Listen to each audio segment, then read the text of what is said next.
The following is a presentation of the St. Louis Chess Club.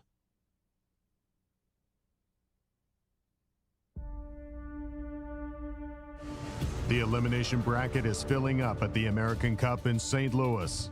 Following a dramatic playoff, U.S. Junior Girls champ Zoey Tang emerged victorious, taking down an 8-time U.S. Women's champ to advance. Veteran playoff upsets by the next generation were not unique to the ladies, with Awonder Liang defeating former American Cup winner Levon Aronian in the open section. The kids are all right, but the elimination bracket got a whole lot tougher. Day 3 of incredible chess, coming up next.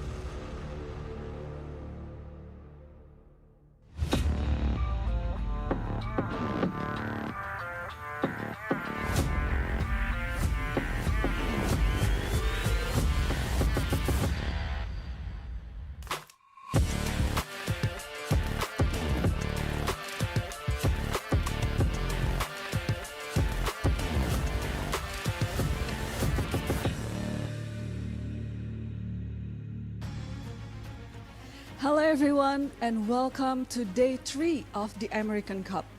What a thrilling day we had yesterday. We saw battles of generations. We saw 3 Blitz playoffs, but today it's a different story. It's elimination day. The championship brackets begins with its first classical matches, and the players in the elimination brackets will have to fight to stay in the tournament. Stay with us because the battles begin right now. Hello, everyone, and welcome to our show. Awonder stole the show. Sorry, Nazi, please. I'm your host, Nazi Paikidze, and I'm so happy to be here with you, Yasser.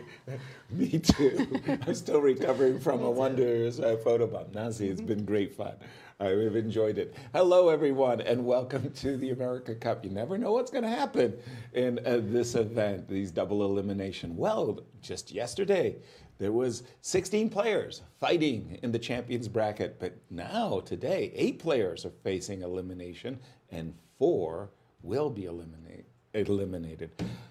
Nasi, do the honors. Tell us about the results for day 2. Let's have a look what happened yesterday. We'll start with the women's bracket. Alice Lee defeated Rachel Lee, and she advanced into the next stage. She was very dominant, was Alice. 2-0. And the next matchup, it was Zoey Tang, who defeated Irene in the second Blitz playoff. And again, Zoey was very deserving winner.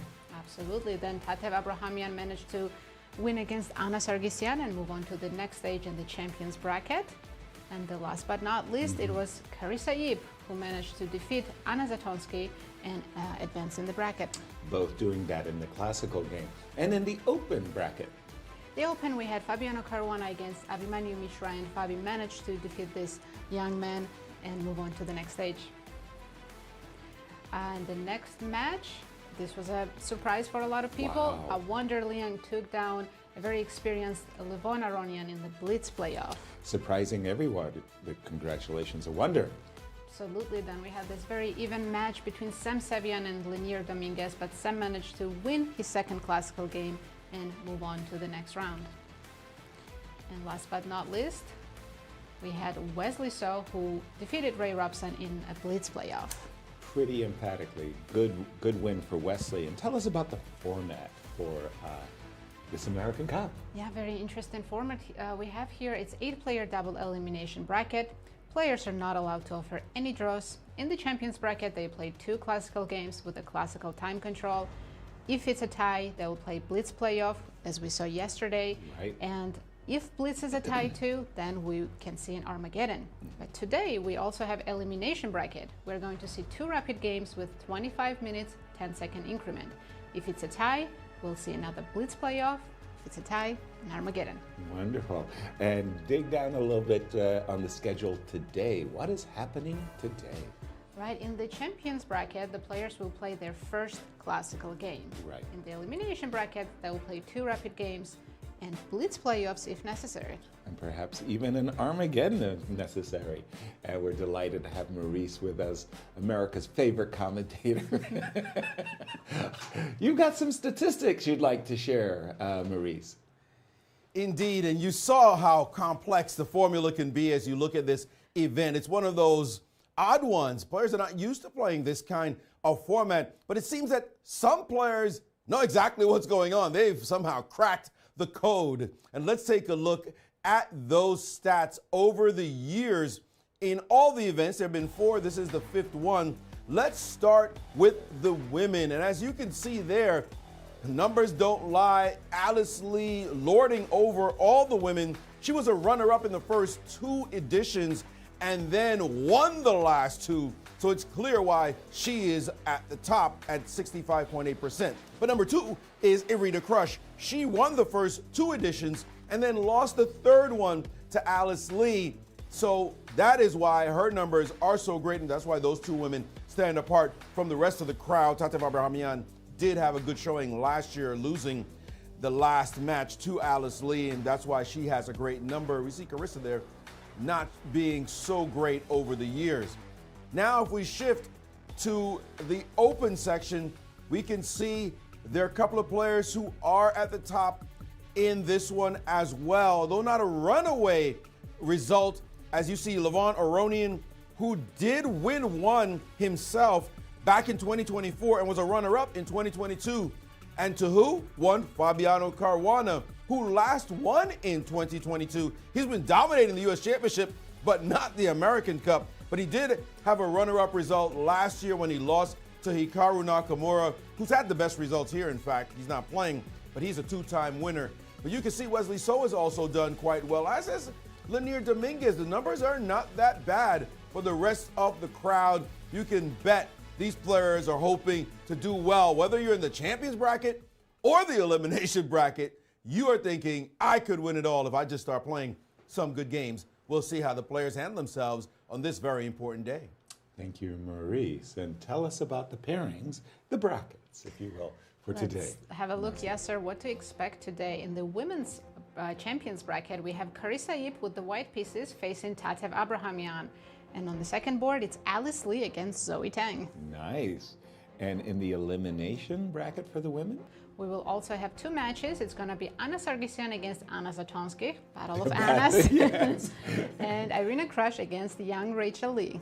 Nice. Again, a generational battle there. And in the open? The Open Champions bracket, we will see Fabiano Caruana with the white pieces against Awonder Liang. Can Awonder take down Fabi too? Wow. And then we have Wesley So against Sevian. And then in the elimination bracket for the open? Right, we'll have 2 matches here. Levon Aronian facing Abhimanyu Mishra and Liang Dominguez against Ray Robson. 2 of these players will end their tournament today. Wow. Great names being eliminated. But this is such an elite event on both sides. You need a big prize fund. Yes, and we have a huge prize fund. For women, it's total $150,000. First place takes home $40,000. Big prizes for everybody, and there is also a bonus for the champion from the champions bracket, and it's $9,000. Very nice. And in the open prize fund? In the open, total prize fund is $250,000. First place $75,000. Second place $55,000. Just big prizes for everybody. And they also get a bonus of $15,000. And again, big shout out and thank you to the St. Louis Chess Club for all your generosity. And here we see Irene. And there's Irene. In the open. Scolding. Let's see a recap. Photo bombing the open. Yes, that is America's finest player in the background. See, Irene couldn't see him, so No. she maintained her composure, but we were laughing here. We lost it. Yeah, Awonder is a really funny guy. Oh, very, very nice. He seems to be in good spirits today. And he's got a big challenge ahead of him as we see Irene Crush there with the white pieces, our 8-time defending champion. It's always more stressful in the elimination bracket because one of these players is finishing the tournament today. Absolutely. And for Irene Crush, who won the first 2 editions of the American Cup, how did she do it? She just won every match. She was that never was in the elimination bracket even once. Yes? Exactly. And facing elimination on day 3, that was not on her dance card. Absolutely, but Zoey played a fantastic match yesterday. Yeah, and maybe sometimes you need that kind of a wake-up call, and Irene Crush back against the wall today. And I love this format, by the way this has the elimination bracket going alongside the classical games. They're sitting apart, but it's cool that we get to go over the excitement right away. We jump right in while the other players gear up in the classical, and we'll probably come back when they're just done with their opening. But by then, 4 players should have gone home. Yeah. I think that was Wesley congratulating Awonder for his opening. I think the arbiter Maurice is making some announcements. For today, we have your classical games, game 1 for Paikidze match 2. And then for the eliminations bracket, you guys will have your 2 games of rapid today. Once you're finished with your first game of rapid, you are welcome to leave. Just please be back by 2 p.m. for the second game. If you do have a playoff game after that, we ask that you guys are back at the playing hall by 4 p.m. All right, with that being said, you can shake hands and start Red's clock. And, Just to repeat what the international arbiter was saying is we're going to have 2 parallel tournaments. One in the King's Room, we'll be playing classical games. One in the Queen's Room, we'll be playing elimination match play rapids. So because they're playing so fast, our eyes are going to be drawn to the rapids. And I've just picked out Levon versus Mishra. we're going to start with the rapid games, and then after those games are over, switch over to the classical games. Absolutely, in the champions bracket. As Levon and Maurice jump in. Did I hear her correctly, though? Because I'm a bit confused. I heard her say after you finish your first game, you come back at 2 p.m.? Yes. So they For the play rapid. they play the rapid game, and then they play again at 2. That's a couple of hours from now. So that could be quite a substantial break for the players as they come back and have to compete for that coveted spot to stay alive. Absolutely. This is the game I'm on, Levon versus Mishra, and Levon has very definitely surprised Mishra. In an open Sicilian, everybody, I bet there's something like 250,000 games that go with knight takes d4, and probably as many as 500 games that recapture with the queen. Queen d4 is fine, but queen e3 is very rare. I've seen bishop b5 played after knight c6 hundreds of times, but queen e3 is very rare. Right, a modern day twist as you step in front of the bishop, and then following it up with another twist, you're almost playing a dragon where it looks like white has discombobulated his pieces. What's the queen Why doing is on the E3? queen doing on D? Exactly. Why isn't white bishop developed instead? It's strange. And why are you playing bishop c4? But it's the rapid prep, right? Exactly. b3, bishop b2 would probably get my nod, even though I still don't know exactly what I'm doing, having fianchettoed my bishop. But bishop c4, bishop g7, h2, h3, sidestepping the potential of knight g4 and knight e5.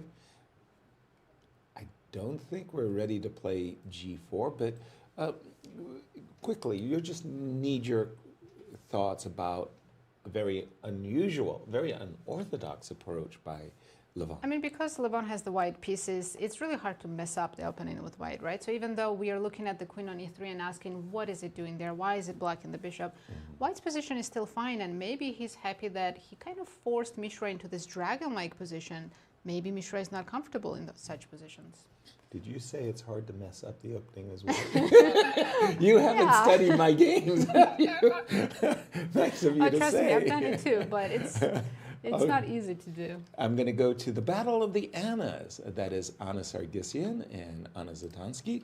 Again, we're seeing French defense, and again the exchange French defense with the move c2, c4.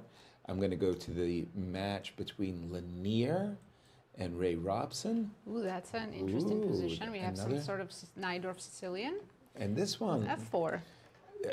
They have played everything against the Najdorf. F3, F4, bishop G5, bishop E3, bishop C4, G2, G3, H2, H3, rook G1, F2, F4. That was really popular back in the 50s. And the idea for white is this knight gets attacked, the knight drops back to the F3 square, the bishop comes to the D3 square, and then you get your attack with. So you get the pawn in front before you move back with the knight. Exactly. And trust me when I say the black players have taken all kinds of approaches, including G7, G6. E5 was Rachel's choice, Queen C7, protecting the E5 pawn and not necessarily committing the knight, which might otherwise have protected the pawn by knight D7 or knight C6. Bishop to D3, all standard fare so far. B7, B5, and Leinier is the first. No. A4, I think they're both in their prep. Absolutely. A2, A4. So he's provoking B4 and planning to play knight D5, I'm guessing? Me too. Right? Right. And by the way, just from a strategic point of view, if you play the move B5 and you play B5 takes A4, slap yourself. Because that is really just, strategically speaking, it's a really, really bad concept on all kinds of grounds, not the least of which is that the rook can recapture, the B5 square is suddenly available, et cetera, et cetera. So you have to play B4 on the board, and a couple of moves have been played. Knight D5, E takes D5. So now the question for Ray is how to finish development. I'm guessing knight goes to D7, bishop fianchettos on B7, and short castle? Well, let me just see what the most popular, I think we're in a new position. Which is a shocking for me that there's only a single game that has ever been played from this position, and I'm like, wow, you would have thought that there would be more games, more in the database. Knight D7, bishop B7, those are the most attractive moves. It's going to be a sharp game. Yeah, I'd also find myself drawn to bishop E7 and get my king, tuck my king away. But knight D7 was Ray's approach. Maurice, over to you. I find myself intrigued by one position between Irene Krush and Rachel Lee in this rapid game. And take a look at how the game proceeded. It started out as a simple King's Indian, and then Rachel decided, I'm going to play the bishop on F5. We've seen this move before. I've actually seen Fabi play this move before as well. And look at the way this was handled. Actually, I will first say what the normal move is to go down the main line, which we all know has been played a million times. Bishop G7, E4. I say a million, of course, I'm overstating it. And this move, knight C6, and the move D5, knight E7 is one, of course, of the main lines of the King's Indian. But bishop F5 instead, and look at the next few moves. Knight H4, bishop to D7, E4, E5, knight F3, bishop G7, bishop to E2, and now castles, knight C6, D5, and knight to E7. This is the game position. What's the difference? Well, in this position, the bishop is on D7. In the main line, the bishop's on C8. I'm just toggling back and forth. That's the main line. That's the current position. Black has somehow stolen a move and placed the bishop on D7 as opposed to on C8. Does it make a difference? Well, sometimes the knight on F6 does go to D7, but it also famously goes to E8 as well in order to execute the F5 thrust. So is this better for white? Is it better for black to have the bishop on D7? Looks like a free move. Or is the bishop somehow standing in the way? My guess is it's better for the bishop to be out-developed. But the engine's saying, nope, the King's Indian is bad. We like space. It doesn't matter at all. We're still going to go for the aggressive line. And here, the engine recommends B4 of all moves, allowing the A5 move. This is the engine recommendation. But Irene is going straight down this main line with knight to E1. I would expect to see knight E8, and we're just playing a position again with that bishop sitting on the D7 square. Very intriguing nuance that both players have to consider. Apparently, Rachel knew what she was doing because she played very, very quickly to get here. It's Irene who has been a bit more slow and deliberate as she tries to make sure she wasn't caught in some kind of funny business. Thank you, Maurice. And I'm with you 100%. I think the bishop on d7 is a nice extra tempo that Rachel has smuggled out of the opening. And I remember, well, Fabi just basically plays everything. And when he was dabbling in the King's Indian, he was the one playing this idea of bishop f5 and Rachel taking a page from his book. Now, see, where would you like to take I me? know we said we're going to focus on the rapid games, but I do want to draw your attention to one game. It's Carissa Yip against Tatev Abrahamyan, because we have such a fun position already on the board. Right. Yasser, can you tell us if you've seen this position before? Well, as luck would have it, we just had the St. Louis Masters Open tournament as a prelude to this one. Michael won the event, and Fabi played it as well. And the French was featuring in that tournament. And it was crazy because it really feels like, I think it was VAR that played this variation as black.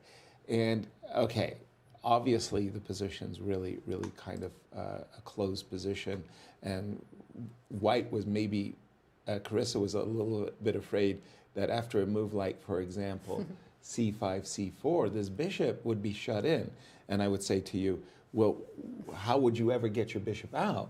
And to prevent that, she captured on c5, which is usually something that black wants. Like, go ahead and capture, because you got these triple pawns.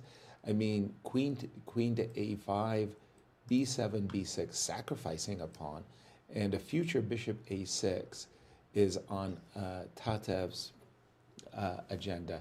Tatev is a long time French defense player, and I like the way she plays the French defense. Absolutely, by the way. she's a very good French defense player, but I'm guessing this is a new line.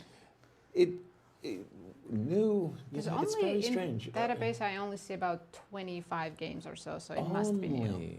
Only, again, it feels like the French defense has been around for so long. I would have expected more games. Okay, my database, I'm seeing...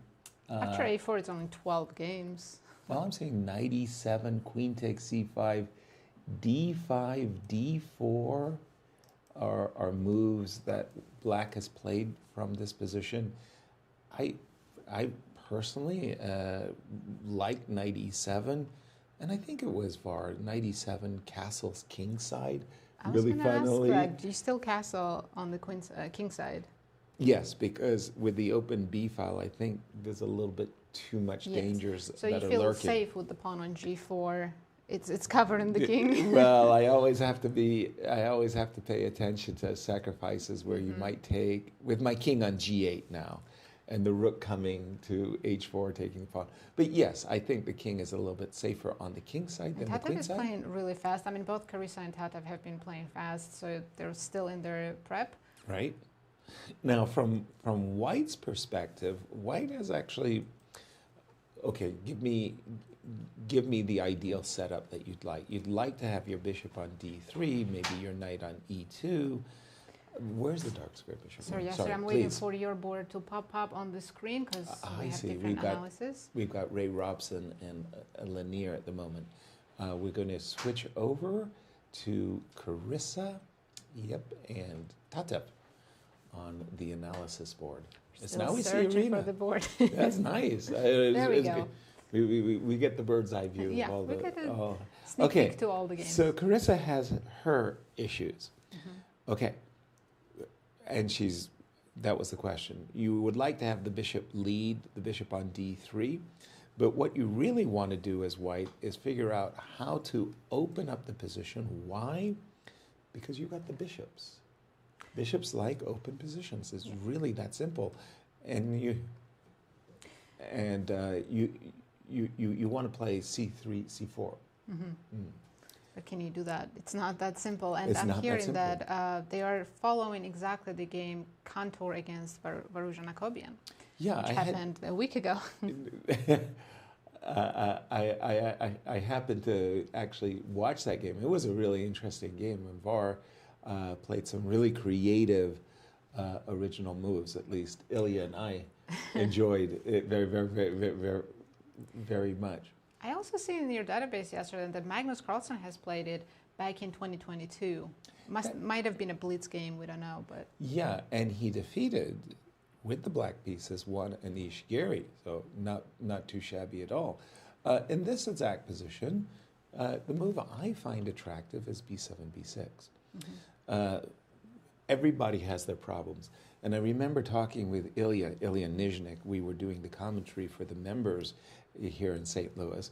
And I said, it's so rare to have an opening position where you have so many bad minor pieces. Like the bishop on c1 is bad, the bishop on c8 is bad, the bishop on f1 is bad. So what is black trying to do? Black is trying to bring the bishop to the a6 diagonal, and suddenly this ugly duckling is this beautiful swan, right? And like starting to have a really, really nice perspectives. The very well-known ugly duck in the French defense, right? It's always that white squared bishop. Exactly. And I think you have to be careful with the move d5, d4. Even if you think it's an attractive move, after a move like bishop d2, you just open the door, open the window, And like if you said, if you for open the position, two bishops will become quite strong. Exactly. Fascinating position. Tatev took a different approach, by the way. Tatev said bishop to d7. I see a move like bishop to d7. And I think to myself, Tatev has probably prepared this move as a way of castling, maybe stucking her king on a8. And you know, I've heard that bishop d7 is a novelty, but Carissa already played. She responded instantly, queen d3. How are these players so well prepared in a completely new position? Exactly. Really. Her plan is to play queen b5, force the I mean, she would love to have pawns on b5 and c5, of course. Right.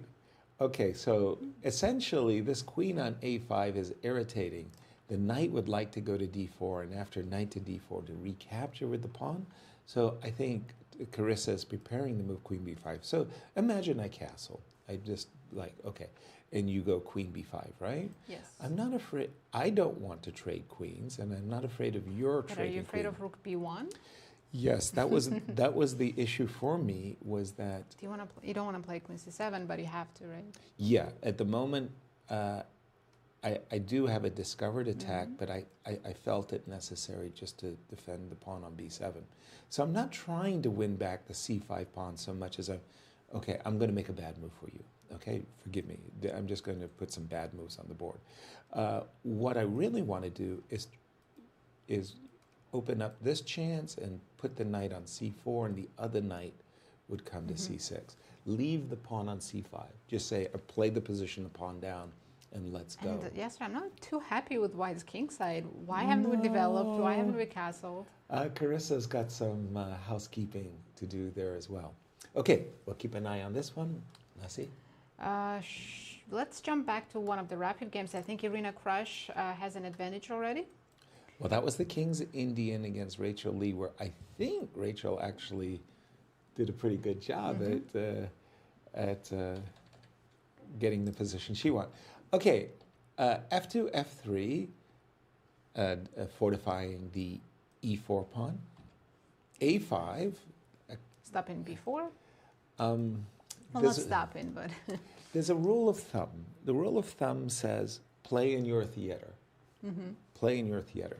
So what we can say is white is going to play the move b4, white is going to play the move c5, and white is going to expand on the queen side and try to get all kinds of attacks and initiatives going there. Well, good for you, white. And what is black going to do? Black is going to go f4 and g5 and so forth. When I see the move a5, I kind of think to myself, well, thank you very much, because you spend the tempo on a different side of the board. You should have played f4, right? Exactly, and you're in my theater. And so now after the move c5, Irene is basically trying to say, like maybe... Yes, sir, wait for the next move. What's that next move? Rachel played b6.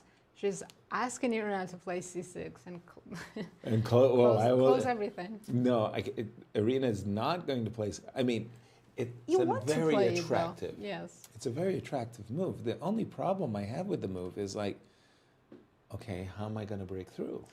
Yeah, we have to play b4. We have to open a B or A file, Which but it will take time. means you kind of misplaced your queen.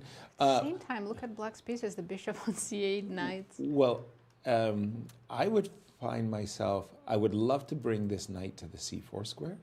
I'd love to bring this knight to the b5 square. But it's quite And maybe slow, I would right? just start with the move knight b5. And let's point out that Rachel wants to play g5, h5, g4, and just go for Yes. the checkmate. That's correct. She- And maybe even without h5, but g5, g4, yes. Here she might have to defend d6 first. Do we move the bishop or the knight back to c8? Okay, so from Irene's point of view, her dream, oops, excuse me, that was a mouse slip. The rook is definitely coming to the c1 square, so that in Irene's world, she wants to go knight c7, attack the rook, and knight to e6. That will put the kibosh on the kingside attack. There will be no kingside attack. I think something went wrong here. Instead of knight c8, let's try knight e8. That would defend d6 And c7. and right? c7. Make it that much more, make it that harder, if you will, for... Don't you want to play rook c6 next? It just looks so pretty. Exactly, and then I'd probably just leave it there. Yeah, I not would- touch it. Yes, yes. I wouldn't touch it. I think you want to go a4, queen a3, and b4. And Irene has taken on d6. She didn't push c6 and close No. everything down. So we might get this exact position Yeah. as you're showing us, Yasser. I think for a lot of amateur players, they would look at the move c5, c6, and with glee, attacking the bishop. The problem is that the move c6 shuts down the queen side, locks it all up, and this move opens up the c file and gives Irene a clear target. Bring the rook to the c file, play for knight b5. So we like her position, right? We like her position. Let's jump to Leinier's game against Ray Robson. That's the Sicilian position we have. Okay. And there have been some developments. We left it at knight takes d5 and knight d7 by Ray. Queen e2. Okay, just kind of keeping the knight chill in the sense that you're not going to play knight c5 and hang the pawn on e5. Bishop e7. Bishop to d2. Going after that b4 pawn. Tickle. I thought black was going to play a5. Ooh. Ray just left it hanging. Well, there is an f pawn. Oh, queen. No, never there mind. isn't an f pawn Yeah. in return. Okay, so let's see. Well, I mean, okay, Leinier asked and answered. I attacked the pawn, you didn't defend it, so I took it. Ray said, you know what? I want to play for the initiative. There's an open B file. It's There's a also nice important to diagonal. point out the time. Leinier has only spent 3 minutes on his clock, Ray down to 11 minutes. Over to you, Maurice. Yes, this position fascinated me as well. And Ray played very quickly based on the tactic that his bishop was hanging on the e7 square, but he actually had a saucier option than bishop to f6. Of course, it's very natural to imagine that after bishop takes on b4, bishop f6, you get your bishop out of the way, you get it on this nice long diagonal, you finally threaten the pawn on f4. But actually, the move knight f6 was maybe more spicy. You look at this move and you see the knight, the bishop is now defended, of course, the same threat, but also the knight is hitting the d pawn and there's a little bit of a hidden threat in the position. That is, you have to be just careful. I'm gonna blunder somehow for white, but castles is actually not quite a blunder, but the point is that this e4 move is waiting to be played if you're not careful. Now, in this position, it happens not to work because rook e8 doesn't do anything, but it is a hidden threat in the position. And if you castle here actually and commit your king, then the rook b8 idea does come back into the game and your bishop will have to find squares. Bishop to c3, excuse me, would be an ideal move. Knight takes is a sacrifice going into this kind of line, allowing this kind of sharp, super ultra sharp position on the board. A pawn down is black for the moment, but the two bishops, the light squares, the opposite side castling attacks that are just broken out on the board would certainly give black some compensation.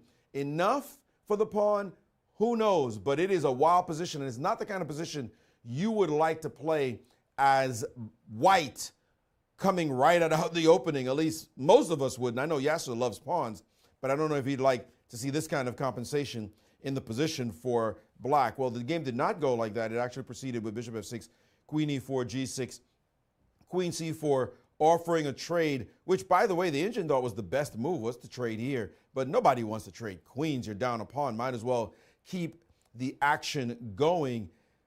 Now the best idea is actually to get the king out on the other side, castling in this position, and then hoping that black will not be able to generate enough play for the pawn that he has sacrificed. This is definitely a wild game. I don't see any draws in this one. That's for sure. And don't forget, these two players are playing a rapid game. So the decisions it's challenging to play a difficult position in classical game, but when rapid, they've got a lot of decision making ahead of them. Queen to b8. I like that move because you're prepping a5 and bishop a6. And also, as Maurice said, you don't want to trade queens when you're down a pawn. No. It looks like a lost endgame. Absolutely. Wow. And white's queen looks misplaced on c4 as well. It should be on e2, right? Back on e2, yeah, and playing f5 and what have you. If I may, yes, the please. time is also a major factor there. You already see Ray. These two are the most notorious in the entire tournament for being the slowest of the players in I think, American chess almost. I mean, at least top elite American chess. Nobody compares. I can't even think of another player who perennially gets in time pressure the way these two do and still come up with world-class moves. Just incredible. They show their talent level and also their alacrity when the time gets low. But now the two of them are playing each other for the, the title of America's slowest player. Well, Ray is the one who's winning that right now, down to only 11 minutes on his clock. Thank you, Indeed. Maurice. Yes, America's slowest player. I like it. this is a very exciting game. Sure. Should we check in with Levon and Mishra, see how that match is going? It's sad to say that one of these players will be eliminated today. It is, because again, well, it happened suddenly. A day ago, it was a 16-player field. Everybody's playing in the champions bracket. Less than 24 hours later, somebody's getting eliminated. And just both of these players are so fun to watch. Levon, one of the most creative players of all time, and Mishra, the youngest grandmaster in history. Is this his first American Cup or second? I think it's second, right? Yeah. He had Hikaru last year, and Hikaru won the event and said that his toughest match was with Mishra, and that maybe he should have lost that match. H2, H3, let's catch up with the players. So Levon castled here, and I think that was somehow a very, very big decision. I mean, I can imagine, you want to play bishop to d2 and castles long, but then you ask yourself, why did I put my bishop on d2? I can imagine you would like to play b3, but there's always these tactics, that bishop on g7 in ambush. So Levon had to satisfy himself with the move castle short. Now, b7, b6 is a kind of an indication, well, the bishop has no good squares along this diagonal, looking for another diagonal, but I'm so used to seeing the move knight d7 and waiting for the bishop to go to away before committing the bishop on c8. b6, let's go. I think Levon didn't want to wait, and he wanted to finish developing his queen side. Exactly. And Levon seems to have wanted this particular ending.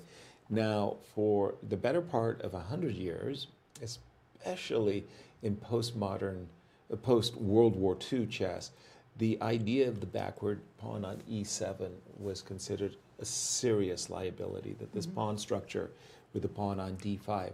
Now, at the moment, the pawn on e7 is nicely masked, so it doesn't look like anything weak. But you can imagine that on a good day, it's a long-term problem, bishop g5, right? f4, it is a long-term problem. But the way the game has continued, I don't think e7 is a problem at all. Well, it hasn't been so far. And again, white still having That is a very strange move from me, queen f3. I would have found myself, again, E4, right? oh, definitely, drawn to the e4 square, because in my mind's eye, I have a long-term perspective of bishop to g5, maybe on a good day, bishop g5 and queen h4, queen f3, fascinating choice, b5. And it's funny, you got to do something before e7 becomes a liability. Maurice, over to you. Well, that game we were looking at between Leinier Dominguez and Ray Robson just had something happen that is very fascinating. And I'd like you two to tell me how you feel about this next sequence. The best way to play is exactly what Leinier did. He took on e5, takes back, and he took on e5 again, and bishop takes e5. Now, I think all of us would be ready to castle. Castle somehow, castle, just castle. The b2 pawn is hanging. Do you want to give it back? No. You took pains to win a pawn. You don't want to give this pawn up. So how do you defend it? Well, the best way is the move bishop c3. Okay, a king looking kind of funny in the middle of the board. And you would think that black's best response, what I would play automatically in bullet, I wouldn't even look twice, is to actually capture this bishop so you can play rook e8 check. Now the engine says, well, the best move here is pawn takes on c3, not queen takes. Like, are you kidding? That's the move I'm going to play. Because already after rook check, your king goes to some square and then queen b6, and there's this threat on f2 and threat on e3, and whoa, whoa, whoa, what did we do? Best is to actually play pawn takes on c3, and after this rook to e8 check, nestle in on this square, and now if queen to b6, you've got queen to d4, because your pawn's on c3. I'm sorry. This is above my pay grade. Yasser, Nazi, what are your thoughts? Would you have thought this was the best way to play this particular line? Well, Oh, now, absolutely. now that you've Absolutely. shown us, yes. Absolutely. I was all about doubling my pawns and keeping my king in the center. You know, the king is rock safe. Yeah. It's definitely counterintuitive, but No. we'll see. It's on the board. We'll see if Leinier will take with the pawn, but the fact that he's thinking about it, he hasn't automatically taken with the queen, tells me that he's absolutely considering to take with the pawn. I'm sure, in fact, b2 takes c3. The only time I really see white's king on d2 is in some French defense where the center is closed, not that there's an open file. I'm with you, Maurice. This is not the school, the American school of chess that I grew up in. No, I was all about keeping my pawn structure solid and so on. I still have the He's still game thinking. of Levon on my Leinier board. is taking his time, so Yeah. he's 100% considering And both I'm options. impressed. I'm very impressed, by the way. Like I said, this is above my pay grade, but Leinier Dominguez, 27, as high as 2780, I think. Well, way up there anyway. He's showing that he understands the issues at this moment. But can you imagine, you play pawn takes, and of course, I mean, this is not the position we have on the screen. I have it on my screen here. Right. You play pawn takes, and then your plan is to put your king over to d2. Now, yes, you could play queen d4. I'm going to play this move. But let's say I just dropped back and played queen d8 right now and said, okay, fine. You got your pawn. Congratulations. I see weak pawns everywhere for white. I see a queen trying to sneak over on the g5 square. And by the way, the engine says, you're right. There's only one move to keep the advantage real here, only one. And if we can just get that up on the screen at some point, the move in this position is h4.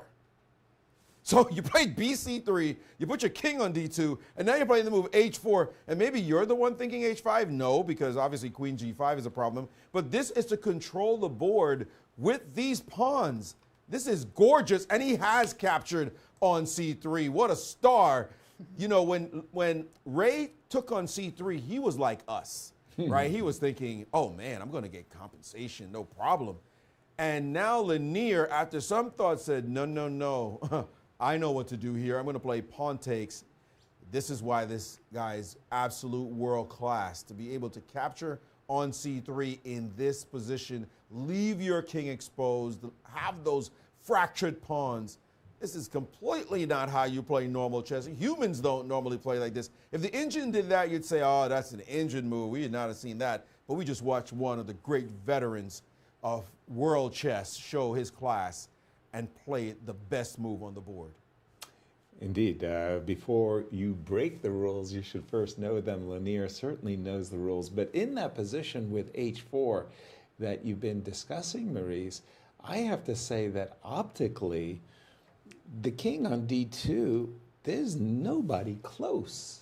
Yes, yes, yes, I will give you your rook credit, but there's no aggressing The h4 is a very on. strong move, stopping queen g5. After that, Exactly. how can black get to white's king? And it's going to be nigh impossible because after rook coming to e1, I'll get rid of the attack, your best attacker. Your rook on e8 Look has at got our to queen go. on d4, Yasser. I know it rules. The queen rules the board. Very impressive game there. I think, Yasser, we should what have jump we to missed? Irene's game because things are heating up in that King's Indian position. Irene crash versus. Yeah, Irene managed to double her rooks on the Ooh. c file. Rachel's going after her king. This is a very dramatic game. We left it precisely here. I was expecting Irene to play the move knight b5, rook c1, a good move. Not necessarily threatening immediately rook c6, but intimating. Okay, g5, that's usually it's like the ringing of the bell.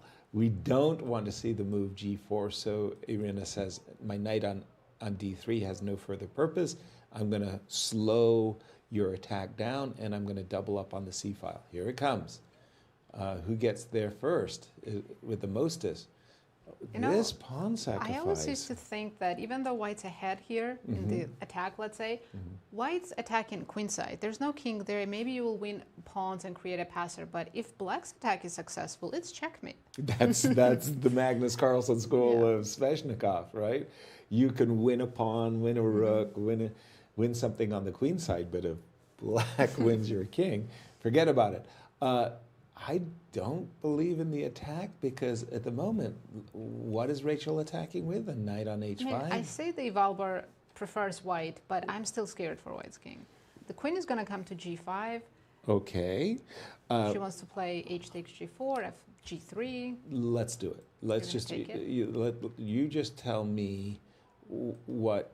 Oh, this is a piece because the bishop on b5 is hanging. Pardon me, the knight on b5. Yes. I would Can't blunder the actually. piece, yeah. And then you If you have go to knight f1. g2. Yeah. Then you See, have there knight are some g2. tactical ideas. It's always dangerous. I stand corrected. That's absolutely right. I wanted to take and play bishop f3, forgetting about my Irene knight. played knight Therefore, Irene said, you know what? I'll play knight c7.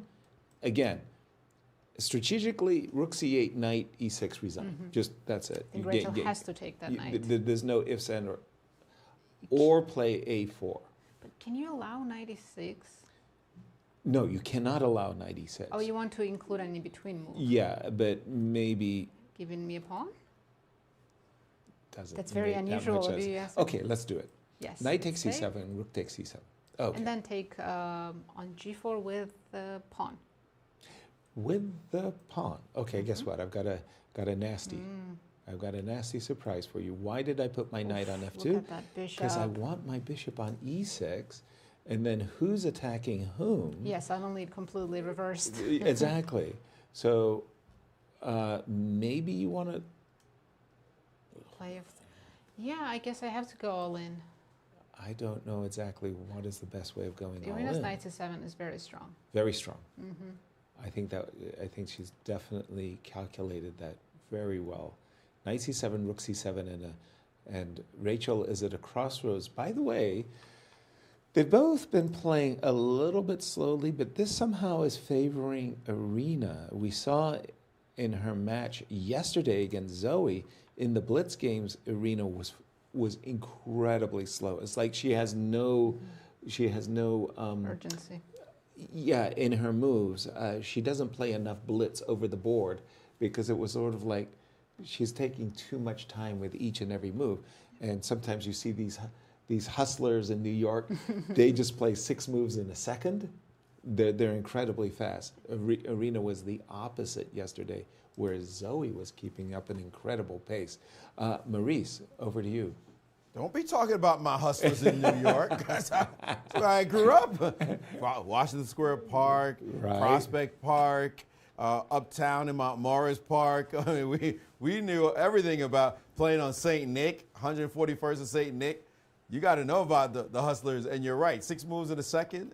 It's a little fast, but you got to know all the tricks. And let me tell you, Irene is from Brooklyn, okay? So watching her play slow chess yesterday, that wasn't Brooklyn at all. That was very surprising to see, and she normally doesn't play that slowly. We're seeing her handle her business now, and her style is very positional. She's very much about control chess, and she understands this is the exact type of position she wants playing the King's Indian. She understands that Black's attack is way behind. I mean, way behind. There should be a rook on f7, maybe another knight on f6 already. This breaking through with White just normally does not happen with this extra tempi. You didn't do yourself any favors with the Black pieces being this far behind. The pawns, like you said, a knight attacking, a queen maybe dreaming, it's not enough. It's not enough, and with a sacrifice on d7, that's a beautiful idea. Even variations where you don't even need to sacrifice because the position is so strong. There's just not enough pieces. You might have 1 or 2 people over there. It takes more than that to mate the king. Mm-hmm. Absolutely. Thank you, Maurice. Thank you. Yasser, I think Levon Aronian might be under some pressure, so let's check how Mishra is handling that. I really like what Mishra did, more or less borrowing a page from Leinier. Again, against Levon's bishop to d4, Mishra, in my opinion, correctly understood that the pawn on e7 is a long-term liability, and that the desirable bishop takes d4, queen takes d4 would have left him with that backward pawn. So what he allowed, if you will, was these double pawns. But now there's no weakness. And it's like in Leinier's game when he doubled the pawns, that was the right thing to do. And once the king goes to g7, it's like in a wonderful, wonderful cocoon. But what's going on the queen side? Yeah, Well, like Mishra's doubled suddenly, rooks. These doubled rooks look beautiful as they're eyeballing this pawn on b2. Move the bishop. Levon defend the b2 He pawn? played rook c3 in order to play rook a2, in order to play queen c2. It's you feel like I'm making a lot of moves to untangle. But Mishra played rook b4. I think he's planning to go a4. Yes. I think that's or even queen to b6. Or even queen b6. Oh, yes, that looks great. So let's be very clear. I actually like Mishra's position, even though he has the slightly inferior pawn structure, dynamic possibilities. He's completely with his dominating rook. on the queen side. Love it. And He's also clock ahead times. on the clock, too, by Yeah. 3 minutes, which is significant. Wow, so kudos to Mishra in the first game. I want to go to the classical game, just to keep an eye on that. The classical game between Fabiano and Awonder Liang. Awonder playing in his first American Cup. Welcome, Awonder. Had a wonderful start yesterday. He certainly did. He knocked out Levon Aronian, and statistically, as Maurice told us at the opening of the show, Levon is one of the most successful players in the many editions of the American Cup that we've had. Awonder said, I don't care what you've done in the past. Well, let's play chess today. We have this, what do you call this? A kind of a delayed exchange Rui, the Rui Lopez. Are you creating the name for it? I have to think about it. And Awonder says, you know what? I've got double pawns, but no big deal. I've got the 2 bishops as a compensation. And on a very good day, I'm going to have a knight on e6. And you still have to prove something. I think the players, let me just would you say double Black has check. equalized yet? Or not, hasn't proved it yet? Remarkably for me, I have no games in my database. It's a new position. It's called the Morphy, Rui Lopez Morphy defenses with a3, but they call it the Tarash variation. That seems like a cop-out to me. I mean, you could put Tarash. Tarash, like what? Not at all. But okay, sorry, I'm just going to, Apparently d4 by Fabi, which is a very logical move, was the novelty. So How can d4 somebody's going to give me credit for making one of the most obvious moves in chess. That nobody ever played d4. it's I guess because it's a everybody strange played move castle. order, you know. d3 was played before. It's a weird move order. So that's why. Okay, but I guess for me the question would be: should I be castling long? If I'm taking on d4 and recapturing with the queen, maybe castling long makes more sense than castling short. Let me just put some moves on the board Yeah, if you I don't like mind. long castle. Castles, knight e6. I'm going to fiddle around on this game, but I'm going to toss it to you, Maurice. Thanks, Yas. Well, it's interesting. By the way, I think the word you were looking for was deferred. Was it the exchange? Yes. Thank you. Exchange where you deferred. It was the word. But what's interesting, just to make a note, Leinier did play that entire line with the move h4.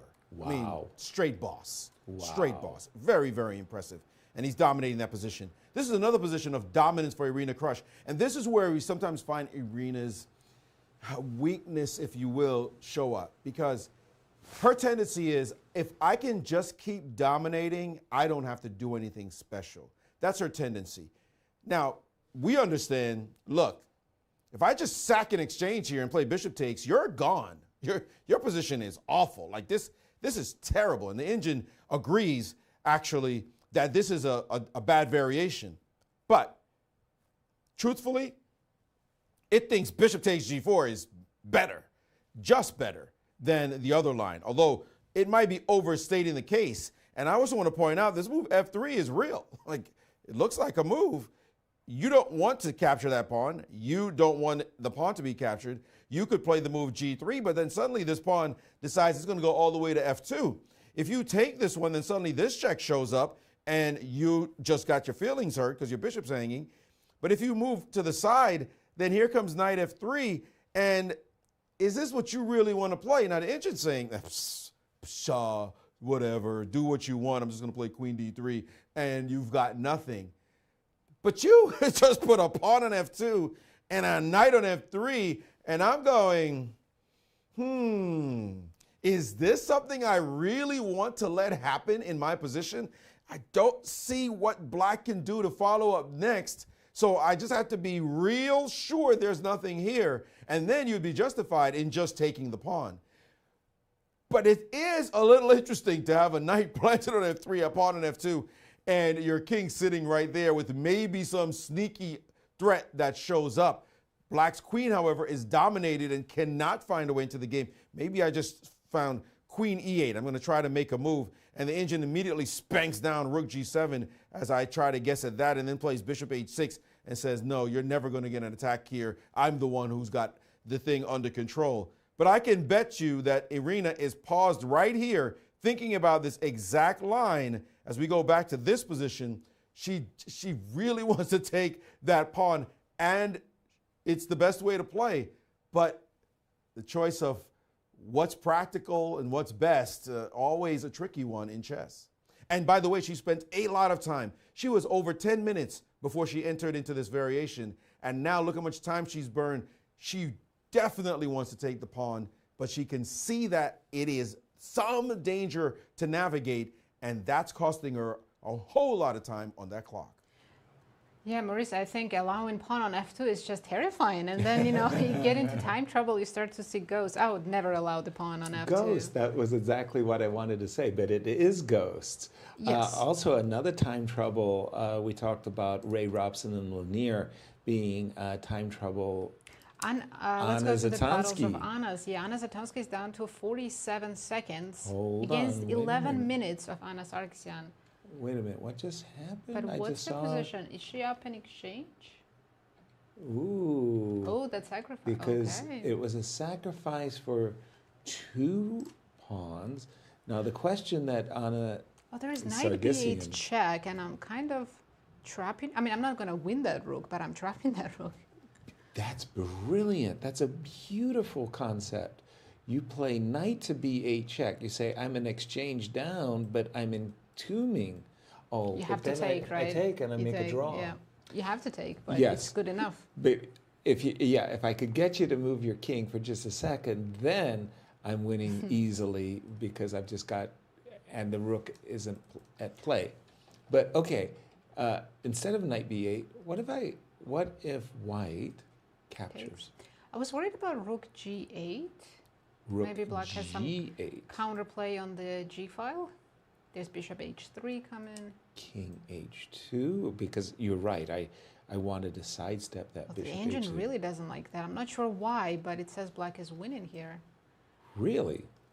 Maybe just king Wow. e6, Just winning. I guess it's bishop you- e4. well, what I was thinking I was going to do was play Not the your move bishop bishop. e4, you're pinned. I can't move. I hate being impinned. Mm-hmm. Bishop to e5 and g4 was my concept, but bishop e4 just And then puts the black wants to kibosh. play h5, h4. Yeah, this is unpleasant for white. Exactly. So, but Anna Sargsyan purposefully sacrificed this exchange. She's got something in mind, but no time for Zatansky. Over to you, Maurice. Well, have faith in Brooklyn because Irene understood I'm not letting that attack happen, and she spanked down the exchange sacrifice with rook takes d7. That is clearly the move you need to play here, and black's dreams of attacks are done after that move. Now, who's on the attack after you move your queen? White's the one on the attack. Bishop check. Now we have king h7 on the board. We're waiting for a queen to swing over to the h3 square and say, nobody move, nobody get hurt. Well, actually, you are going to get hurt quite soon as this position is awful. Look at that bishop on e6. You cannot put a rook on c8. White's rook controls that line. It's just going to take a couple of moves before we can hit you. And by the way, g3, don't sleep. I'm about to take your knight as well. No This is how punches. you control the game. No Beautiful play, Leave. dominant play punches. by Irene Crush. Nice. We didn't have to wait very long, did we, Maurice, for queen h3? Oh, she played it? Oh yeah. Oh, yeah. Oh yeah. She spanked that on the board. No the moment- surprise. Yeah. No surprise. Look at this And- position. Look at the white's pieces. Compare them to black's. Name one good piece black has in the game. It ain't the rook on a8. Or the knight on h4, by the way. But the pawn on f4, that's the best piece. This is why the King's Indian has such a terrible reputation. Mm-hmm. Because when the attack goes wrong, It's game it just over. it's brutally bad. I mean, everything suddenly looks ugly. Like, I mean, from my opening move, what did I do wrong? And this looks like Rachel has just been outfoxed in this particular game. Queen h3, winning. I want to go back to the game, the Battle of the Annas, for just a moment, because I'm more than curious to see. Anna Zatansky is defending with 12 seconds on her clock. 12 seconds. Rook f, knight c7 was played. Yeah, we didn't rook guess the moves. Rook came to f8.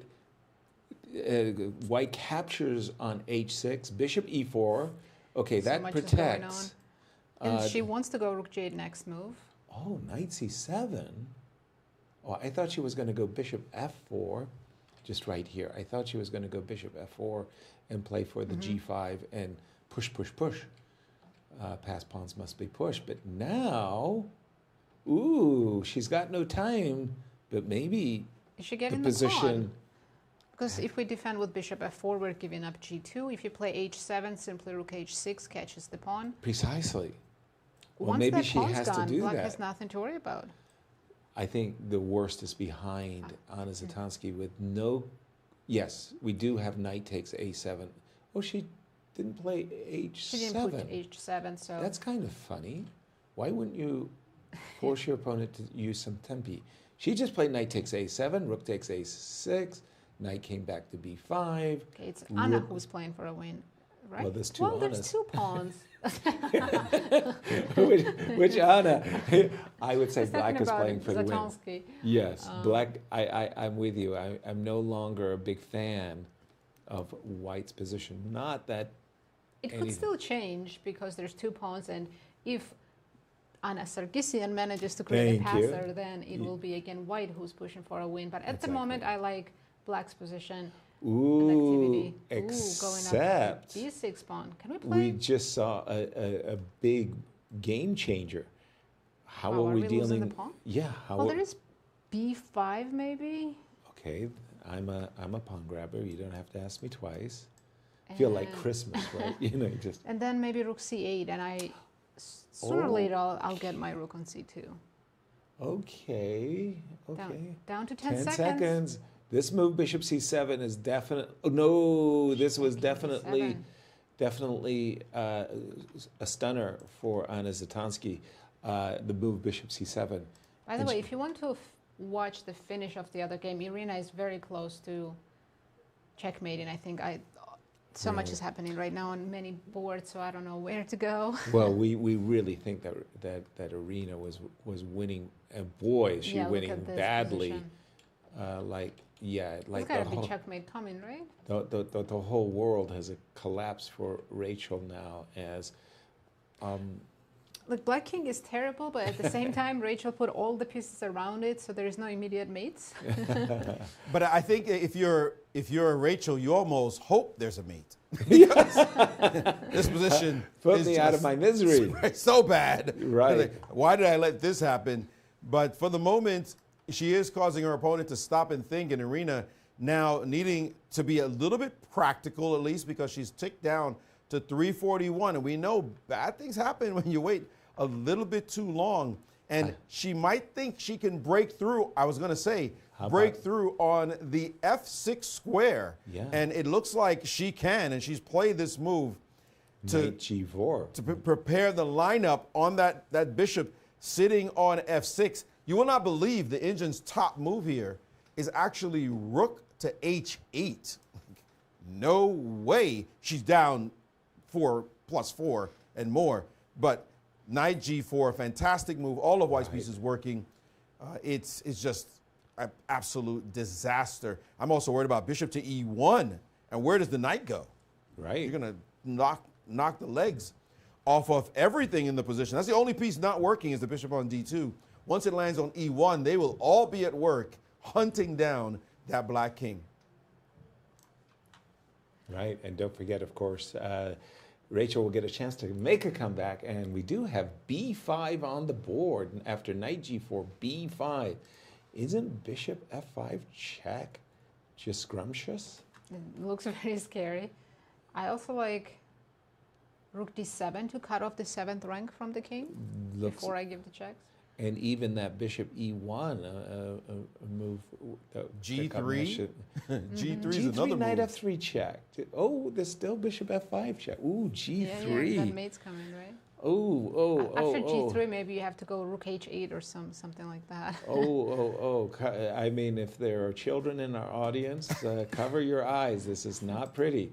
No, if I'm a trainer, and we've got other results going on as we do see Levon. Actually, I think Levon is happy that he got a draw in this game. He was worse, yes, slightly Yeah, worse. slightly Mishra worse. was putting pressure with the black pieces. So first game ended in a draw. They'll be back in an hour or so to play the second game. At 2 o'clock our time.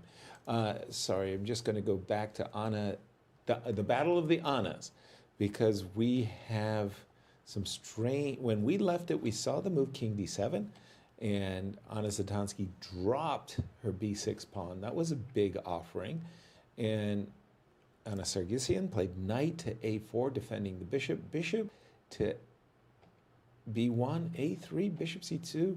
Bishop A7. Oh, Yeah, crazy it's things are still going on unclear everywhere. Who's playing for a win here? But let's jump to Leinier's game against Ray, because I think Ray's down to his last 10 seconds, and Leinier has a winning position. Wow, look at that king on D2, as happy as can be, just chilling.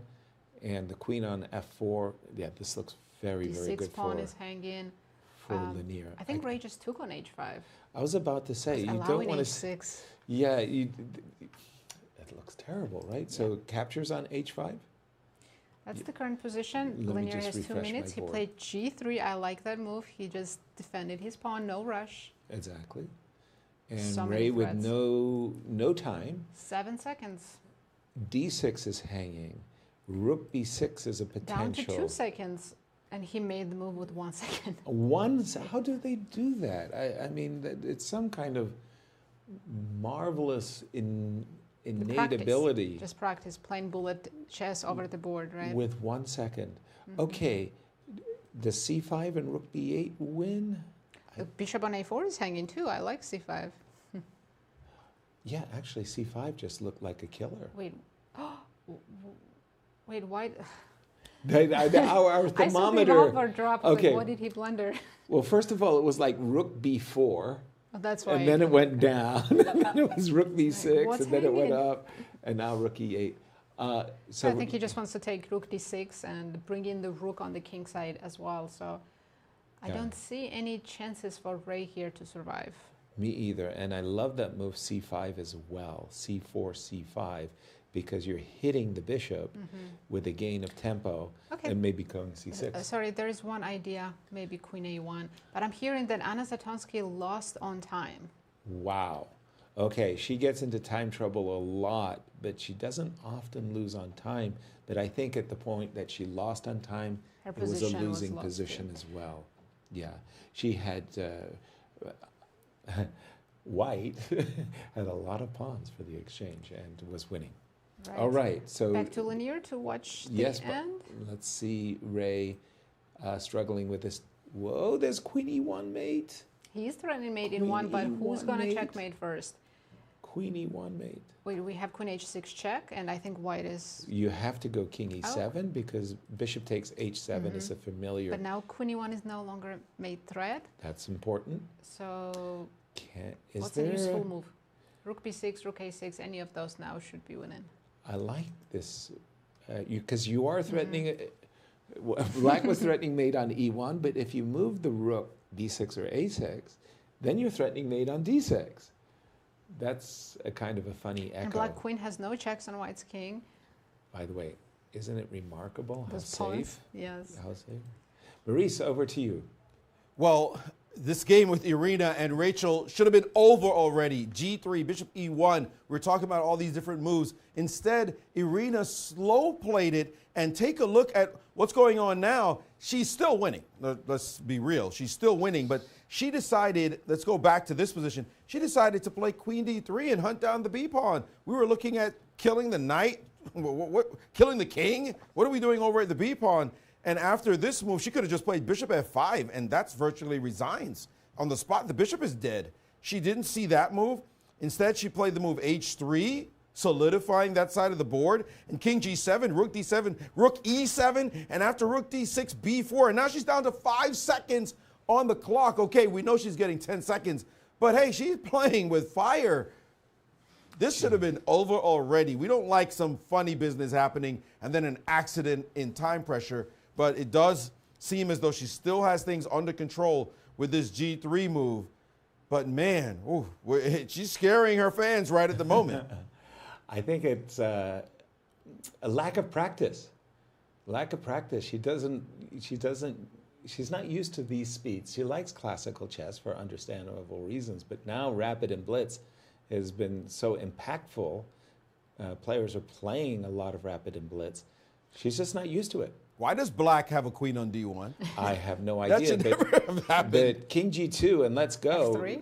Yeah, well, okay, then I can go queen takes f3 and I give Queen up takes d2 check. and king h3 and I'm And we can hide on h3, yes. exactly. But Maurice, we're on your board here. King g2, and okay, we know Irene's got a 1 position. It's all about her clock and can she handle her nerves. And she gained some time. She's up to 22 seconds now, so I think she's under control now. You know, I just realized White has a threat of rook c1 and potentially trapping the queen on d1. Queen Like only has like a4 square, and then from there it can go back either. Wow, right. that's- So, okay, What a again, strange Irene has a 1 position, but only 22 and seconds. Leinier Dominguez has won his game against Ray Robson. And remarkably, Ray, even though we saw him move with a second on his clock, did lose on time. But his position was also lost. Yes, it was. And back to Irene, let's see, she's down to 14 seconds. Rook c1, and that just Johnny ball game. Rook c1, there's nothing See, to in do. this position, it'd be easier for her if she didn't have so many options. Right. Having 5, 6 different candidate moves when you have 15 seconds is actually overwhelming. Yeah, but fortunately for her, all the moves that she has are really, really good. This We're move, not knight afraid g4, of is f3 at all. excellent because you're going to play bishop f5 knight. f3 check, king f2, still don't... Oh, rook e6. Yeah, Because she because wants to bishop take the knight f5. on g4. Wait, what's going on? Is Irene... Oh, she has an in-between move, knight f2 He has on the knight move. f2. Knight f2 has f2, to be but played then 4 f3. seconds. 4 seconds and she missed didn't it. find it. She missed the move. She's no longer winning. What? That is correct. That is correct. She is no Time longer winning. She had to trouble find knight f2, and she did No. not play it. This is what happens when you allow yourself in time pressure. She is no longer winning this position. But Rachel has to find king h8, which she's found incredible. She's also a long time. Wow. Wow. Okay, knight f2? No? It was no longer good for some reason. No, knight h4 check. No, that's this why. knight, Knight h4 check would have is- opened up the game. Rook f7 is the only move 6 seconds for Irene. because knight takes h4 3, 2, wow. and immediately Rachel, wow, what a move by Rachel. Immediately rook g8, not even hesitating about knight h4. Queen takes g Big and blunder. it's blunder There is alert. Mate into now. Oh, mate into queen h3. Okay, she can go Oh, for and the there mate. goes the queen. What a turnaround. Unbelievable.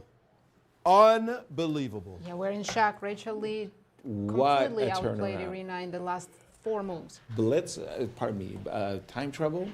Maurice makes fools of us all and include Arena in a long, long line. But we have a lot of results, and All the rapid matches are over. Wow. And there was 3 decisive games. Only Levon game was drawn against Mishra. let me just see what Leinier Dominguez did against Ray Robson, because when we left it, we thought Ray was lost, and he did play that move, rook a6. Leinier setting up that very nice checkmate on d6. I think this was one of the best games we've seen so far by in rapid too. Excellent, excellent game. From start to finish with taking with the pawn on c3. Maurice, Heartbreak in Brooklyn, Maurice. Heartbreak indeed. The way she played, and remember, I want to go back to this moment that I talked about. And okay, it's not definitive because of course she was still winning, but right in this position when she hesitated and played queen d3, and I said, we all understood, what's the pawn on b5? Aren't you winning on the other side? You could play g3, you could play bishop e1, you're plenty of options over here to win the game. And now you're going after this pawn. And then here, bishop f5 is finished. It's over. You're just gone. There's nothing to do. And instead, she played h3. 2 very slow moves, showing that she didn't really have that killer instinct that she normally does, that wicked punch that could finish the game. And now suddenly, this move, and after rook e7, that's 4 hesitating moves in a row. And that's just not the kind of way you want to play chess when you're supposed to seal the deal. And of course, we saw the disaster that happened. That's the kind of thing when you're just not in flow. There's the moments that come, and you know, we're commentators, we've seen a lot over the years and decades. We know when it's time to finish them off, you better do the right thing, because sometimes you don't get a second chance and then you fall over your own feet. Absolutely, but what a tragic turn of events for Irene, You know, because I've I think been she was there. up like +8, and yesterday's match too, she was always better, and then disaster at the Yeah. very last, very Yeah. last. let's take a But look at magic of television, Yeah, right? very The end. very end. Now she is winning. She's got this game in the pocket.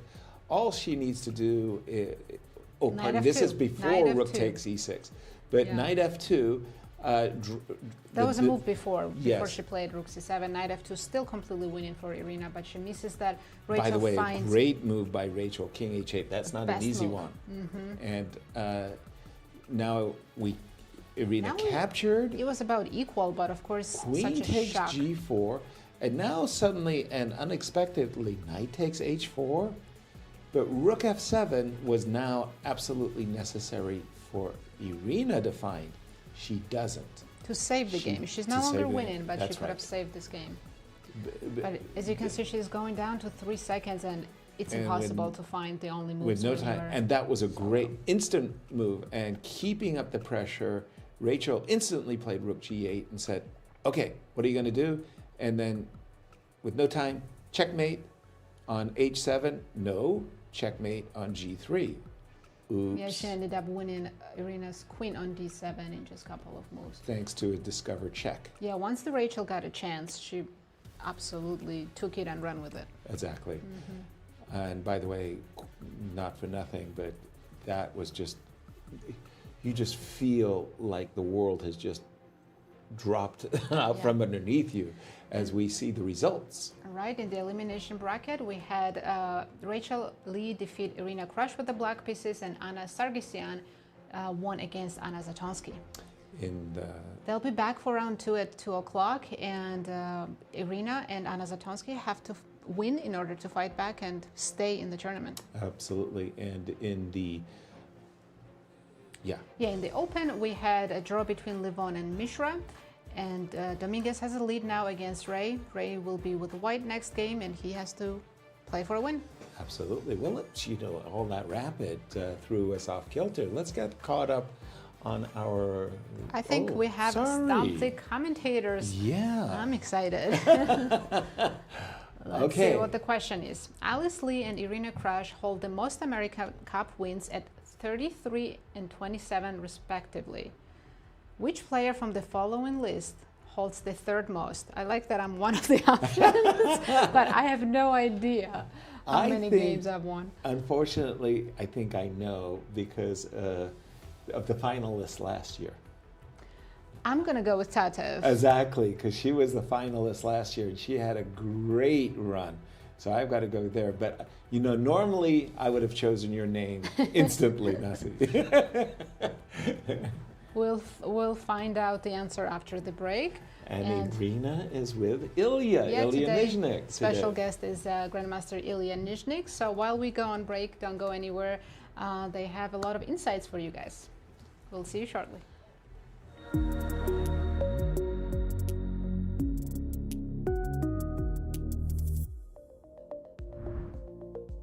Do you have a non-chess ritual that you get into your routine for tournaments?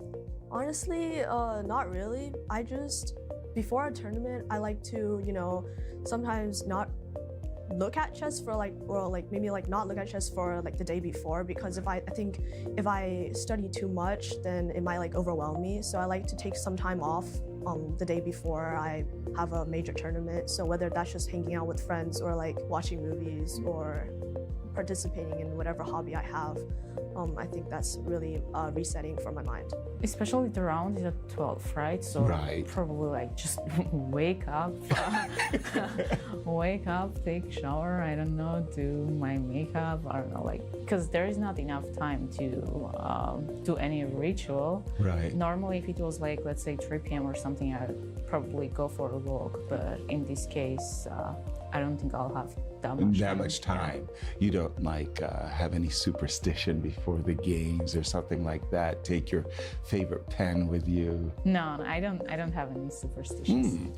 I think I usually like listening to a specific song before the games, and also if I'm going on a walk, then I can double that up. Got a favorite song? It's Not Living If It's Not With You by the 1975. Well, not quite before the game, but after the game, I go on a walk. I go to Whole Foods and just walk this neighborhood in St. Louis because it's really nice here. So. Yeah, I'm very superstitious. Non-chess ritual. So whatever I do before my first game, if I win, that is my ritual for the rest of the tournament. It's kind of tough during tournaments, but I really like to work out. So at least I like to have my walks during tournaments. And in the morning, at least we're starting a bit later. I just played in the St. Louis Masters, which was an early start, which was tough. So I like to wake up and I like to have a little slow morning, maybe go for a little walk, have my coffee, and then solve a puzzle and then start my preparation. Well, I would say, I'm not a person of routine. So, like, whenever I hear that word, I'm like, oh no, do I have any habits at all? Anything that I stick to other than, getting out of bed every morning? Right? So, yes, I'm not a very habitual person, but I would say the closest thing I have to a routine was I definitely try to do my daily walks.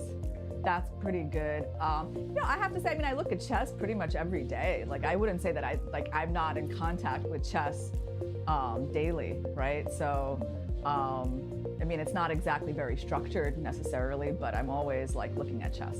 Since I'm not in school anymore, I have a lot more free time on my hands. So I think in general, my training routine is mostly chess oriented, but I've also started really getting into playing more music. So yeah, I play the guitar, electric guitar. Woo. I know, electric guitar and piano, so that's fun. And then during the tournament, actually, sometimes if I want to decompress, I like going down to a nearby bookstore and reading for a couple hours. Just kind of helps me soothe my nerves. Reset. Yeah. Yeah. Exactly.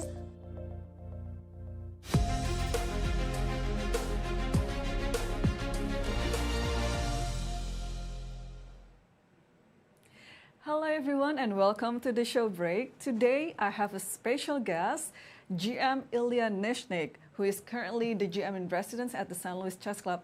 Welcome, Ilya. Thanks for having me, Irene. Welcome to the show. Thank you.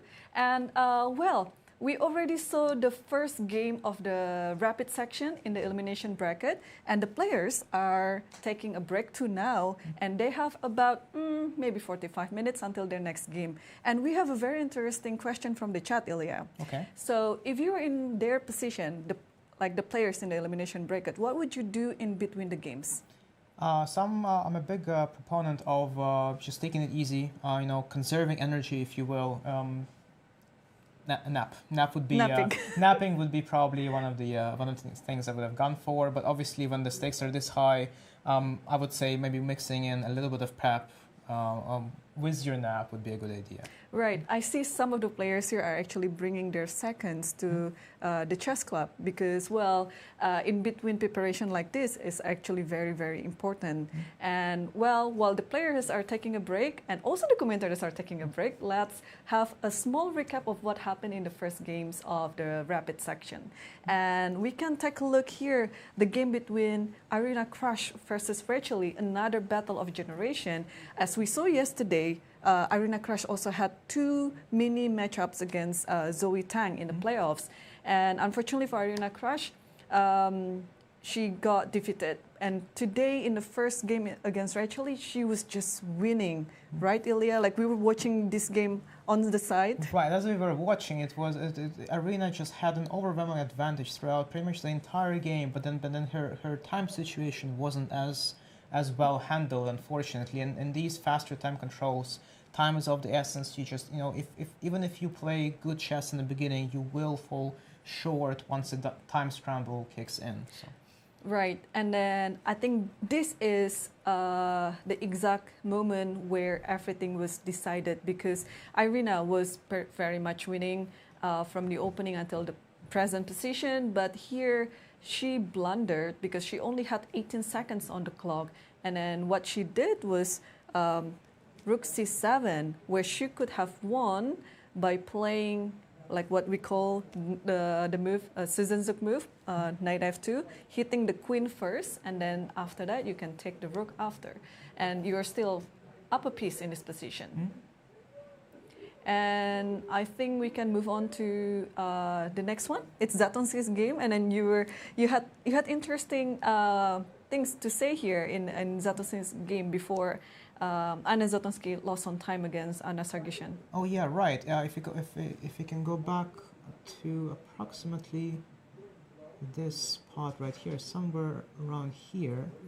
So at this point, I was, it was understandable the Anna Sargsyan's decision to kind of muddy the water since her opponent was so low on time, and that's once again taking me back to my previous point that you can play the best chess in your life, but if you get yourself down to increments, you will start making mistakes, and there is no coming back from it. So over here, I believe Anna Zatonsky had the first moment where she could have seized the advantage, turning the tables, probably playing the move king c6, making sure the knight on c7 is completely stuck. So that was the move I thought would be a good try for black to fight for an advantage, because as soon as the knight got out, the position has become more unclear. Bishop e4 is a very reasonable move, centralizing the bishop, targeting the g2 pawn. But once again, I feel like keeping white's pieces passive or as passive as possible with king c6 would have been a better try. Now the knight cannot easily come back, and if it does, it would have to take a longer route through b6 to b4. So that was the first moment, and then after that, I think Anna Zatonsky ended up blundering a very nice tactics. Somewhere here, the position is still slightly in black's favor because it has an open nature. The position is open. Black does have a rook for a light piece and 2 pawns, which is a full compensation. But once again, because the position is open, I think rook does quite well.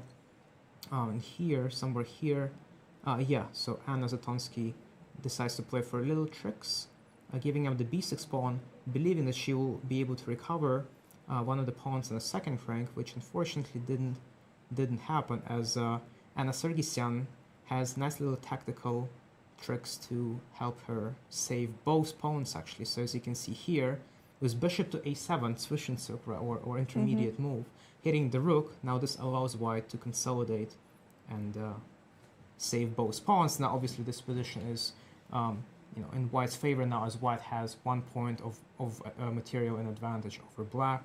And once again, Anna Zatonsky having to play on increments. Pretty much every move eventually does lose on time. Obviously, it didn't have to end this way, but that's the danger you're putting yourself into if you mismanage your time. Yeah, but that's also like the nature of rapid games, right? And then we see Anna Zatonsky we're just playing based on increments pretty much, and then that's why she missed lots of chances there, even though she was better.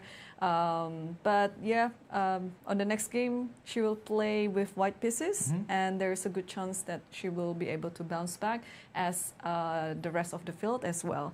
And we saw also very briefly the game between Leinier Dominguez versus Robson, because this also ended with a decisive result here. But I think Leinier he was just playing very, very steady here.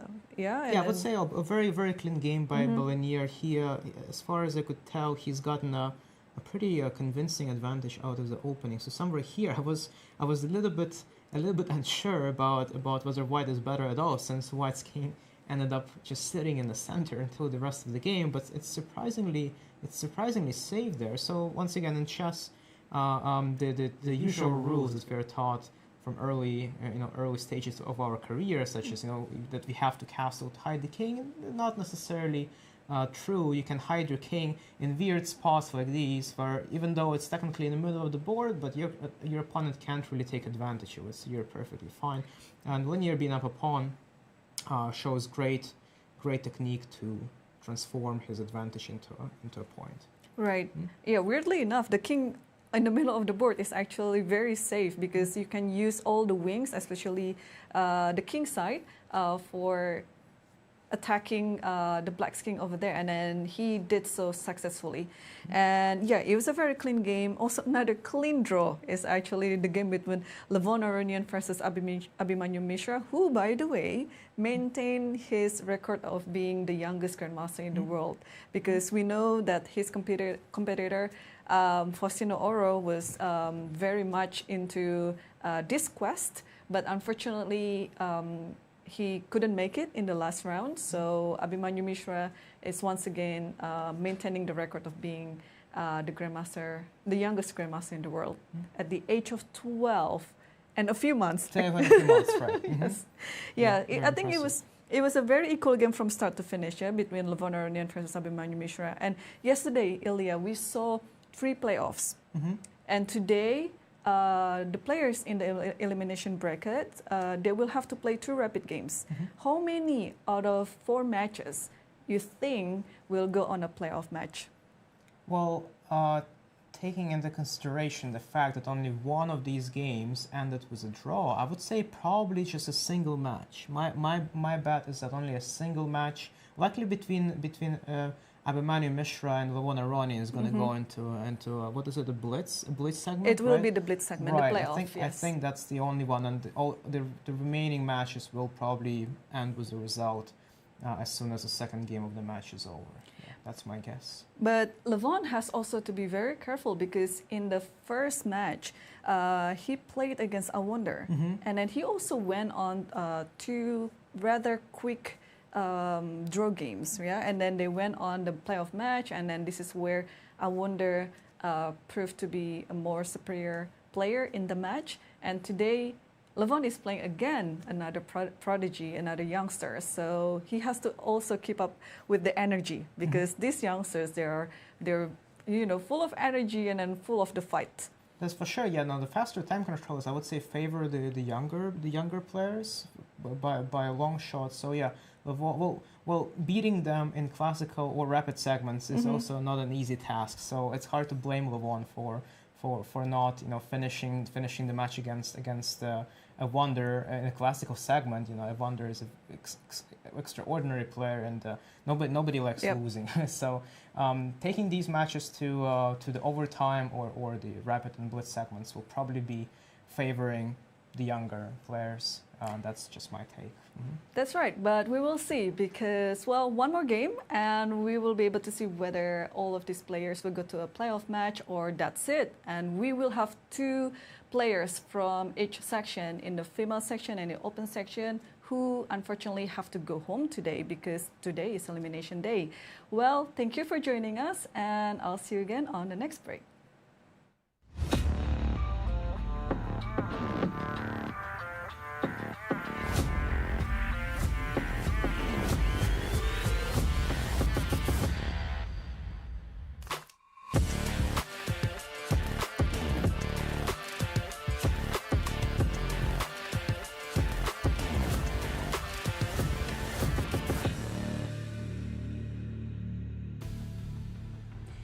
And we're back, everyone. Thank you, Irene and Ilya, for their insights. Let's answer the question. Did I get it right? Did we get it right? Because we had the same answer. The question was, Alice, Lee, and Irene Crush hold the most American Cup wins. Which player from the following list holds the 3rd most? And we chose Tatev. Let's see if that was right. Because of her success from last year when she made it all the way to the 2nd place. And the answer is... Drum roll. Drum roll. I'm expecting some marvelous graphic to jump out. Okay, wow. I had no idea. No, shame on you. How could you? Congratulations, by the way. Thank you. I have to go check my own games. Wow. I know you're a very, very successful player. Apparently 16 wins. Well, there you go. Well, oh yes, because you remember that I did finish with Jennifer Yu. How many? In top 3 a couple of times, so I think that's why. But it's also funny, out of the 4 players on the list, there's only one currently playing, only Tatev, because Begim's no longer playing in the US. Yes. Jennifer, you and me, we just didn't qualify. Right. Well, it was nice of you to take a sabbatical and join us on set. Come on, forget that. She should be in there playing, showing Agreed. her skills. Agreed. She's a boss. That lady can play. There okay, you go. we of course love having you do commentary as well. Right. But for an event like this one, nice. It's not the same without you. I know. Especially with all the decisiveness you brought. Apparently. Let's refresh our memory and tell you what happened in the elimination brackets in the first. Right. Irene Crush lost her first game against Rachel Lee, and Anna Zatonsky lost against Anna Sargsyan. So both of them now have to come back in the second game and win in order to force a playoff. Exactly. And in the Opens elimination bracket, we had 2 games there as well. Right. The first game between Levon and Mishra ended in a draw. Peaceful game, and in the second, Dominguez played a fantastic game against Ray Robson. He truly did. And let's get caught up on our classical games, because I have just saw a really, really nice tactic by Alice Lee in her game with Zoey. Let's just go back a few moves. We saw this move Rook to C1 by Alice, and exactly at this point, I thought that Alice had the freer game a little bit better, but certainly within the margins of, let's say, equality. But it changed on a single move right here. This move is what put Zoey in deep trouble, and it's a little bit hidden, but the moment you see it, very easy to miss that move. you go, obviously, obviously. Knight c6, unmasking an attack against the c5 knight, but the important point is not to capture the knight, but that intermezzo.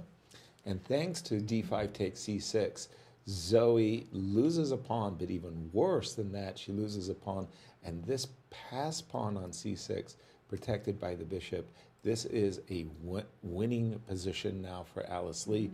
Bishop g5, I expect the rook to simply move. Nothing wrong with f2, f4, of course, but I just kind of like keeping my king a little bit protected. You know, Alice, despite her very young age, is known as a very good positional player, but when there's tactics in the position, she never misses. I remember she trapped my queen once in a position where it never occurred to me that queen could be trapped. Could be trapped, even. Maurice, over to you. Very tactically aware. Maurice. I got to say, I'm very impressed by Alice, the way she is growing as a player. You saw the first two games she won in the previous match against Rachel, and now you see this, and she just looks like a star. She's like playing like a boss. If you tell me that she's a GM at the same time next year, I'd say yes, absolutely, because the way she is playing, the kinds of ideas that she's putting together, the speed in which she's doing it, and the facility in which she explains herself, like, it's going to be like this, it's like this, I was thinking that and that, and you go, okay, nothing to disagree with. Her understanding has just blossomed tremendously. Her tactical wizardry is just simply natural. As you mentioned, she is showing the kind of growth that you want to see. Again, like I said, I don't doubt within a year, maximum 2, take away that IM title and put GM behind Alice Lee's name. Maurice, she is very impressive and she keeps improving every year. Let's take a look at our pie charts, Yasser. Yeah, statistically, where do we stand as we coming into this day 3? Before the event began, Carissa Yip, no surprise, was the favorite with 38.8% chances to win the event, and Alice Lee in second place with 23%. The rest of the players below 10%. After round 1, Alice jumped up a little bit because she won her game, but still it's Carissa and Alice's tournament so far, 34 and 30%. And then after day 2? All right, we had 2 days already. Carissa won her match, so now she's at 47.5%, Alice at 33.6%, and Tatev at 10.4%. Wow, Carissa's chances keep increasing. Because Anna Sargsyan and Irene Crush both lost. They were up there at, 10, 15%, but now they're in trouble. And in the open section? Of course, world number 3, Fabiano Caruana was the favorite coming into this, 41.4%, and Wesley in second and Levon in third. Now, Fabi wins his first game, classical game, I mean. Right, so he increased his chances. I got a glimpse that he was at 47% after day 1. Right. Let's see after 2 days where he stands. I'm sure he increased his chances. Yeah, he makes it past his first match. Oh no, we don't have the update. We'll give you the graph later. Oh my gosh. Well, I'm pretty sure Fabi's chances are higher, and Levon's must have gone down since he lost to Awonder. Uh-oh. Here it is. Fabi's at 53.3%. Wow, that's a big jump significantly. Wesley at 28, and now it's Sevian in third place with 11.5. Interestingly enough, it's Wesley So and Sevian playing their game. And during the break, I had to share what is such a frustrating thought for me is the game between Wesley So and Sevian comes from one of my favorite openings as white, the English. And specifically, it's this variation. I had played many times in my career this position as white, and almost all of my opponents would play c5 against me, and I would play queen to h4, and away we go. in particular, what I specifically wanted to mention is just stop right here, is I was always aspiring just to get a solid pawn structure as white, the 2 bishops, and I wanted a pawn structure in particular where we both had majorities. So I wanted an asymmetric pawn structure and the 2 bishops open position. This is your dream position. Precisely. This is what I would play for. I would aspire to this position. I would think that anytime I got this position as white, I'd pat myself on the back. Bravo, Yasser. You know, you're great. You're wonderful. Now you give it to today's modern engines, and they go, no, no, no. You got nothing to be proud of. Black is perfectly fine. And the modern engines all kind of go triple zeros. And you go, well, wait a minute. Don't I know anything about chess? I mean, isn't white supposed to be a little bit better? So I was sitting there explaining my frustrations to Maurice, and Maurice comes back with a Yoda-like, you retired at the right time. Like, thanks, Maurice. No, Good call. I'm with you, Yasser. White should be better. Right. The engine saying that it's very close to equality. If you play like the engine for the rest of your game, that's true, but right. It is definitely more pleasant for white to play. However, do you think Wesley's considering to make the through move repetition? No. I think what's really going on in his mind is, okay, I take this pawn and you go rook b8, and let's say I go queen a6. So I just want to defend my bishop on e2, and I'm assuming you're going to recapture the rook. What's going on, I think, in his mind is this position, is like, okay, the queen side pawn structure has been compromised by black. The pawns are split. Yes, I know there's a passed pawn.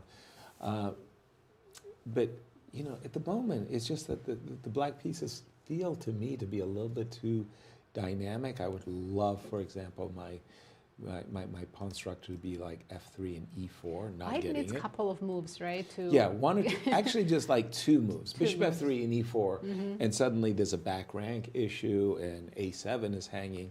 But yes, it's just like, so Wesley is thinking, do I take on b7 and roll the dice, or do I play queen c2 and make a 3-move repetition?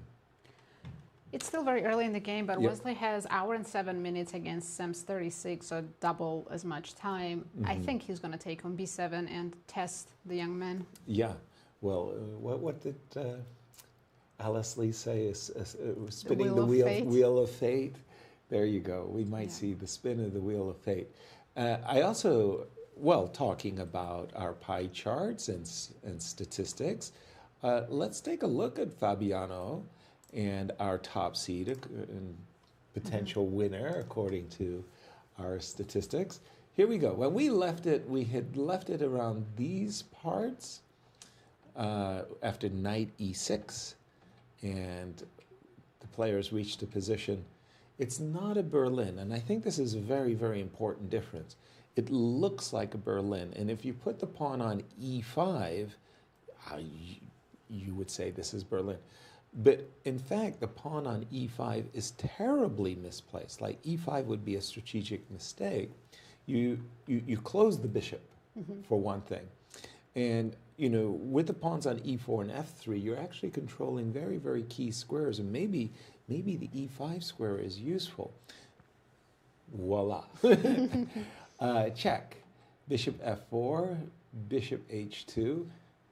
Okay. Wow. Now, I have such hard that's a puzzle rush kind of moment, isn't it? You know, like bishop h2. I've never played the Berlin or this kind of structure, so all these moves like bishop h2, I can't understand that. Well, we do. We understand it from the perspective bishop takes, knight takes. Well, yes, let's be clear. G2 is hanging, h3 is hanging, e5 is hanging. So you don't want to invite the knight to f4. On the other hand, you don't want to just move the knight away and then allow the doubling of the pawns. So it's better to allow the rook on h2? Well, you keep your structure intact, and on the other hand, you're already preempting any strike, and like you go, okay, I'll just chase you back. Yes, my rook is misplaced, but maybe on a good day I'll play g3, f4, maybe swing my rook across or just bring it back. So do you think it's Yasser a temporary White actually misplacement. has something here? Structurally, yes. Of course, White structurally is better. The question is, can he just take care of the dynamics for the moment? If we trade and I get to play f2, f3, followed by rook, knight to d3 and rook to h1, I want to play White. I want to play this roulette exchange. Game, right? Yeah, but pretty balanced. Maurice, what's caught your eye? Well, there's this game between Carissa and Tatev that is really fascinating.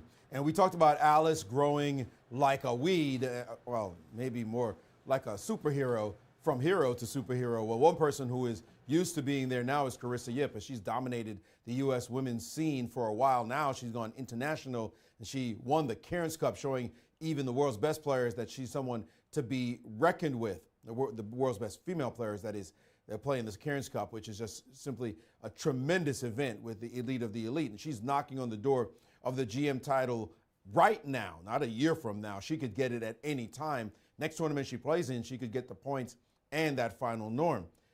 This game she's playing against Tatev, a bit more turgid battle. And you can see that it's tricky. The pawns, how do you get around this pawn wall? So she tried the move queen to b5. And after queen to c7, the engine here recommends queen to b2.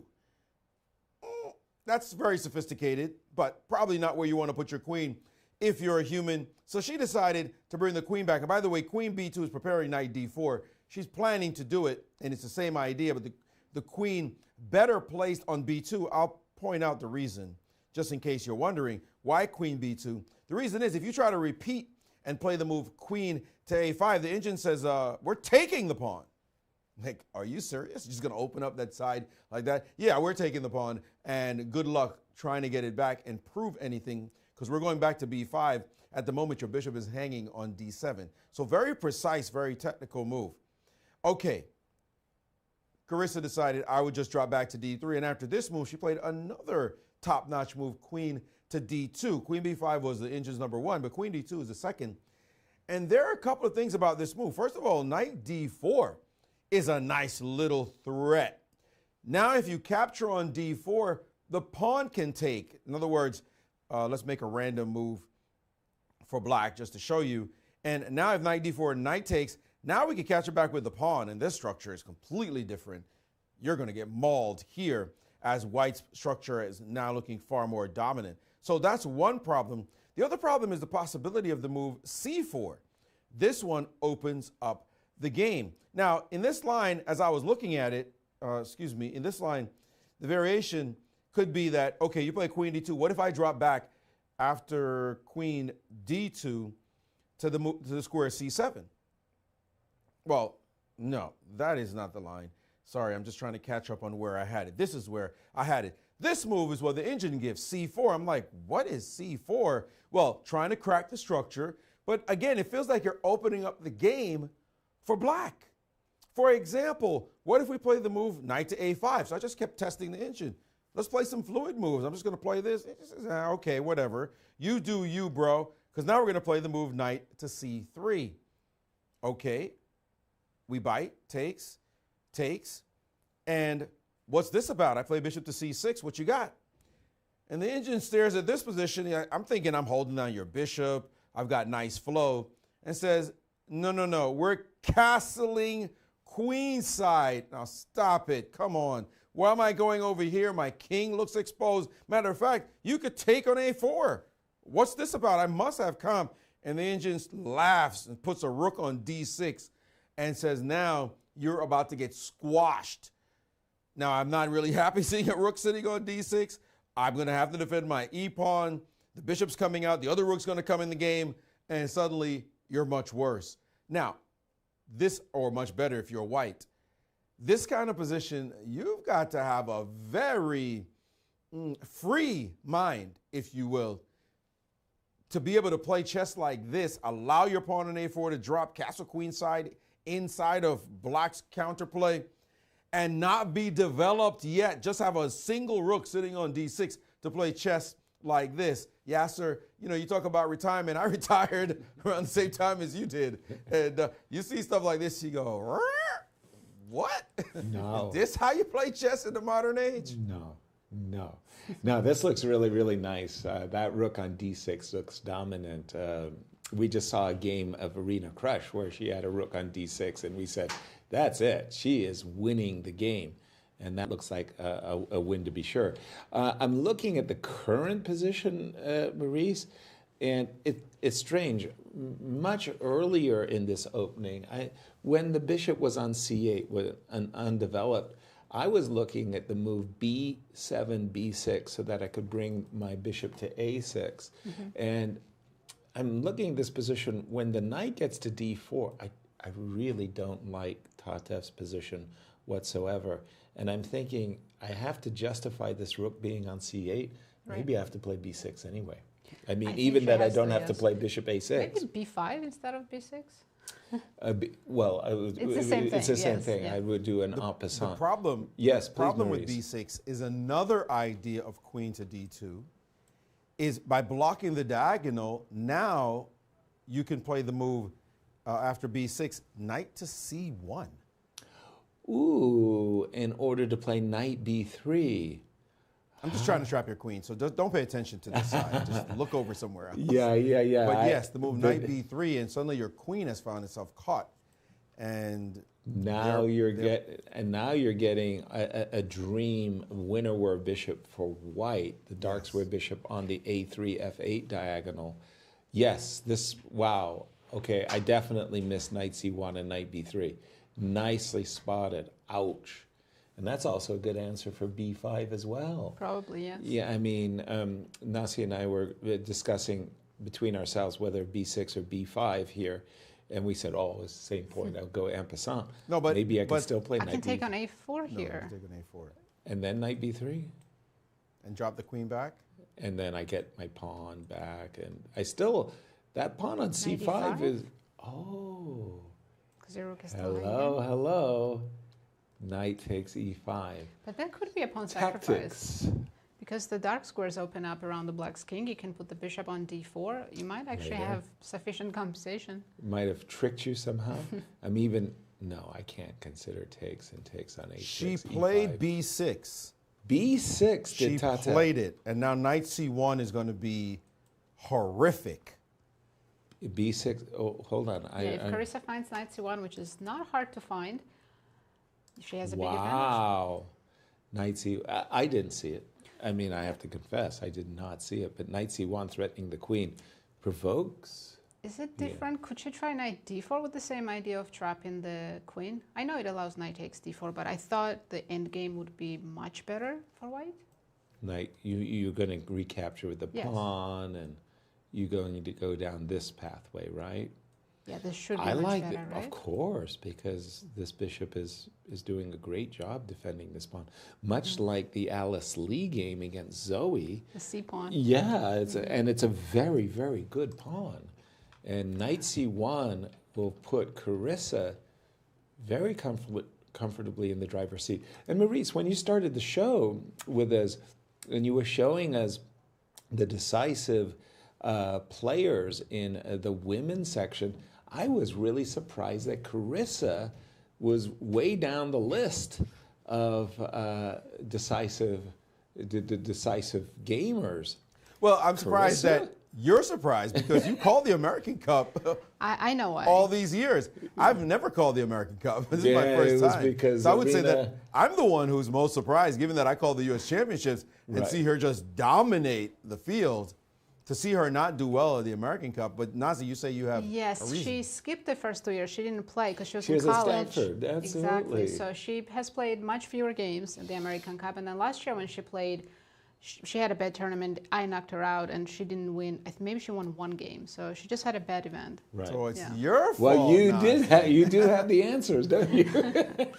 Sometimes you got to share more often with us the answers there. You know, in this position, though, we make this point, the point about knight d4, knight c1. Yasser, you brought up this point that Levon Aronian told me a long time ago, which, well, maybe it was a few years ago, where he said that strong players don't like having to have too many options. Too many You would good. think choice is good. Why wouldn't you like to have options? Because when you have options, you stop and have to think about them. You'd much rather have a difficult single move than sort of reasonable multiple moves.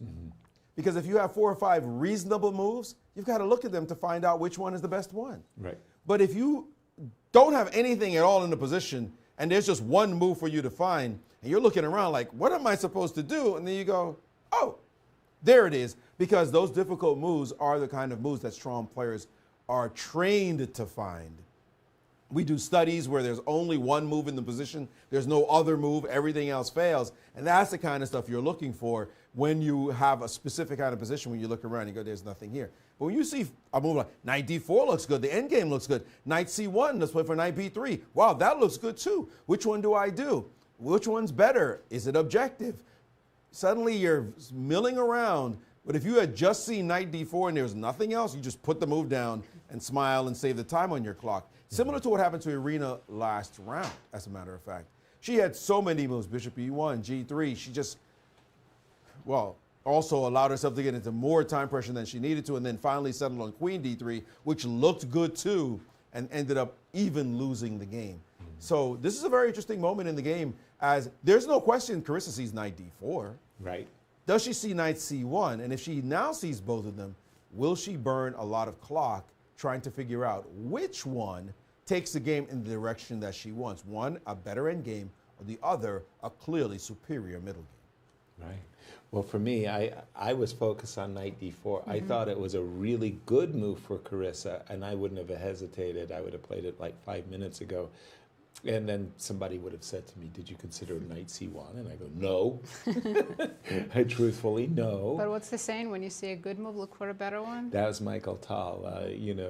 When you see a good move, wait, look just a little longer. There might be a better one. So Mishra, let me make my good moves. Like, leave me alone. Knight d4 looks really good. I want to go to the game of Fabiano. Finally, and at last, the rapids are done until 2 o'clock is when the rapids will go. But our top seed. Our top seed. Thank you. I was looking for that. Our top seed and our statistic favorite? Yeah, our statistical favorite, Fabiano, up against Awonder Liang. In this position, we saw the trade of, and the rook is totally misplaced. Like sometimes, you come into the playing hall and you look at the screens, the monitors, and I show you this, and you go, okay, that's a glitch. Yeah. The rook is not on h2. That's a monitor glitch. I would think that, yes. Yeah. Now, Awonder unmask a direct attack, but there's a back rank mate threat. So if Fabi moves the knight, the e-pawn is hanging. Fabi took advantage of the back rank mate threat to first protect his pawn on e4 with f2, f3, and now drop back with his knight and did something unexpected. He retook here with the pawn. And that was unexpected. I thought he was going to keep his structure intact, his queenside structure and his 4 versus 3 by recapturing the rook. Perhaps he didn't like the move f7, f5. He recaptured with the pawn. C5. I like the C5 move. I do too. G4. Okay. The rook saying, I always like these types of moves because you make a virtue out of the fact that your rook is badly placed. It's like, okay, I'm going to bring my rook back into play. Rook d8,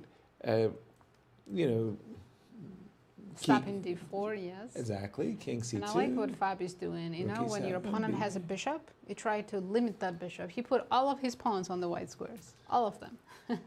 You're right, he's playing checkers. That is true. And with the move king c2, I think the position's still very, very balanced. If I'm in Awonder shoes and I'm playing, 2800, I'd say, well, good for me. I got out of the opening very decent shape. What about f4, f5 for white? Yeah, I'm thinking that I should play f6, more or less bring my king into the center. I don't see why not. And okay, so let's start. Because white has Shall- the pawn shall we? majority on the king side, And space why not? advantage, so why not Exactly. expand there? Maybe we'll start with rook g2, because Rook G2. Yes, I'm preparing so f5 eyeballing and g5. Such ideas. Okay, and again, I'm getting my king maybe a little bit out of Okay, the way. f5. F5, bishop And back. let's play h4. And let's play h4. Here I always have these questions. Am I supposed to play h6 in order to, you know... Who does this help more opening up the h file? Exactly. Who benefits the most? Maybe white Should be benefits? Or Yeah. I don't really know. But yes, I think that this is a very indicative of the type of play we'll be seeing. From Black's point of view, while you were doing all your business, I wasn't being an active player. I wasn't playing for the queenside Black majority doesn't have myself. to play passively here at all. You have No. very good counterplay with b5 and c4, and I can't really stop it. or No, I prevent couldn't it from stop you happening. from playing g5 either. Yeah. So more or less, we're both in It's the a same race, right? Yes. Who's getting there first with some active play? We'll keep an eye on this one. Where would you like to take us, Dusty? Let's check in with Alice. We know she has a winning position. Let's see if she's made progress. Well, she got that nice little tactic in with knight c6.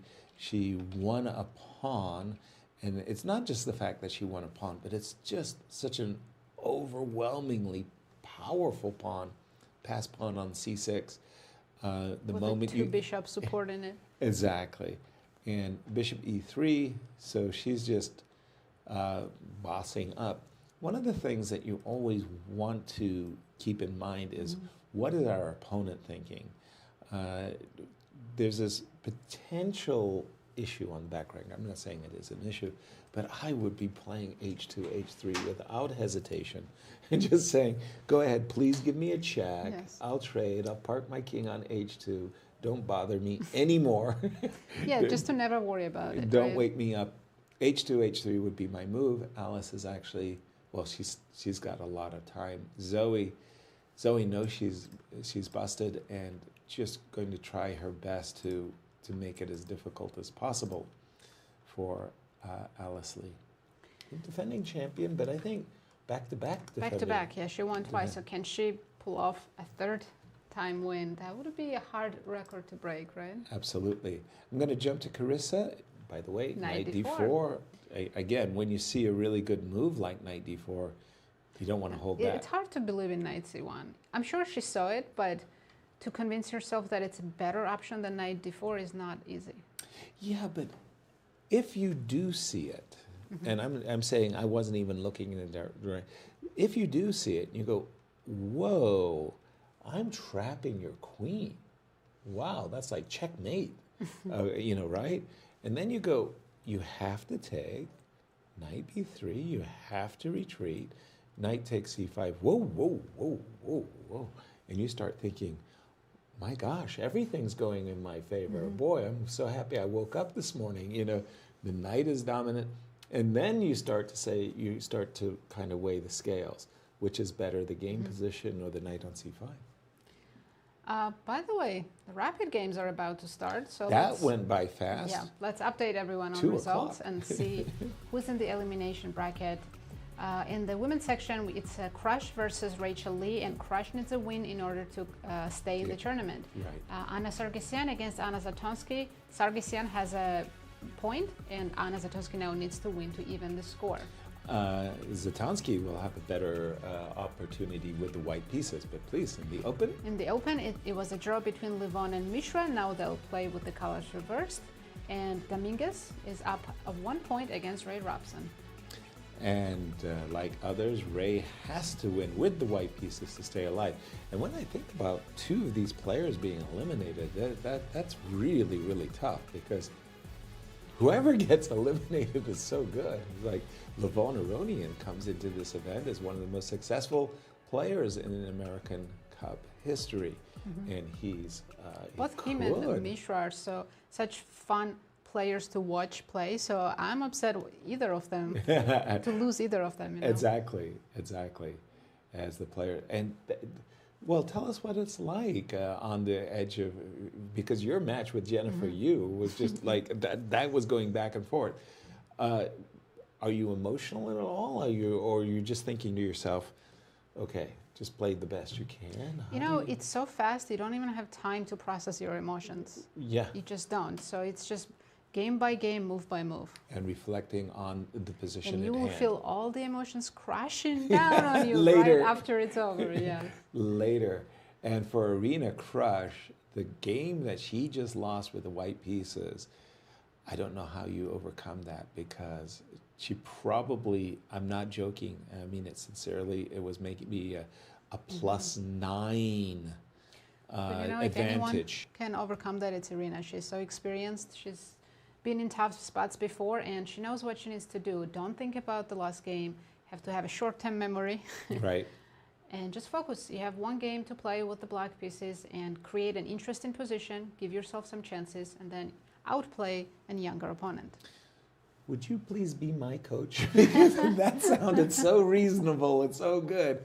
But it's easier said than done, Easier right? said than done. As the games are underway in the elimination, and sometimes 1, E2, E4, all you need is a draw as white, and E4 is a pretty darn good way of playing for a draw. However, we are in the close Sicilian, and let me just bring that game up on my board. Rachel played close Sicilian against Alice Lee as well. I remember in the first or second classical game. Right.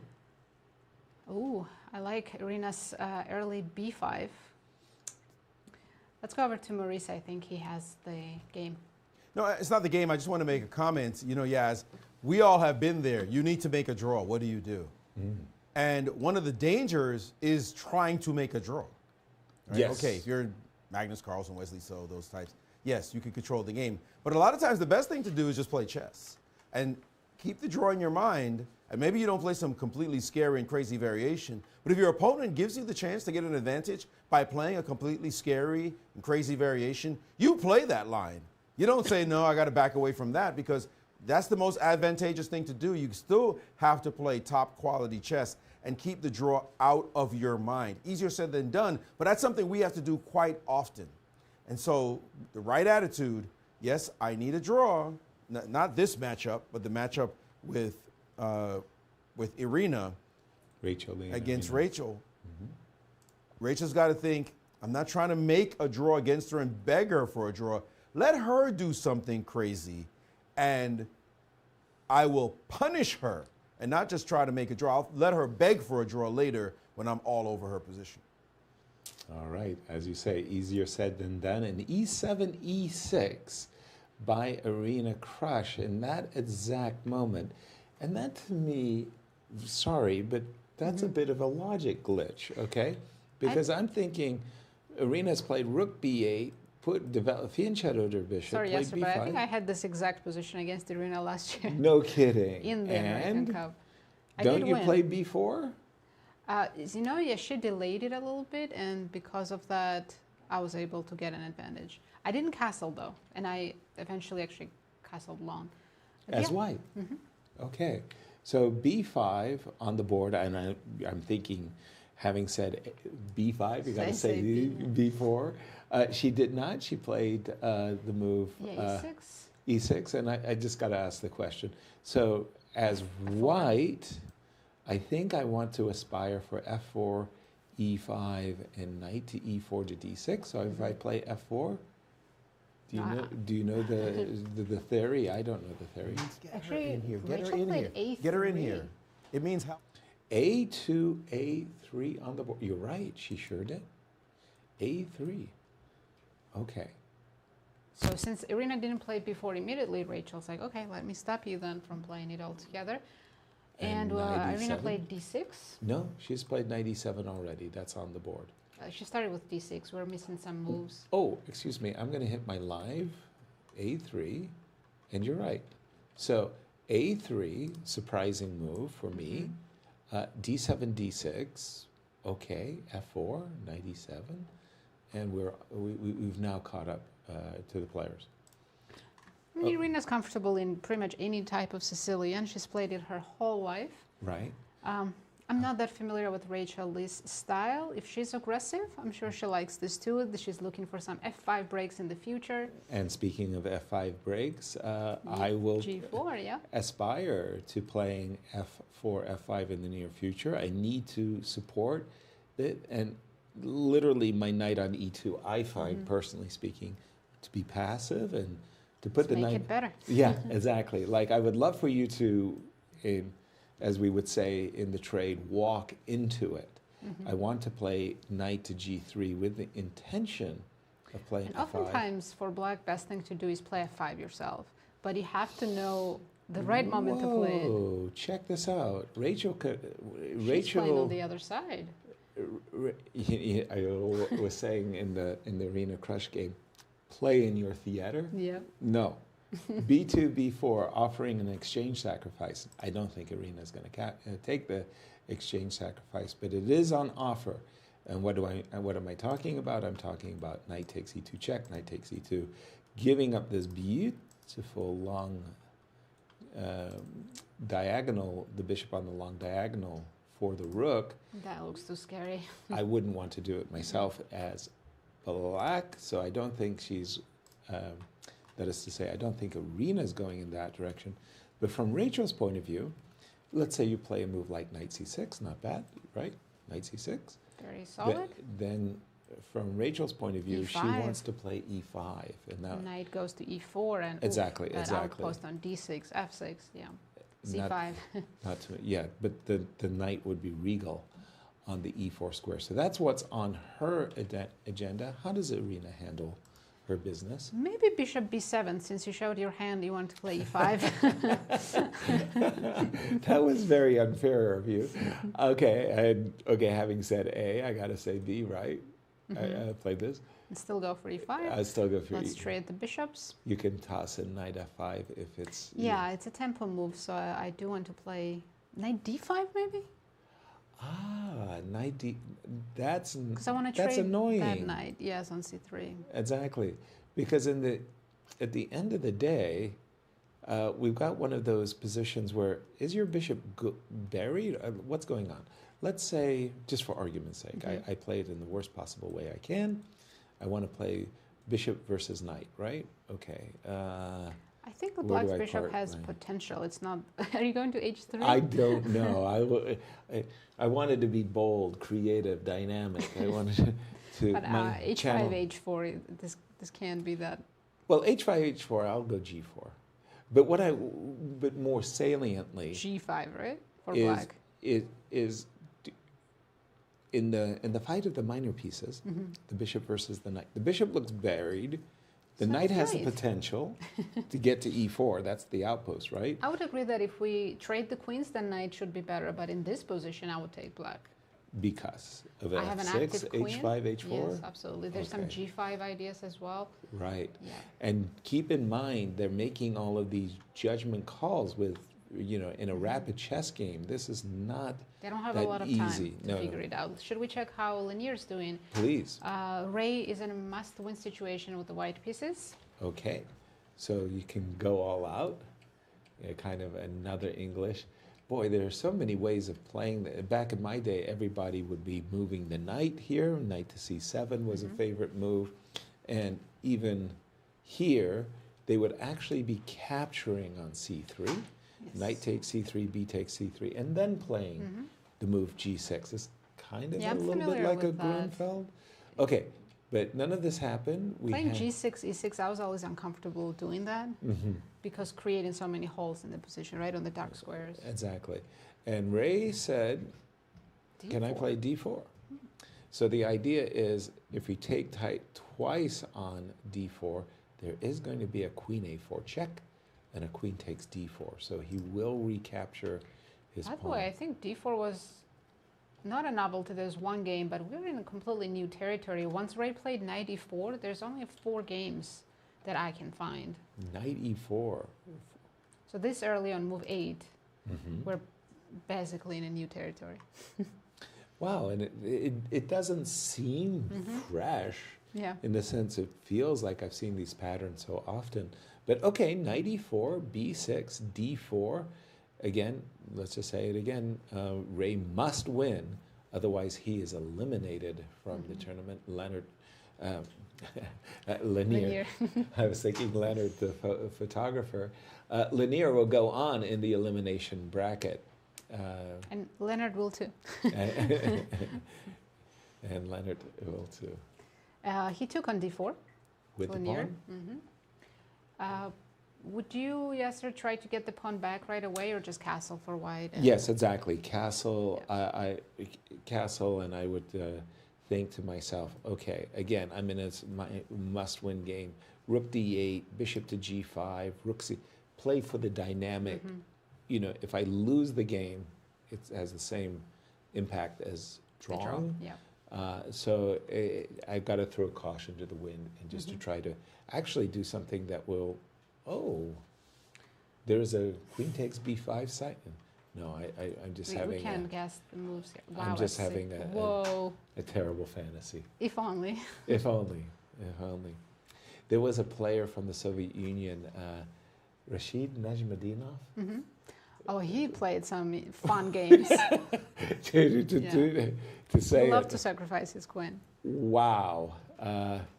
Najmadinov. I actually have his book, I think, all his best games, and those are some fun games. Totally fun. I remember having dinner with Grandmaster Lev Polgayevsky, and we were talking about Najmadinov, and Palu said to me, you know, Yasser, it's just the worst. It's the worst thing ever. You know, I played 15 games with the man. 2 games were drawn, 12 I won, and I lost 1 game. Okay. Everybody remembers the game I lost.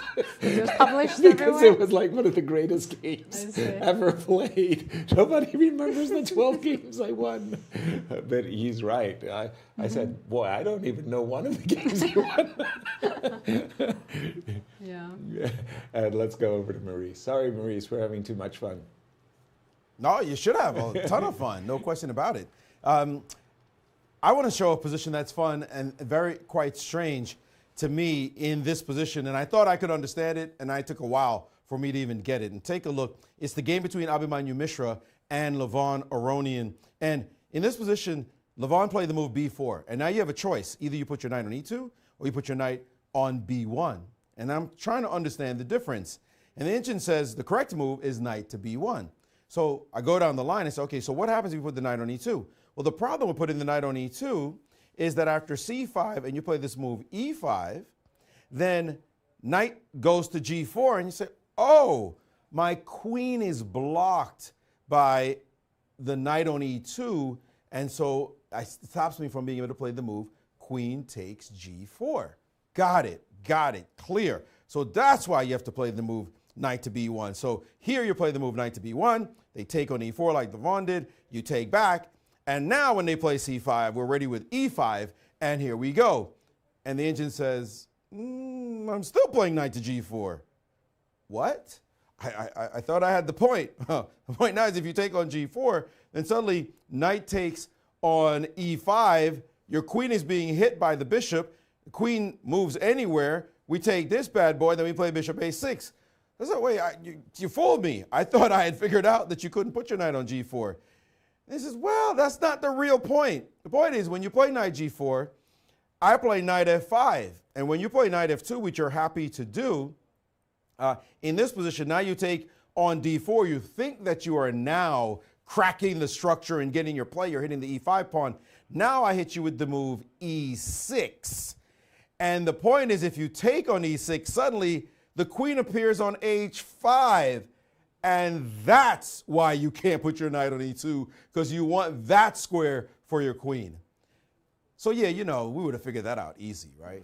No problem. Guess what? The youngster did figure it out and put his knight on b1. And after d takes, e4 takes, and c5, we now have e5 on the board, the exact position Abhimanyu is playing right now. Will we see knight g4 from Levon, which is supposed to be the top move, and see everything unfold as we just saw? That is remarkable. It would be an amazing feat for the young man to show his class. Thank you, Maurice. That is truly devilish. That whole sequence with knight f5, e6, and queen h5. I have to admit that pattern I should know that pattern, but it's so unusual to see the rook on e8. Undefended, Undefended. right? Yeah. And wow, okay, if you come up with that. I mean, look at their body language. Levon looks like he's in trouble. He knows he's in trouble. Well, he sure does, because he can see that, white is just teeing up these next two attacking moves. Knight to e, White has to a f5. lot of happy moves, right? Yes, happy moves. Queen can come to h5, and remember that's a half-open f-file too, yeah, there's right? bishop c4 also. Bishop c4. There's so many ideas for white. Lovely attacking. I mean, it's just, and for the moment, knight on d7, bishop c8, rook on a8, all seem to be a little bit. So if Levon goes knight d5, it's just lost after queen f3? After queen f3. Gee, I didn't even consider queen f3. I was looking at knight f5 to the exclusion of everything else. Queen f3, okay, you attack the knight, you attack the pawn. Oh dear, what am I supposed to do? Okay, I kind of close my eyes, and is there a killer blow? According to our chess thermometer, there is. There is, right? Bishop e4 probably, and I'm not even going after f7. You're just trying to win material. Yeah. Fair. Well, we he's do played see knight to g4, and will Mishra play this beautiful move, knight to f5? Knight to f5, again, not capturing the knight, not allowing those discovered attacking possibilities, but now you definitely want to play. It's a great move, but I would be too tempted to play e6 right away, because it looks like I'm winning something after e6 instead of knight f5. You're right. I can resist everything but temptation. It's just terrible. But as you can see, the engine doesn't love it as much. But by the way, this looks really good. Right? What's wrong with e6? I mean, it's unfair. You say I would be tempted by e6 if I had seen e6. Knight d to f6. Pardon me? Knight on d. Yeah. So you're just let your king. The file and defends the knight on g4, but a bishop c4, I would think there is mate coming here. I would too. I would be like, you want me to sign up for this? Okay. But I mean, if you go king f8, right? I don't think you want to play bishop e6. Maybe you have to. For some reason, the engine doesn't like this as much for white. It looks really, really good. That's actually a problem for Mishra. He's calculating e6, and I could very well understand why he would be tempted to play that. But we know from the variation that Maurice showed us that this is actually crushing. Maurice, over to you. Yes, and the thing is, again, notice how I had to pile and unpack the variation to get to this analysis.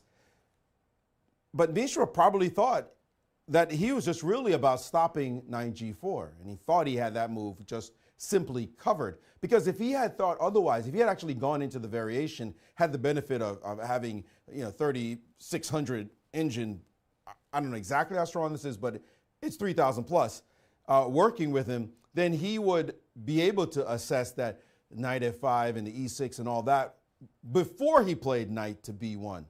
But he played knight b1 to make sure that he had covered the square directly and must have overlooked this tactic that Levon just played. And by the way, Levon himself has gotten up from the board, not realizing, or maybe realizing and trying to have a little gamesmanship with the youngster, that he is actually in severe trouble because the structure does not collapse after knight f5. That's the only way you feel comfortable if you are black here, is if you think the structure is about to collapse. Because if the knight can get here and the queen can show up on this side, yeah, you got my bishop, big deal. But your position is starting to look really funky. By the way, there's another variation worth looking at is the move bishop to g5. This move stops the e6 blow that you guys have been pointing out, which is better for white, but not as good as this line apparently. So you guard e6, you hit the rook, you get a nice little tempo, you'll feel good about life until the move you all have also mentioned, this move queen f3 shows up on the board anyway, and suddenly capturing on this square gets you mated after knight takes, and doesn't matter who takes, f7 is dropping, and then your king is toast. So this is what's going to happen. The white forces are going to be unleashed in a second with tremendous threats after the move knight to f5. Now, he may not have seen it in advance. He may be actually distracted by the move e6, which looks, as you said, very good. And okay, why not? This looks good too.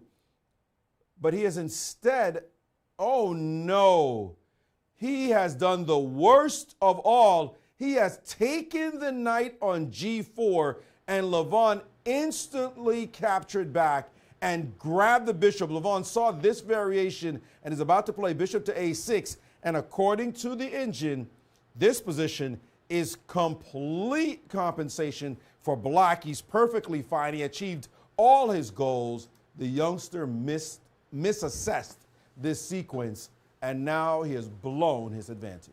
Wow, a golden opportunity with knight f5. But, you know, again, our training, the way we've been taught is in middle games that are open, the two minor pieces are better than the rook. So Mishra, you know, missed this golden opportunity for knight f5, but he's probably still thinking that, wow, I've got the two minor pieces. He thinks he has the long-term advantage. Precisely so. For overlooking the fact that the attack after knight f5 and queen h5 and e6 variations that we saw was really, really good for him. This Maybe is not he as rushed good. a little bit because that was such a critical moment, and he made that move, queen g4, pretty quickly. He did indeed. Again, they're playing. They're in the elimination bracket. Is Mishra and Levon, so they are playing rapid while there are classical games in the other room going on. Rook takes f1 on the board, and it's still early. I mean, anything can happen. But guys, I think Levon dodged a bullet. Yeah. Yes, Maurice. The main problem here, if we count it up, yes, it's two pieces, right? It is two pieces, but it's two knights. It's two knights, and it's awfully close to an endgame. And look at Levon showing, yes, we can now liquidate. He's taken on d4, and that looks like it shouldn't be possible because after bishop takes d4, we're hitting the f7 pawn, so you don't get to play the key move, bishop to c5. Well, the engine laughs and says, what about bishop to f6? This is not a move you want to see because after bishop takes, there's a queen b6 check siding, and this is not the position you wanted to go into, even though you might feel good about yourself a bit. You say, oh, look, I think I win the pawn on f6, until you look back and realize rook e1 lands on the board. And guess who's actually lost here after rook to c8? Yes, if your knight maybe stands somewhere in the center, you know, give it a couple of moves. But the rook is dancing, coming to c2, coming to c1. And I made worse moves for white, to be sure, but it's just emblematic of the variation that it's because of the inactivity, particularly of that knight on b1, that's caused Black to be able to just free flow now, and his game has collapsed in terms of advantage. Now he has to be really careful. Here it comes, bishop d4, and Levon instantly, what did we say? He said it himself, just show me the only move, I will find it. That's how boss players play at the highest level, and he is showing it right here. No effort to him to find the necessary moves, and he just completely caused the advantage to evaporate. And actually, Abhi has to be very careful that he doesn't end up losing this game. Wow, what a turnaround we're witnessing. I'm surprised by the move bishop takes d4 for another reason. It's just that I personally find the move knight f5 just so attractive. I can't, you know, physically stop my hands from going knight to f5. And after knight f5, the idea is to stop the move bishop f6 thanks to knight takes h6 check. And if I could bishop drive F8. You back to f8, then I start thinking, you know, then I'm thinking, you know, like I've got ideas of knight takes, check, followed by checkmate. Yeah, so this is scary. I would find myself, but I think Mishra, when he took, not only did he overlook bishop f6, he overlooked queen b6 check. That's a very important intermezzo as well. And Levon, he was ready. he dodged a real bullet here. I don't know what he did By the way, the opening that was bad. Yes, Maurice. If I may, Please. You're not going to like this. No. At all. If you go back in your board, just go back a couple of moves. When you play knight f5, the knight f5 line, knight f5, bishop f8. Yep. and now take on d4. Yep. You won't want to hear the engine say, I'll just play king h7 and be better. Better? Wow. And be better. You just put the king h7 and be like, are you joking? Wow. Your Okay. knight on That's b1 shocking. is a bad piece. I know that. And the other pieces are flowing into the rook is coming to d8 very fast. Wow. And prove that your position has bite. Better. And knight takes h6. I guess just king takes? Just king takes. Takes h6. Just king If takes. you give me queen h3 check, I can cover with the queen. Wow. Okay. King h7 better. Completely Queen outrageous. d3. Maybe g6. And can I take No, this? g6 was a blunder. This is, for humans, that's impossible to evaluate this What correctly. the heck? Queen a6, King queen h7. a6, queen Queen d3, queen a6. a6. Ah, thank you. Queen d3, queen a6. And you're right. I'm crying about the knight on b1. Why can't I play knight c4 like But the players are already in the endgame. Wow. The queens have come off, and it's two knights versus rook and a pawn. Okay. Incredible. Wow. Well, if I'm in Mishra's shoes, I am playing knight b2 to e4 with both hands. I got to get that knight on b1 into play. I can't hesitate. As soon as possible. As soon as possible. I mean, I would be, at this moment, now I'm very scared that I could be worse. And I think he is slightly worse. Yeah, I feel that the danger of a rook coming to c2, specifically the second rank. And it's funny, if you replace one of the knights with the bishop, completely different situation. Of course. White is much better. Of course. Exactly. And by the way, I want to test you guys in this position because there are moves here that I have to admit I wouldn't have spotted right away, or maybe it would have taken some time. These players are playing at a rapid pace. But this move you mentioned, knight to d2, if you put that on the board, right? And I'll put it here. So still with your checking, what would you play if you had black in this position? Well, I would be concerned about knight e4, maybe rook on e8 to c8. Give up the f6 pawn to put a rook on c2. Beautiful. And that is exactly the best move. And I guarantee you, Levon Okay, that was a lucky shot. That's why you're you were top 10 in the world, 4-time U.S. champion, yes. Uh-oh. And Alice has done her due, taking care of business. Alice Lee just consistently playing like a boss. And knight d2 is on the board, and we can wait. Let's go back to Levon to see if, and he played it instantly. Rook. No and now hesitation. he is completely dominating the endgame. Wow. Completely crushing the two knights. It's not just about two pieces against a rook. It's two knights, and they better be well placed because the knights are terrible against an active single rook. And in this case, two rooks. Levon knows he's crushing, and he's walked away now. A lot of time on the clock. This is his game. A stunning turnaround. I really thought that Levon was facing elimination after I saw that move, knight f5, followed by e6 and queen h5, what Maurice was showing us. Levon is in cruise control now. And Mishra is waking up to the fact that, sure, he's going to win the f6 pawn. Congratulations. But rook to c2 takes b2, and one of the queenside pawns is queening. He will be eliminated if he loses this game with the white pieces, and he's down to 11 minutes versus Levon's 21 minutes. And yeah, it's what a missed opportunity. In the middle game, he had such beautiful attack if he played knight f5. He did. He's going to be self-critical. He doesn't need me to tell him. But there's something amiss there because in his game with his second classical game with Fabi, he needed to win. And he had this beautiful dynamic attacking chances, and he didn't go for it. He went for the material. Here he went for the material as well with queen takes g4. And he let his advantage slip away. Just because we have seen that Zoey lost, I'm going to pick up that game as soon as I can find it, by the way. Actually, I want to draw your attention to Please. Robson Dominguez game because I'm having a hard time figuring out what's going on. Pieces are hanging. in the middle we of left the it with board. bishop g5, bishop Yes. b5 check, King f1, white loses the castle. right to castle, and knight takes d4. That's what I'm wondering about. How is Okay, this working? so how it's queen a4 check, right? And We've the seen- bishop is also hanging on g5. And there's a rook hanging on h8. Oh, that's the secret. That is the secret sauce. And castles, the very desirable castles, has a drawback.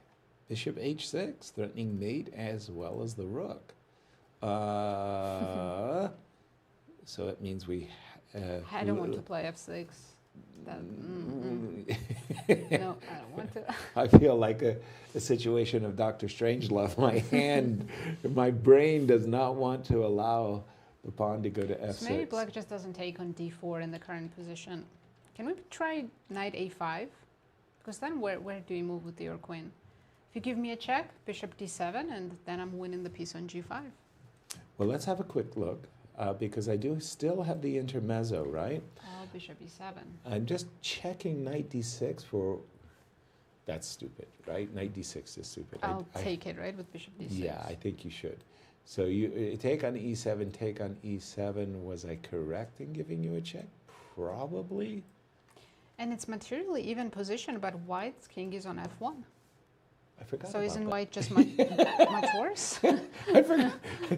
Mentally, the rook was on f1, not the king. You're already right. castled mentally, Okay, just a right? second. So knight a5, a reasonable... I've got to do better for Ray, who is in one of those must-win situations. Maybe you start with bishop e7 here and don't include the check. But my rook on a1 is hanging? Oh. So, Good sorry, let me just share that with the viewer for a moment. My knight on d4 is hanging. We're missing something, though.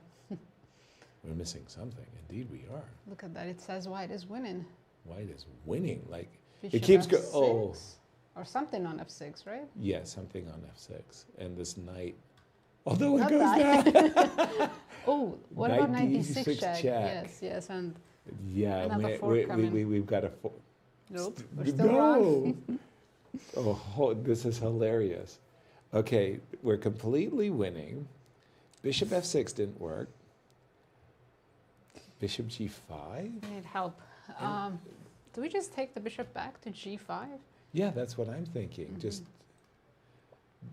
that's hilarious. Oh, we finally found it. We found it, yes. Okay, Maurice, we're happy. Over to you. If you're happy, we're happy. And somebody who is definitely happy is one Alice Lee, winning her third game in a row. Alice, this didn't necessarily start out as something that much of a big deal. Yeah. I think out of the opening, I just played a line that I prepared actually against Rachel a couple of days ago. And so I kind of knew what to do, and she was a bit surprised. But then she kind of misplayed the opening a bit. So where should she have improved? On move 13, when she played knight a6, she could have played bishop g4. And the point there is after I play queen d2, she can play knight c6. So move 13? Oh, she played knight a6, so she should have played bishop g4. Queen d2, knight c6, and then like bishop takes c6, b takes c6, knight takes c6, like queen e8. And here, I looked at this a little bit. Actually, I'm the one who has to be careful because even though I'm up a pawn, I have very weak light squares. Very fascinating line. So she had to know that, but instead she went after the knight a6 line, and that gave you an edge. Yeah, definitely.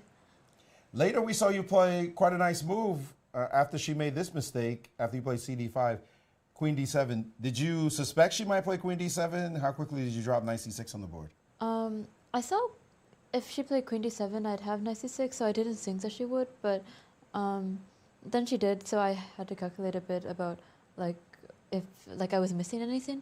But yeah, I was a bit surprised that she did play queen d7. I have to say that there were three players, Varuja Nakobi and Yasser Seirawan and myself, who we were on break when you put the knight on c6, and all of us said, that's a boss move. Welcome to the club, because that's the kind of move you want to play that just shocks people, shocks the world, breaks the back of the opponent. You're playing really well so far in the event. You feeling free or feeling like the last 2 years? Yeah, I think, definitely there's something about this event that kind of suits me. But of course, for me, my goal is always just to like I can't really be too happy with myself because the next day is always like it's going to decide the match. So I don't want to let her do what she did to Irene. That is the exact right attitude. There's no such thing as momentum. It's just how you play your next game. Yeah. And that said, however, for this game, you do get a prize. Guess what? You were the first winner of the day. And Q Boutique is always generous enough to give a prize to the first winner. Our good friend Irene Sundakar goes over, finds the appropriate gift. So she thinks this one will be very appropriate for you. So you can have a look, take it out. And it is a book, which I'm not sure if you've seen this book. I can't imagine you may have made the best player win. This one I've actually read. It's a pretty good book.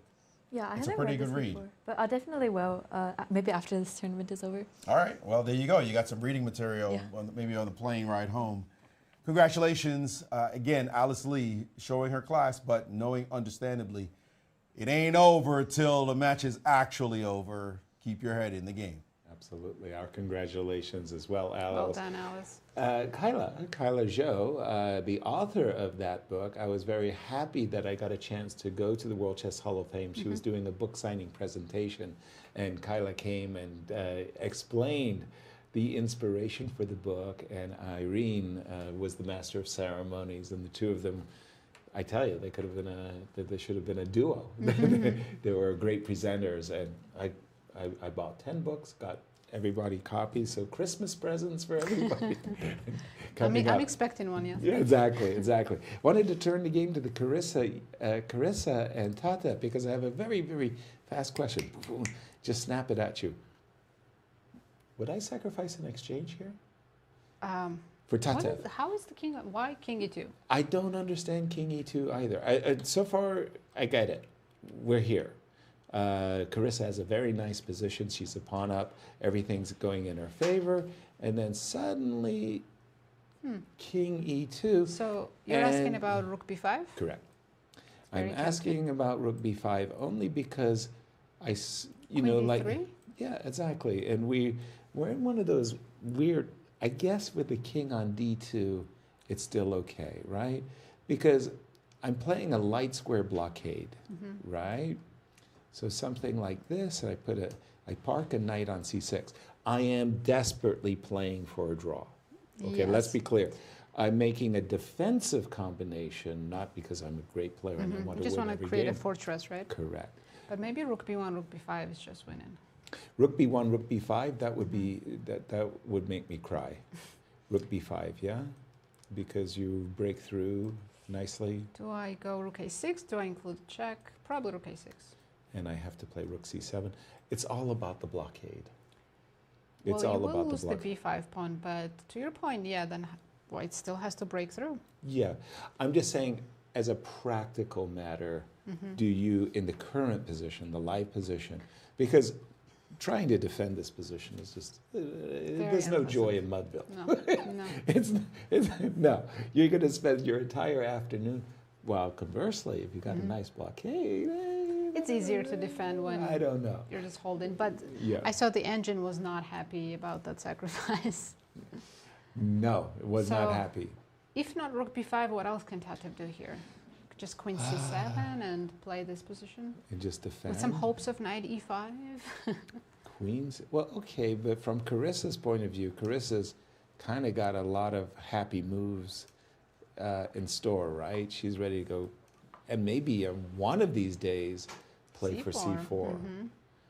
And yeah, Carissa definitely has a nice position. Right. And extra 10 minutes on the clock as well. Exactly. Wesley So versus Sevian, that was the two bishops game. Again, Wesley's been nursing an advantage for some time. Is this enough? I think it's been fizzling into more drawn endgame. Is it more of a fizzle than a sizzle, huh? Neither of the players are at the board, so it looks like it's over, but there's still there you go, Wesley comes back. Hard work. Should we check how two Annas are doing? Yes. Where do I Because they're playing the rapid playoff, and Anna Zatonsky needs a win. She's down to her last 6 minutes. Oh, wow. That happened really fast. Maurice, weigh in on this one. Yes, this is a very interesting position. As a matter of fact, I drilled a little bit deeply in the position, and it's one of those things that you mentioned, Yaz. You've got to know the rules and then know how to break them. We saw in the Levon Aronian game, the rook landing on c2 was just such a devastating concept that black is the one who is actually wildly advantageous, and who wants an enemy rook to be sitting on the c2 square. Well, this position, it turns out that there's only one road to advantage. Your pawn is hanging on e3, and to real advantage, not smidgen advantage, real advantage, you must play the move rook to d3 right here, right now, allowing the rook to go to c2. Why would I want to do this? Bishop to d2, okay, if you say so. Rook a c8, and now the move king to d1. Keeping an eye on this rook. What does it do? It freezes black. Black doesn't have much happening. So let's play a move that seems like black is looking for something, some kind of activity. Well, guess what? We'll do it on the other side. We're threatening the move a5. I'm serious that you're threatening, because if you play h4 right now, I play a5, and your bishop has literally nowhere to go to keep your rooks connected. Where, if you put it on c5, you lose a rook. Obviously, this diagonal is out. Can't play bishop c7. And bishop to d8 is met by rook takes on d8, and the rook on c8 is overworked. The rook on c2 is a problem, not a plus. So we go back, and we say, okay, we see that threat. You know, we're not fools. We're going to play another move. We're going to play the move rook 8 to c6. And now when you play your a5 move, now we're just going to drop our bishop back, and we still have you tied down. Well, the answer is you're not really tying us down. Rook to b3, hitting your pawn. And after you advance it, we take. And in this position, a nice move is rook to b5. I'm just going to play it to show that after h4, you have no counterplay. And if you trade and decide to shut me off on this side, this rook on b5 did some additional work by defending the b pawn and freeing the rook on b1. I mean, all this is extremely classy, instructive, maybe difficult to see, maybe difficult to allow a rook into c2, but extremely instructive. This is the kind of stuff that you give to your high-class students to say, find the right way to play here. And even if I prompt the move rook to d3, let's see if you can find the rest. That's a difficult move to play, even in a classical game, much less a rapid game. I'm going to play the natural b3. I don't want you to be on that square. I'll play rook e2. And this has thrown away most of our advantage. f5 wasn't really necessary. Doubling rooks could have been played. But let's catch up with the players now as they are in this position. But that particular line, allowing rook c2, the exceptions to the rule.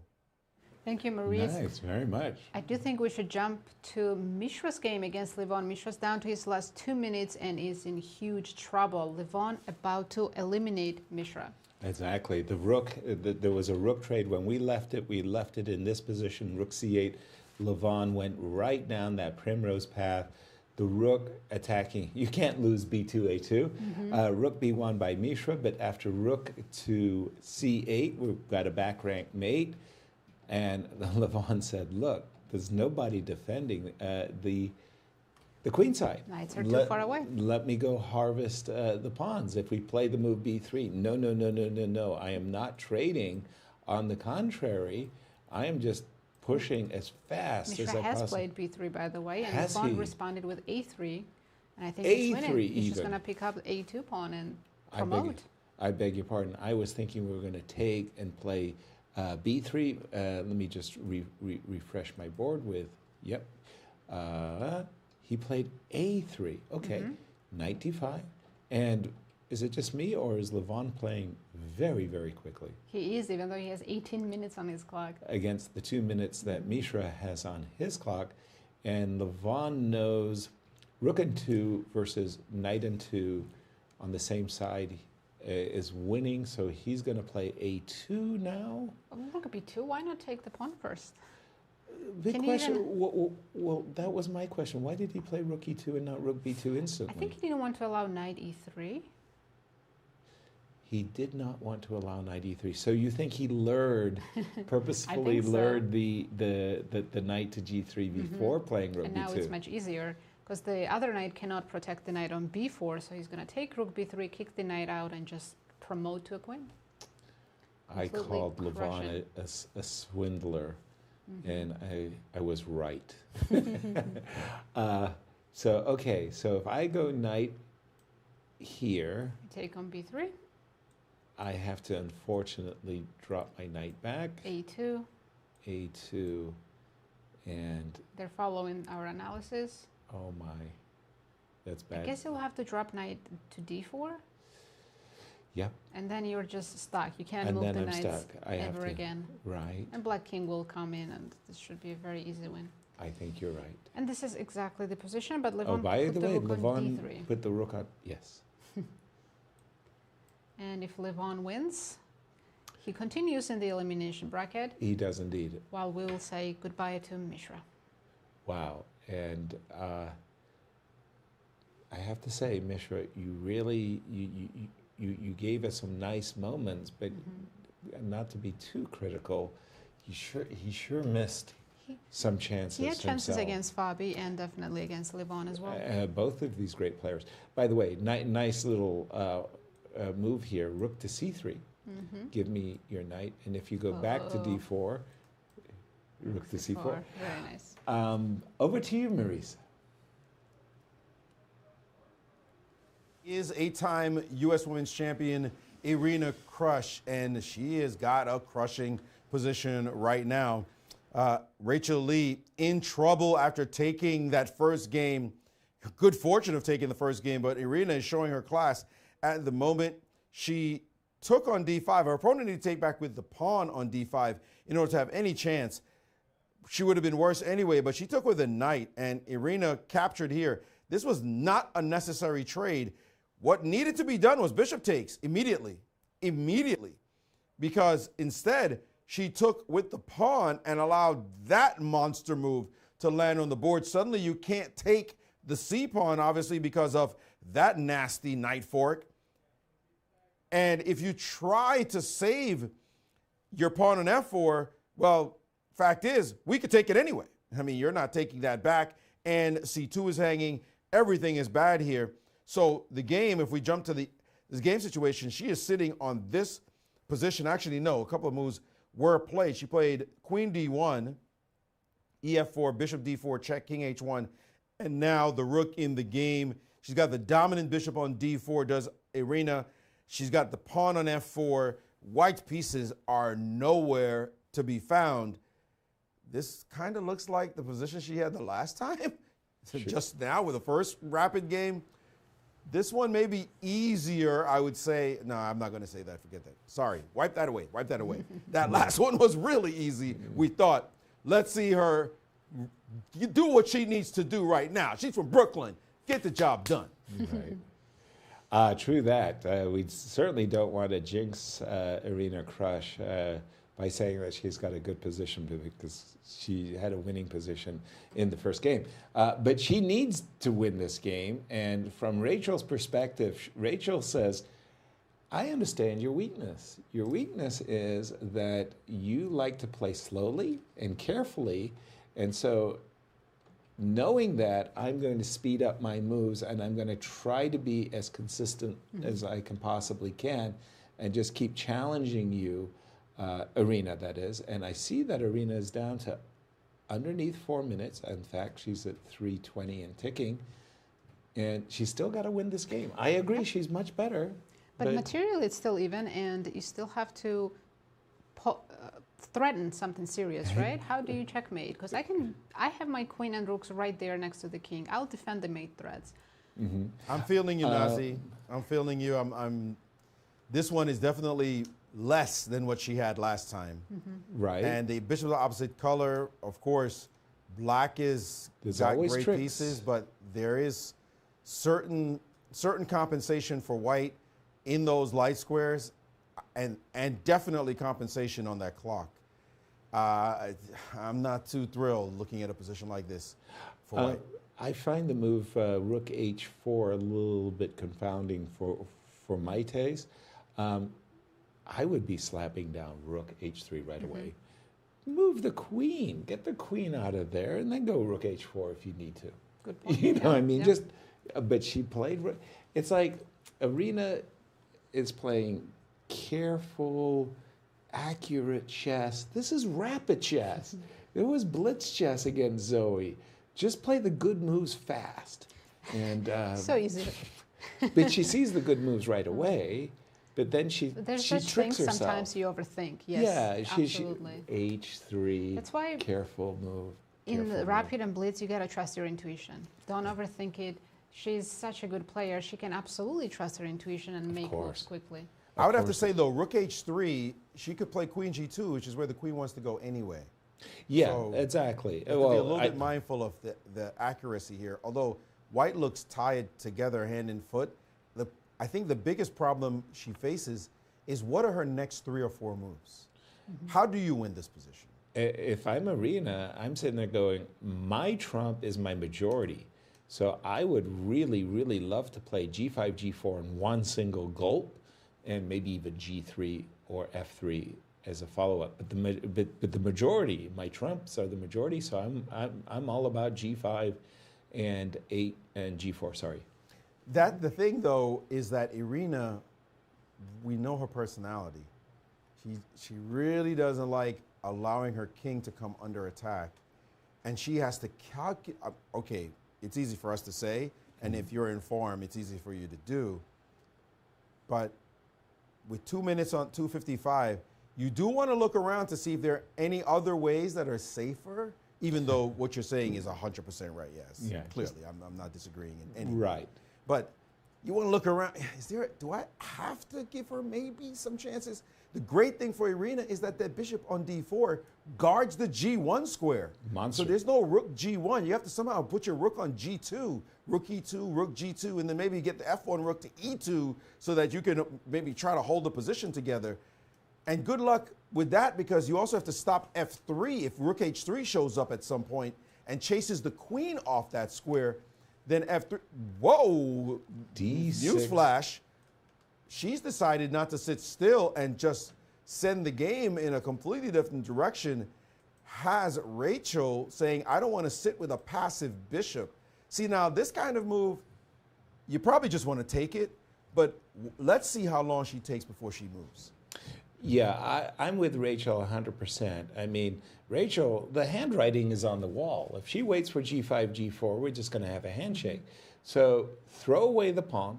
I'm just pitching the pawn. The bishop, and then the rook too, maybe rook E6. And then rook E6, and please, please, please, tell me I have some counterplay that's real. Love it. You know. We have active pieces. That's enough. Yeah, I will take on A6, and again, I'm fishing for tactics or cheapos.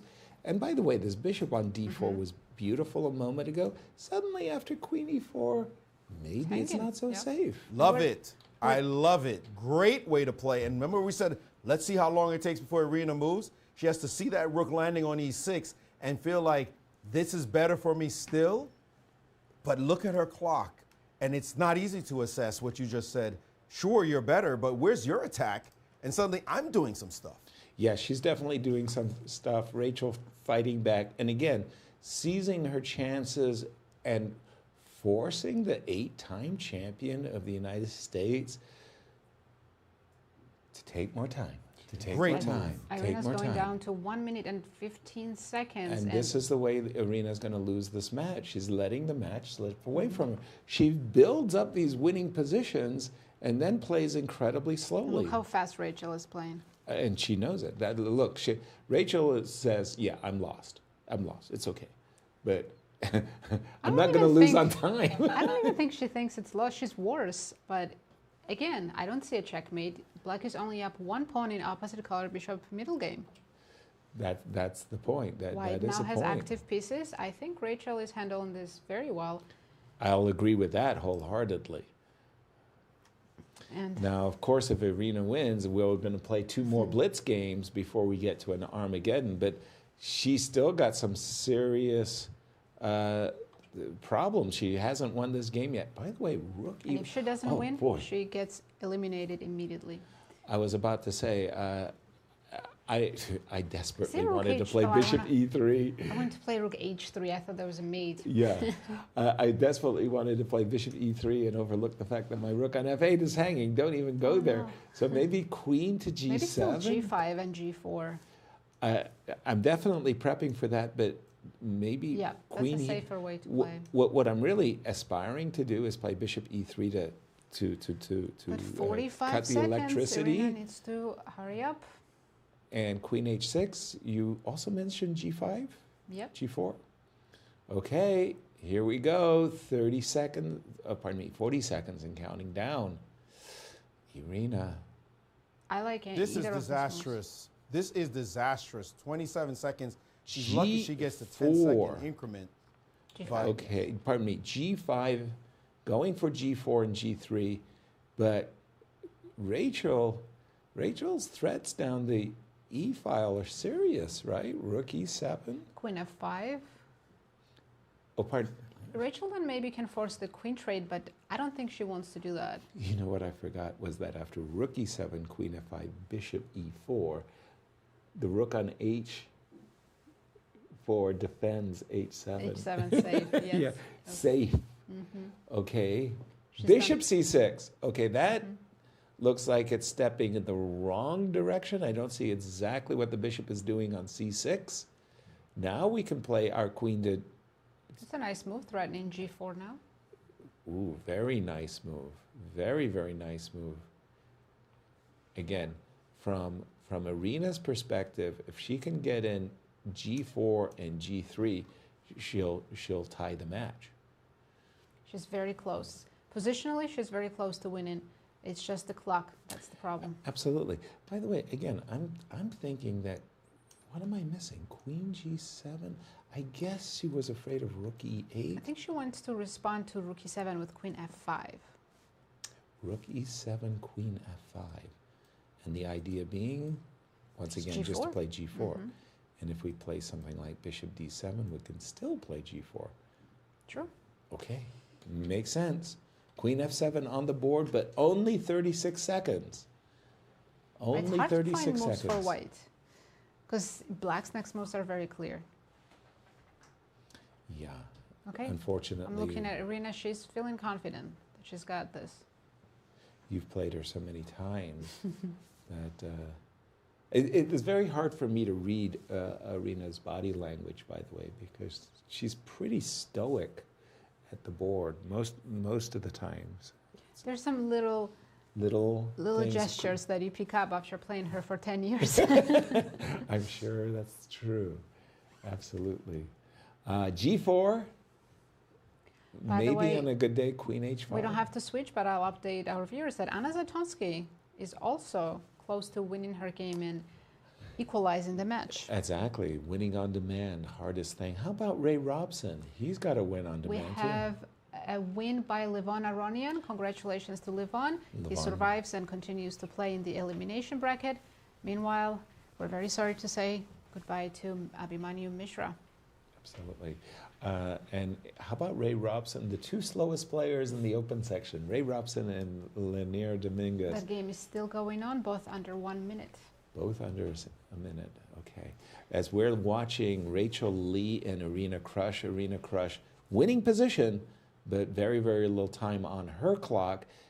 Must win game for Irina to tie the match and to force a second overtime. She's just played the move Queen F7, and I think Rachel actually... played Queen D5, and there is mate in 6 available. I just Rook takes H2? Oh, yes, Rook H2 was leading to mate, but F3 is also winning. Pardon me, just to set up the... So Should Queen we D5... show the checkmate? Yeah, Queen D5 has a double attack, pardon me. Queen takes G5, Queen takes... immediately came the move F3. Was Rook H2? Checkmate, yes. Show me how.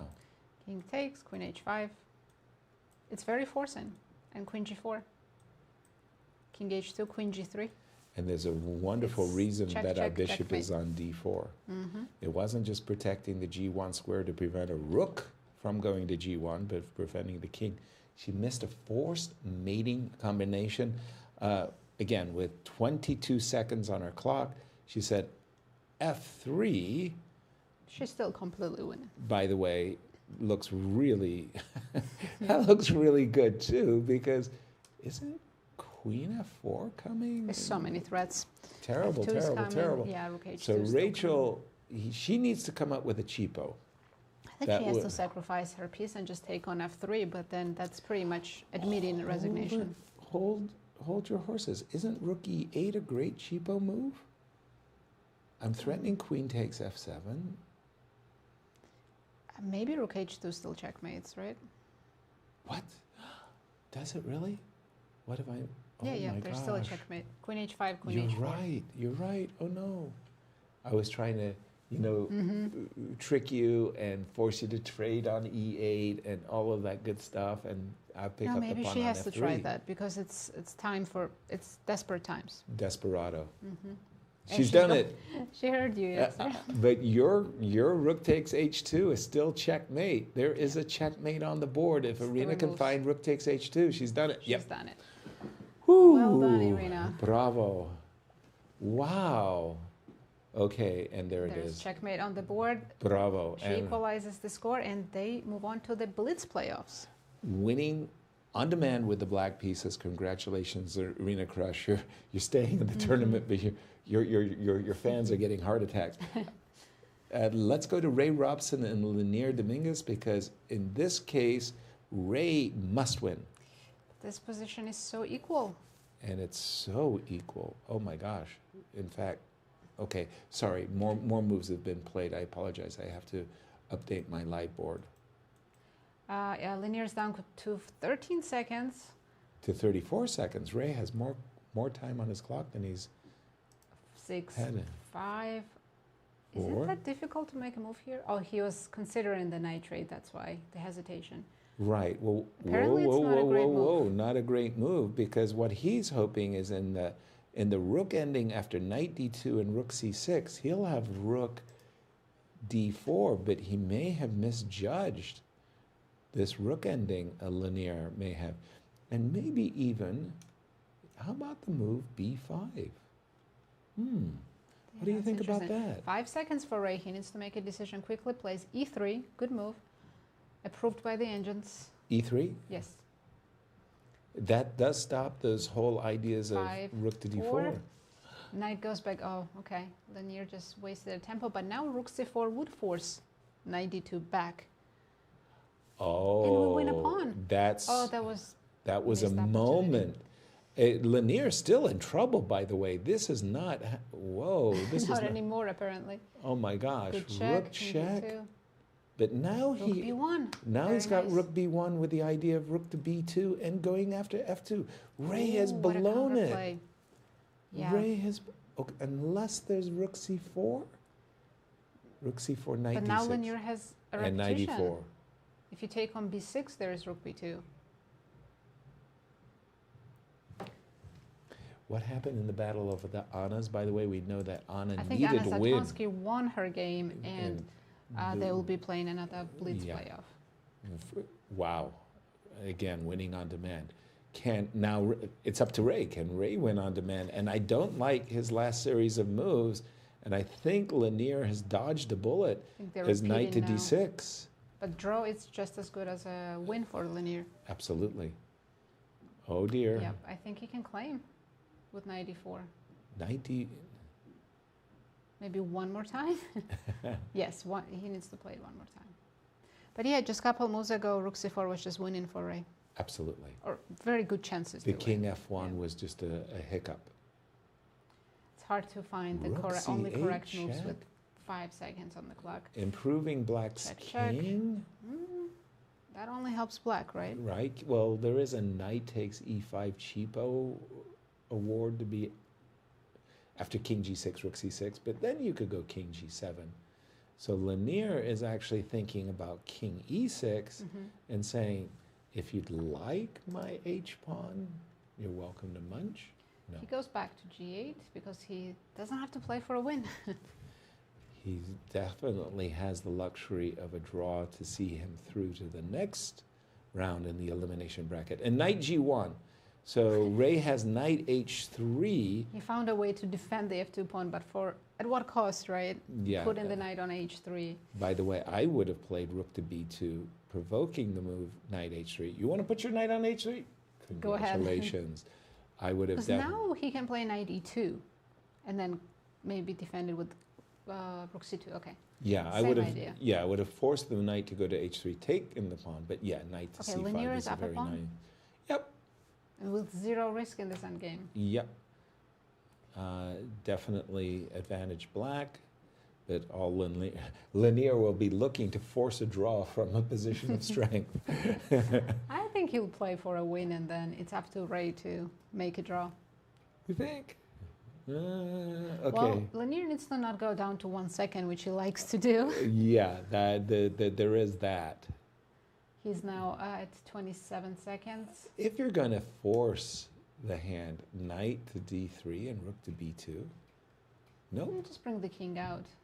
Knight What's e2. the rush? King e6. Agreed.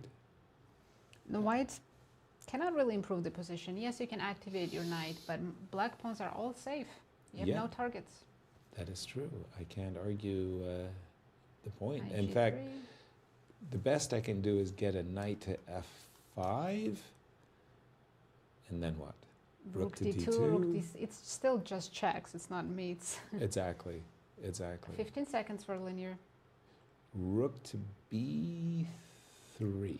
Do you see an idea behind it? Yes, I think his idea is he Oh. wants to block knight Mhm. f5 and rook d2 by playing the rook to d3. Smart. So let's say knight f5, may say king to d7, and You can also eventually... bring the king to c6 and help push the b pawn, right? Yeah. So maybe he wants to play king to d5 now. Also looks good, but 12 seconds, as long as he plays fast, I don't That's think it. he can King to mess d5. this up. And again, he's looking to match rook to b2, rook to d2 will be met by rook to d3. Rook to b2 will then be met by rook to b3. A draw seeds Leinier through to the next round in the elimination bracket. Yeah, Ray needs an absolute miracle here. And his time is ticking down. Here comes rook a2. Ray knows that rook d3. Uh-oh. that After looked like b5, I think black's just playing for a win. clear. b5, b4, and let's go. Mhm. And Leinier says, I don't want to win the game. I'm desperately trying to draw The the thing game. is, you can't offer a draw, so if Right. your opponent's making you Insists. win, you have to win. Yeah. Rook b2. Wow, I would have been playing, I was all about I push think him, it's actually baby. not that hard to win this for black now. f2 is hanging, b2 is promoting itself. Right, there's always a knight e4 and or knight Mhm. e4. I like knight e4, by the way, because when I take on f2, and the b pawn is promoting itself. King f3. By the way, aren't stopping you, knight e4 aren't you because of incurring knight e7 e4 tactics. check? Yeah. E4 check and knight d3. Then the knight is actually defended. So just b4, b3. Yep. Why wait? He's done it. As Leinier is putting the finishing touches on a pick up very a fine pawn, but- performance, by the Yep. way. Today he's played, the first game was absolutely beautiful when he Yes. doubled his own pawns and won confidently. With his king in the center of the board in the middle game. Don't do that at home. You know, e4. just leave it Okay, to the don't, professionals. I would not touch that pawn on e4. It might still be winning, but no. Because there's knight e3 check. And you might Right. lose that knight. Yes. Yeah. I would be all just over king king c4. c6 or King king c6. c4. King c6. I was all over king c4. And 5 seconds. king c4, He yeah. needs to not forget Because about the clock. in my mind, you know, you don't have rook b7 check. So whenever Mhm. I get my king to, let's say, b5, just to pick a square on the Or b even file. d3, because there's no rook d7 check either. I was more afraid of the You're right. No, You are it's right. completely over now, yes. There's no checks for white, and Leinier's 2 moves away from promoting. Okay. So just don't walk into these Oof, skewers. oof. That would be so painful. That would be so painful. Just watch out for those, as Joel Benjamin would say, those tricky knight moves. He's playing it safe, knight d7, not allowing any checks. checks, and his next turn is he wants to play rook to d2, defending the knight. I think he can just go rook d2.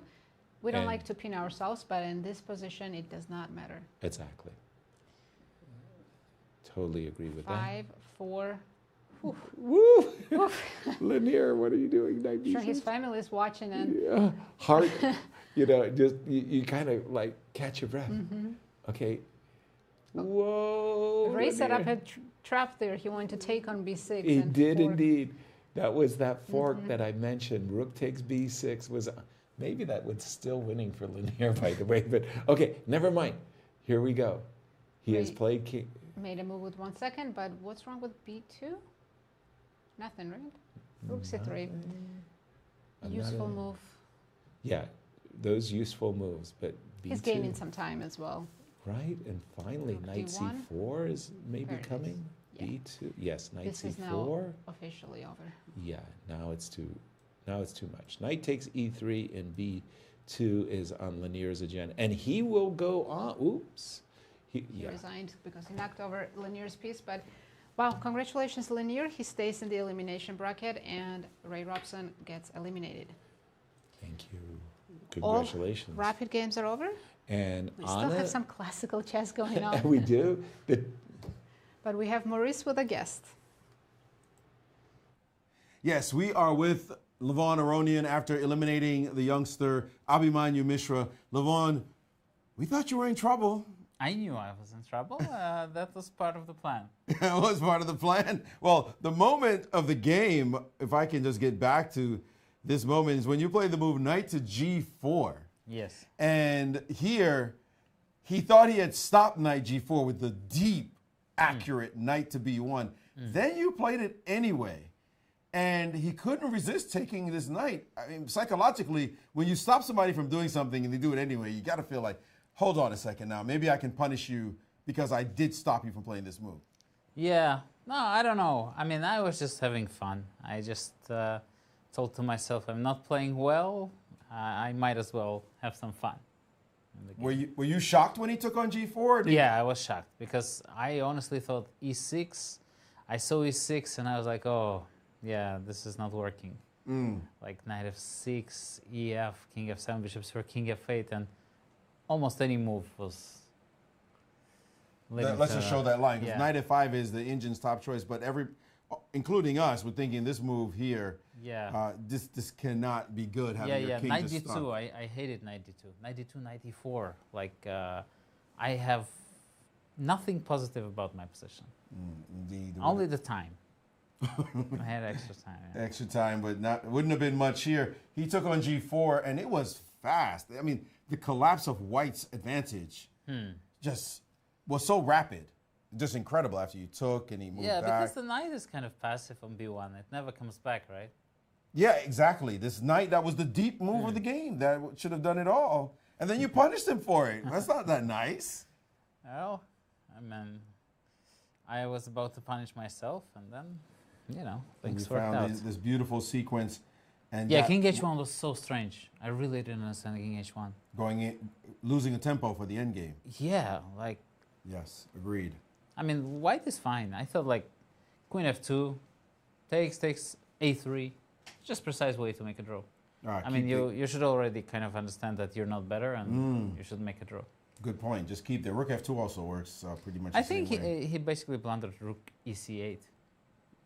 Although I don't have to play that move, but after rook ec8, I believe you actually do have to play the move. I mean, otherwise for it's advantage. a draw. Yeah, otherwise it's a draw. But after rook ec8, it just looks crushing. Yeah, then you did it all after this. The knights just weren't really two pieces. They're very clumsy against the rook c2.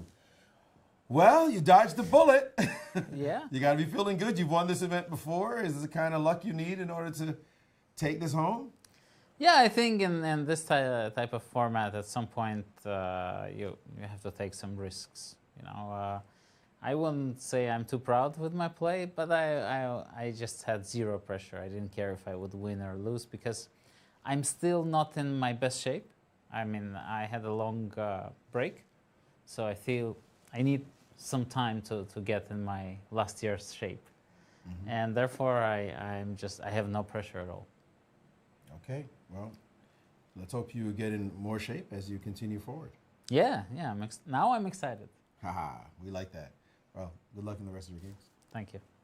Thank you, Maurice, and congratulations, Levon, and the results thus far. Thus far, in the racket section. So we have Crush and Zatonsky both bouncing back with wins, and they will be moving on to the Blitz playoffs. Another pair of Blitz games coming up. coming up in the Alice classical. Lee won. Alice won against Zoey Tang. In the open section, Levon Aronian defeated Mishra in the second round, and Dominguez won both of the games, so he moves on to the next round while we say goodbye to Robson and Mishra. Exactly. And once again, to take a look at the playoff format. Right, now those players will play 2-game Blitz matches with 3+2 time control.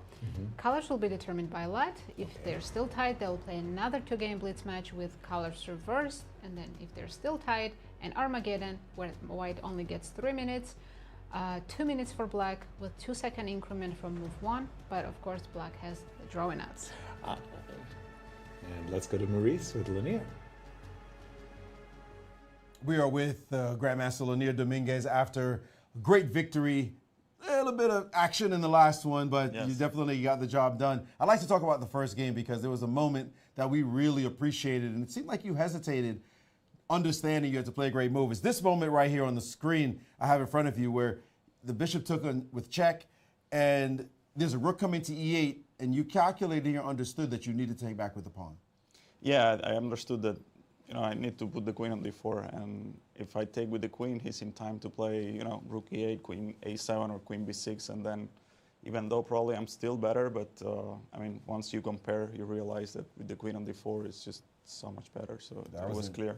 Indeed, much better. We really appreciated this position because we thought the king might get potentially caught, but then you play this next fantastic move, h4, to make sure you never got to g5, and that was it. Yeah, I saw with the queen on d4 and the pawn on h4, like everything is controlled, like there are no checks, and I can even play queen f4 at some point if I'm really worried. I mean, it's clearly better at that point, yeah. Definitely. The next game, there was some harem scarum, but you basically had things under control. How do you feel you're playing overall? I mean, you got to this point, after not winning the first match. Yeah, I feel that I'm playing decently. I mean, I lost the first match, but he played a good game. I mean, I was fighting. I made some mistakes and lost, but I didn't feel like I was playing badly. Also today, I felt like I was finding good moves and playing well. So yeah, it's nice to have a second chance, I guess. Indeed, second chances built into this competition. So what does it take? You've played enough to see what is needed to win at a format like this. Is it something that's off-putting for you? Because it's not something you do all the time, a double elimination format. What's your experience over the years compared to a special event like this one? I mean, for me, it's always nice as the tournament progresses and I'm still in. I get some games, I get some practice, and I usually play better. So also, I've been playing mostly Rapid and Blitz the last year. So I'm kind of, I don't know, I feel it. I have the sense that I feel it better in the Rapid time control. So it's good that I'll play Rapid from now. So I'll try to keep fighting. You mentioned this as the last point before I let you go. You haven't played Classical, I think, in maybe a year. Yes. Give us some background to that. Yeah, I felt that I was, a bit tired, and with classical chess, there's a lot that goes into it that the fans don't see, like a lot of prep and a lot of even before the tournament in advance. And I wasn't feeling particularly well. I decided to take some time to, play a bit more, some faster time controls, and it went well. I mean, I was feeling pretty good and just enjoying the game a bit more. So that's the reason. Well, that's really important. We know it's always nice to enjoy chess. After all, it's a fun game, and it's always good to see Leinier Dominguez playing well. Thank you. Congratulations. Best of luck in the rest of the competition. Thank you, Maurice. Guys? Absolutely. It is good to see Leinier Dominguez playing well. And as we go to break. Yes, it's time for our break, and don't go anywhere because Irene Sukandar will be again joined by Ilya Nizhnik with, I'm sure, some fun insights for you. We'll be back shortly.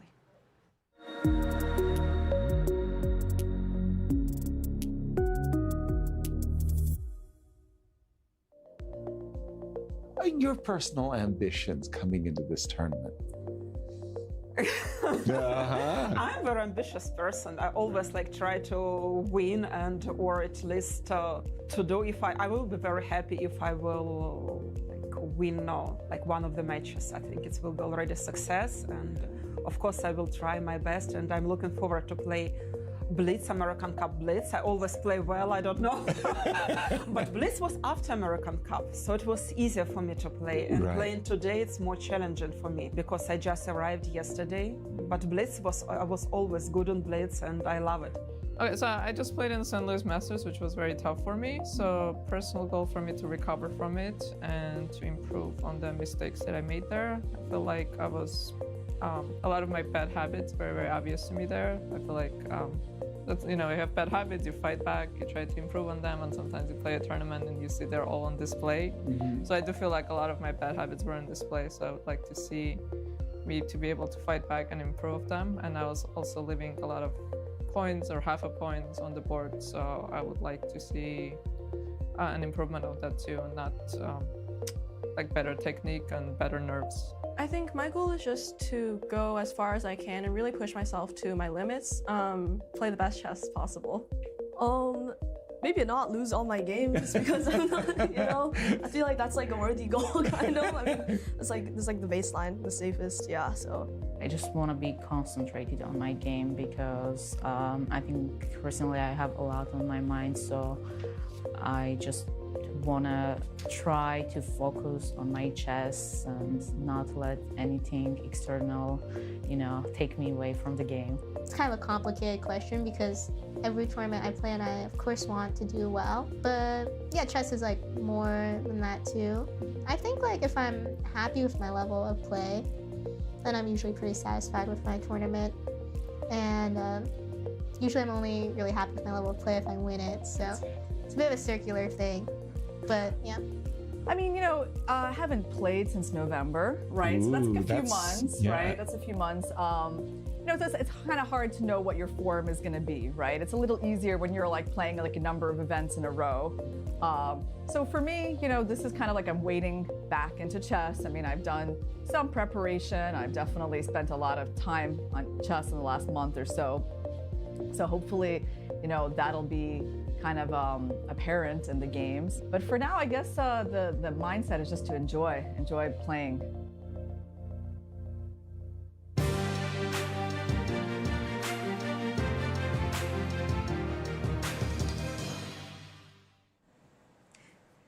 Hello, welcome back everyone to the show break. While our commentators are taking a little bit of a rest, now me and Ilya will taking down the lane of all the games that happened today.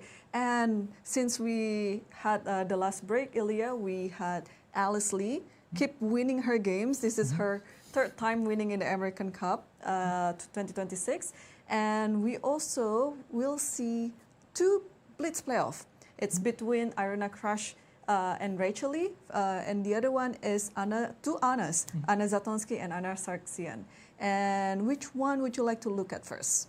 Let's take a look at, Rachel's game against Irina, as that game had a nice finish. And yes, going back to my prediction, I was wrong indeed. It's going to be only one playoff, but now it's going to be two. And you predicted it was Levon versus Levon versus Abhimanyu, which actually ended up in a decisive result. Levon winning and then continuing his performance in the American Cup. Correct. Yeah. Okay.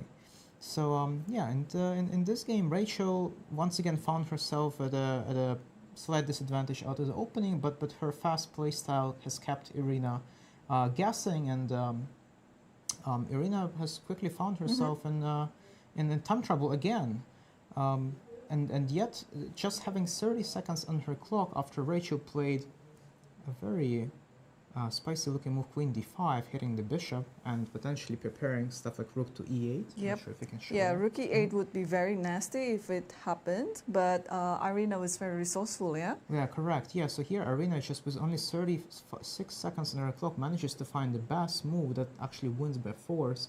The move is F3, utilizing the H4 rook as both attacker and a defender for the bishop on D4. This move has an incredible threat, which Irina has delivered after Rachel's Rook E8, and that is a forced checkmate in only 3 moves by sacrificing Rook on H2.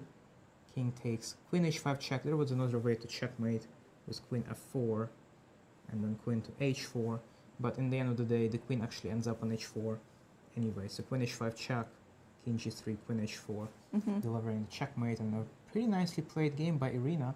The time difficulty did not hinder the result this time, which is great news, and they will be going into the Blitz playoff. Yes, it's a very demanding win actually, because well, she has to win the second game in order to force Rachel Lee into the playoff. And the next one that also going to the playoff is the two Annas, because yeah, this was very interesting, and you had something exciting to say for the opening on this game. Oh yeah, Anna Zatonsky managed to win on demand once again, getting herself in a time scramble early on. But the opening phase is what kind of caught my eye. This was a Slav defense, one of the side variations of Slav defense, and here Anna Sargsyan went for a rare line, bishop takes b1. Usually black doesn't really give up their bishop so early, and e6 is a main line here. But bishop takes b1 followed by queen d5 is an attempt to kind of trade pieces off the board, which is fine, right? Because she's very content with a draw that would let her win the match. And after the queens got off the board, we essentially have a variation of exchange Slav with very few pieces remaining on the board. And fast forwarding to the following position here, Anna Sargsyan decides to go ahead and play the move e5, which I believe was unnecessary because it led to a positional struggle for black, right? So as white has taken the pawn and then trading knights, what ended up happening is that black has the isolated pawn on d5, which is a weakness in the long term.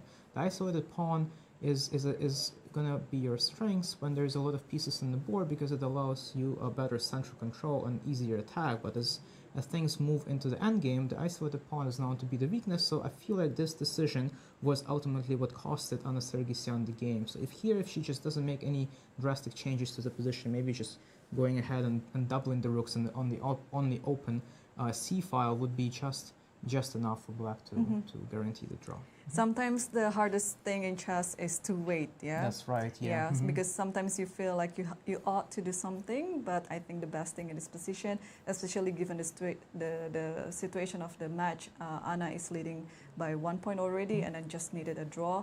Yeah, it's very hard to wait. We saw also another clean win by Leinier. So first round against Ray Robson, Leinier Dominguez had a very fantastic game. And now the second game, he win another, I think, a very clean game. What do you think? Absolutely. I think Leinier Leinier had the game entirely in his control from the get-go. It's it was honestly amazing to see how he was completely unbothered by his opponent's attempts to muddy the water. So here Ray goes for knight e4, which is interesting as both sides are severely underdeveloped right now, but yet white is trying for some aggression and then goes ahead and sacrifices the pawn with d4. But once again, Leinier was not bothered with any of this. Just goes ahead and picks up the pawn, finds a very nice intermediate move, bishop b4 check, which allows black to win a much needed tempo to finish developing. Now king f1, obviously Ray could have at this point taken the queen and then traded, but obviously the endgame, oops, my apologies, I think what black is supposed to take this way, and then after bishop takes d8, king takes d8, the game would have ended up in an endgame where black is currently up a pawn, but d4 is likely to fall. The problem is that even if white does manage to win the d4 back, it's just very, very difficult to win as the position is going to be essentially symmetrical. So trying to avoid the queen trade, right, played king f1, and then after the next couple of very, very precise moves, Leinier was completely out of woods, leaving white with a veered king on f1 and winning the game later on. But obviously, Ray has been really trying very hard to win, so he ended up losing as a result. But the game could have been drawn. Also, that's the nature of a knocked-out format, because you sometimes cannot play an objective chess because your first game, you already lost the game, and then on the second game, you just want to complicate matters, even though objectively there's nothing to complicate. But yeah, now Leinier is through to the next elimination bracket, and Ray has to be eliminated. Unfortunately. And we also saw Maurice already interviewed Levon when he won against Mishra, and it was also such a beautiful endgame technique by Levon. And we haven't really touched what happened in the classical games here. Which one would you like to look at Let's first? take a look at Wesley versus Sam. And actually, let's fast forward. Can we fast forward? Looks like we cannot fast forward. I think they already finished the first game. Oh, they might have already finished because we're looking. Oh no, at no, they're still here. Okay, there you go. There you go. Yeah, so they're playing this end game where Wesley is up a pawn, but the position is such that there's many variations of trades. The position would end up being theoretically drawn. So, for example, here I was actually wondering if bishop b3 is possible, but I'm actually blundering. Very nice tactic where white ends up winning a piece with rook e8 check, followed by bishop takes b3, and that wins white a piece. So obviously black is looking to trade either a pair of bishops or a pair of rooks, which would result in, once again, a position becoming theoretically drawn. So it's going to be a long grind for Wesley, and there's no guarantee that he's going to succeed. I would say that, judging by my personal experience, it's probably going to end up being a draw because there's only one thing black needs to do, which is trade one pair of pieces. So that's a relatively simple task. Right. Yes. I think we agree that this is going to be a long grind. Wesley is up a pawn, but he has to prove whether this extra pawn could mean anything to his position. And meanwhile, Sevian is a very tough defender as well. So yeah, looks like it's going to be a draw, but it will be a very long game. And let's see the tournament favorite, Fabiano Caruana versus Awonder Liang, because this was, the last time we saw there were still rooks on the board. A lot has changed here for sure, and the last time I saw the position was somewhere here, where Awonder came up with a wonderful, it's once again intermediate move rook f4, which basically results in both rooks getting traded off the board immediately. I honestly wasn't sure what's going on in this endgame because black still does have two double pawns on the c file, which is a big drawback. But yet, I think the king is actually able to become really active, moving out to d6 and later on to e5. So I feel like, in the grand scheme of things, Awonder should be doing well here. It's just that he needs to be precise, although Fabi is now playing in increments. I see that he has mere 55 seconds on his clock, so chances are that even if he does get a chance, at some point he might just be missing it because of the time scramble. That's always my worry. Whenever I see people get into time scramble, I just feel like even if they do get a chance, it's going to be tough to take advantage of it with no time. Also, in general, this type of endgame, when there are already so many pieces getting exchanged, I think for me, I would prefer to have a bishop over a knight, just because the bishop has a longer range. Especially now we see the pawn on d3; it could be the target of attack. But what about you? It obviously depends on the situation. Actually, here I would prefer to have a pair of rooks included with my bishop. But all in all, I think black is in a good shape. Right. Well, we are going to get ready for the Blitz playoff because it will decide the fate of two women players who's going to stay in the tournament and who will be going home. So stay tuned in the broadcast and we'll see you on the next break.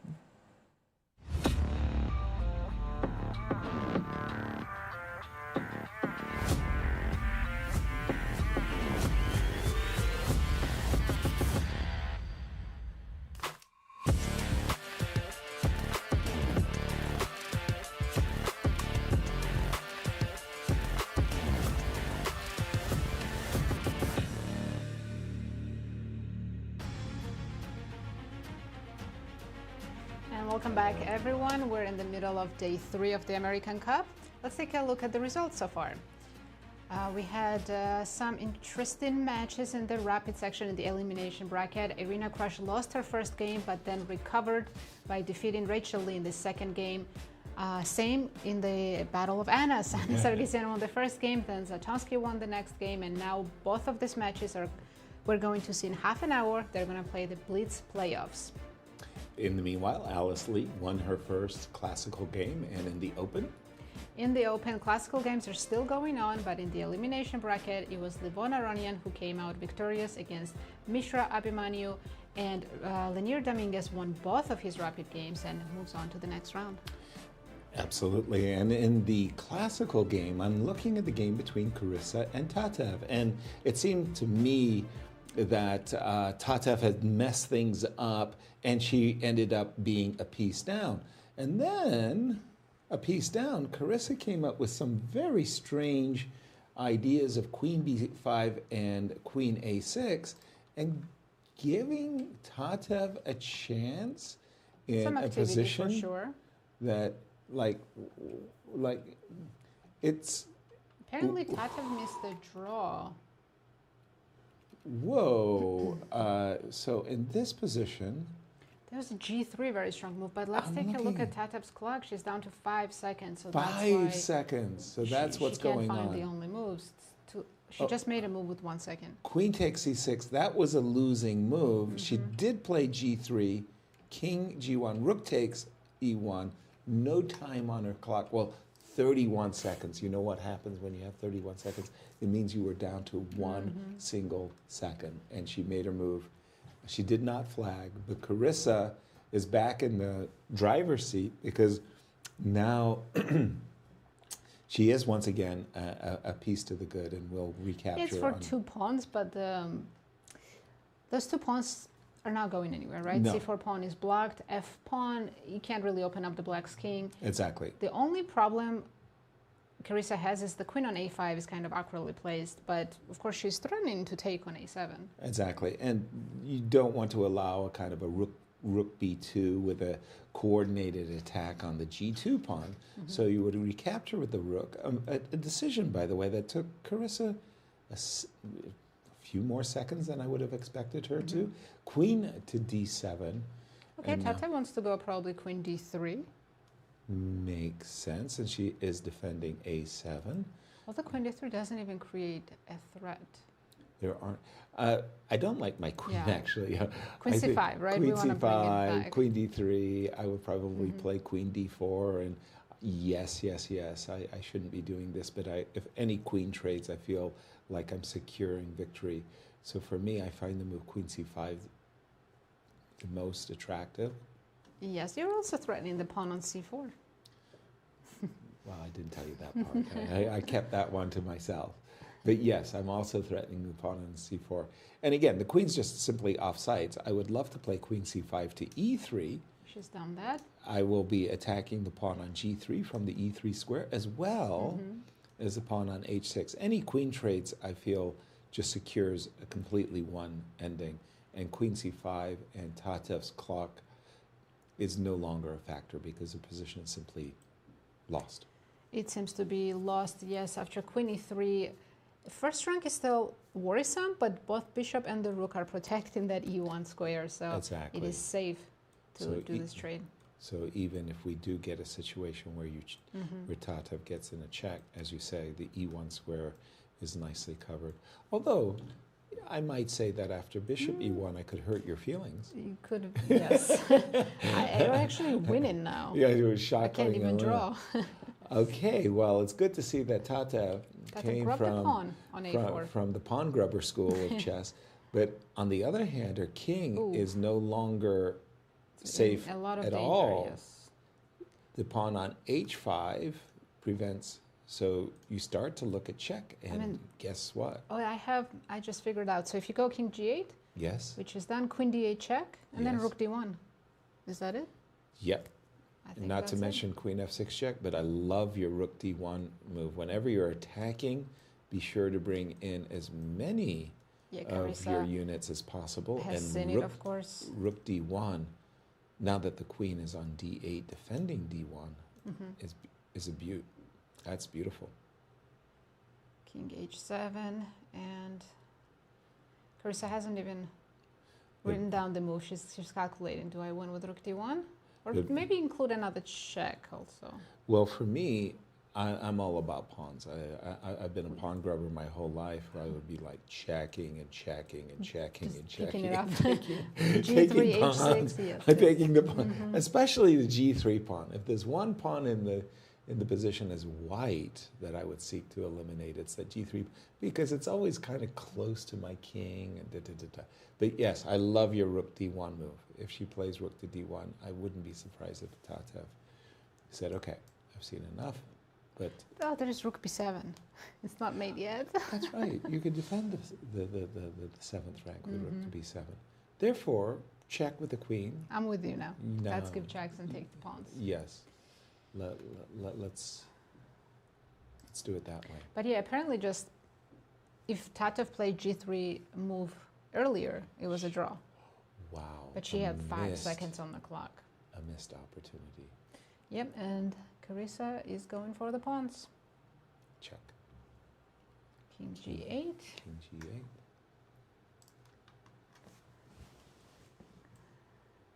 Do you... yeah, there's also... You can include the bishop. Bishop D4, bishop C5 probably is winning. Ah, to be able to Bishop to check D2 on the looks winning, doesn't it? Yes. This bishop has been playing nursemaid defensively, but whenever we get that bishop anywhere near the black king, oops, there's no... I mean, I was actually even attracted to the move rook e3 until I saw f4, and I thought, no. Not necessary. I don't want to play games. Why play games? Again, I personally find myself attracted to queen f6 with the idea of taking this pawn. Look at that. Carissa Bishop finds D4. bishop d4. She's Strongest very move in the position. concrete player. Even when she's winning and there's 10 different ways to do so, she searches for the engine's top line. She found it in this case. Bishop d4, best move. Certainly. And rook a6 might invite rook b1. Oof. Rook c6 will invite queen e8 check. So Yeah, it's everything not like slows it there's a lot of squares for the rook. And by the way, the rook is tethered to the e6 pawn. That's what makes bishop d4 such a great move. Maybe queen a5, some intermezzo. And then for I black? get those checks that I wanted, And just take on g3. Yeah. Finally. Finally. Get that pawn off the board. Exactly, and defend the rook on e1 simultaneously. Probably there are other moves, but again, you know, as a human player, you know, we want to get rid of the dangers that are lurking near our king. The engines are so cold-blooded. Yeah. What? Because they don't worry about blundering like we do. Exactly. Yeah, They're Carissa now knows down it's to only over. 21. Okay, she got back those 30 seconds, but having to play rook a6, that's just a miserable square to have to go to. Has rook no B1, right? connectivity and Rook b1 is talk about including your attackers. Rook b1 with the intention of rook b8. That looks nasty. Checkmate, right? Nasty. You can even include queen d8 check first and then go rook b1. I don't know which is more precise, but both look really, really good. Yeah, I think Carissa's just figuring out which move wins faster. Indeed. And she's done rook b1. I think we might see resignation here. I really don't see any moves for black here. No. Now again, they are playing the classical games. Tomorrow, Tatev will have her opportunity with the white pieces to bounce back in the classical games. We actually have 2 tournaments going on at the same time. We've got an elimination rapid and there is blitz. a resignation. Congratulations to Carissa, winning confidently today her classical game. Yes, But Tatev will have a chance tomorrow to equalize the score. precisely. We have 2 more classical games going on. Let's check how Fabiano and Awonder are doing. Okay. As you saw with the analysis between Irene and Ilya, they were considering, and I thought their analysis was quite good, that Awonder was doing very well, that he had no problems in the position. And it's a draw. We joined at the right time. Awonder just claimed the draw and A 3-time repetition. great result for Awonder, making a draw with black pieces against world number 3, Fabiano Caruana. Exactly. Our congratulations as well as Awonder is, well, let's be fair, winning the first match and having the white pieces tomorrow and an equal match score And he was against never in Fabiano. trouble today. Great start for him. Absolutely. And we only have 1 classical game going on. It's between Wesley So and Sevian. Now, Soon we'll have Blitz playoffs starting in 10 minutes or so, but right. for now this is the only game going on. So the game between Wesley and Sam has been pretty balanced. I think it would be fair to say Wesley has been the one pushing a little bit, setting up some cheapos. Can I take on f3 with the rook? That's the big question, and I don't see why not. What's the trick?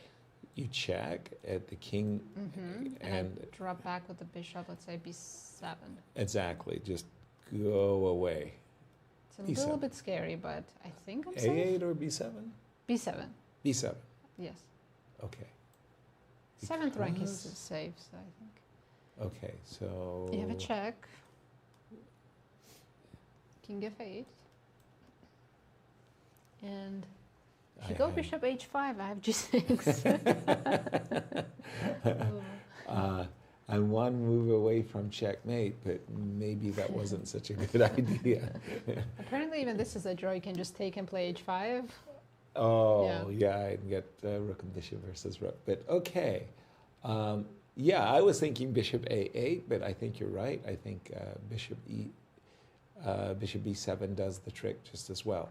And that will be, if after bishop b7 you don't do anything, you just allow Sam to move his rook away, it'll be 2 versus 2, easy draw. Yeah, what is even white playing for? I think that's what Sam is calculating right now, making sure rook f3 does not blunder anything, there's no tactics, because if that's the case, he knows he has a draw guaranteed. Well, let's just see. Can I possibly wrong foot you? Check. You go back? I go rook here. Okay. And you don't move the bishop. Rook c3. Correct. Yes, yes. You don't move the bishop. That's the if key. you move the bishop, then there's a rook b8 check, and I don't know. Maybe bishop c6 is okay too. Really? Well, that would ruin even my small evil intention of grabbing a pawn. But I think you do have, in fact, your first move, rook c3. Right. That's dead. And he's done it. He took on f3, calculated everything, and we're going to see this fizzle into a draw. But that's definitely one of those double, triple checkers. Oh yeah. I mean, you wanted it notarized, the certificate. It's a good move. Rook takes f3 is a good Probably move. bishop a8 is good as well. I don't see any issues with that move. We do have, again, rook takes f3 check, king g4 on the board. Clock times, no. No time trouble here. No. And yeah, it's just between choosing bishop b7 and a8, my instincts tell me don't put the piece in the corner where it's limited and only has one square to go to. Good point. Good point. Yeah, I was thinking in a way of just getting the piece as far away from an attacker as possible. But yes, the idea that you give yourself a little bit more space, scope by bishop c8. Just because that bishop's defending a6. the rook, Yeah, exactly. But bishop b7, bishop a8, and we think a draw is the most likely outcome. These two players in their classical game will be playing tomorrow. Sam will have the white pieces and everything to play for. Yeah, absolutely. Yesterday we thought that Sam and Dominguez would go into the playoffs. Yes, because it sure looked like the game had been heading for a draw for quite some time. And then suddenly there was this really crafty idea of a queen check on the back rank and queen e6 check, followed by a windmill tactic. Sam spotted it just in time. And I think Leinier was as surprised as anybody that he had it end up losing the game. And, well, today he won an elimination match against Robson, very dangerous opponent. Yeah, Leinier said that he hasn't played classical chess in a while, but he's been playing Rapid and Blitz, so he doesn't mind being in the elimination bracket. Exactly. Looks like Wesley has been pressing most of the game, but didn't really have any big chances. Exactly. And we have Maurice with a guest. The guest is me. But I was looking at that line. You wonder about this rook being trapped, and with all the studies that my brain likes to concoct, I was wondering if there was anything interesting in this, what looks like a tepid position. But what's very interesting is actually this line, and I'm just going to cook it up because it's close to something special. In this move, rook to g8. And now take a look, just humor me for a second, at this line where I take your pawn. You certainly did not have to do this. And now the move, rook to c3. Now they're just saying this is perfectly equal. Sure, I gave you the pawn. But here goes the funny move. Bishop to f7 and king to e5, and black's better. And that's ridiculous. No, black's not winning. But white's king suddenly is in a net. And that looked very natural, everything we just did. You took the pawn, you went after another one, and suddenly it's your king that's stuck in a net. You said, well, I could take this pawn. But after bishop to f3, guess what? You have to hand over your bishop. You're not losing. But you didn't want to be on the side where you have to make the draw because the other player is taking your bishop and then trying to figure out how to beat you with the king and rook and bishop coming after your king. So it's kind of a funny position. I think you'll all agree. What do you mean? But yes, the white pieces went astray, going after pawns, gobbling them up. But it's about position, activity, and restraint, and especially seeing a white king like this in such a funny position where it looked like I'm perfectly safe. How did you get an attack? Just shows, just with minimal pieces, how much actually can be done. As you just said, this minimal setting, and you concocted all of these tactics out of the ether. Brilliant stuff. And I must say, I was really, really shocked. I was a master player, and I was studying king and pawn endgames. And you would have these most minimal positions and some incredibly deep moves that involved, I'm not kidding, a dozen moves, triangulations and corresponding squares and sophistication beyond belief in what is a very minimal position. That was hand over the bishop, bishop f3, king e5, and that was pretty funny.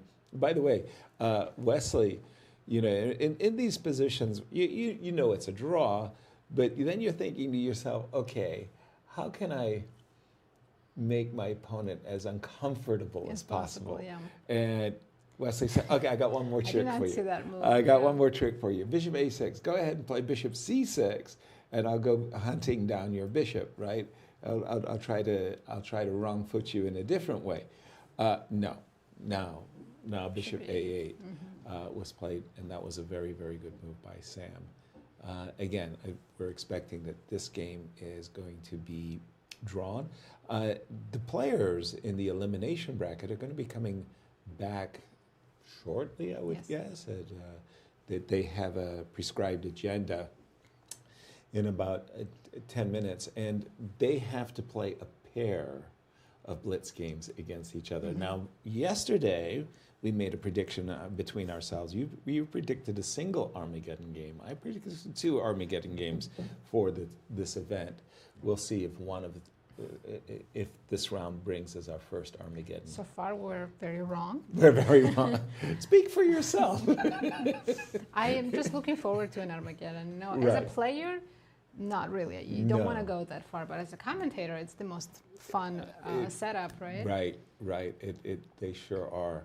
They sure are fun. We don't have enough of them. But yeah, horrible And the on Blitz the players. playoffs are only in the women's section, right? We don't have an open section playoffs. That's right, because Levon and Dominguez won their both matches won. already. Yes. Yep. It's 2 Annas and Irene against Rachel. I find it difficult commentating on the Anna Yeah, because we keep saying Anna I have should to do say this. Zatansky and Sargsyan instead of Anna. But okay. Those games will be coming up probably in less than 10 minutes.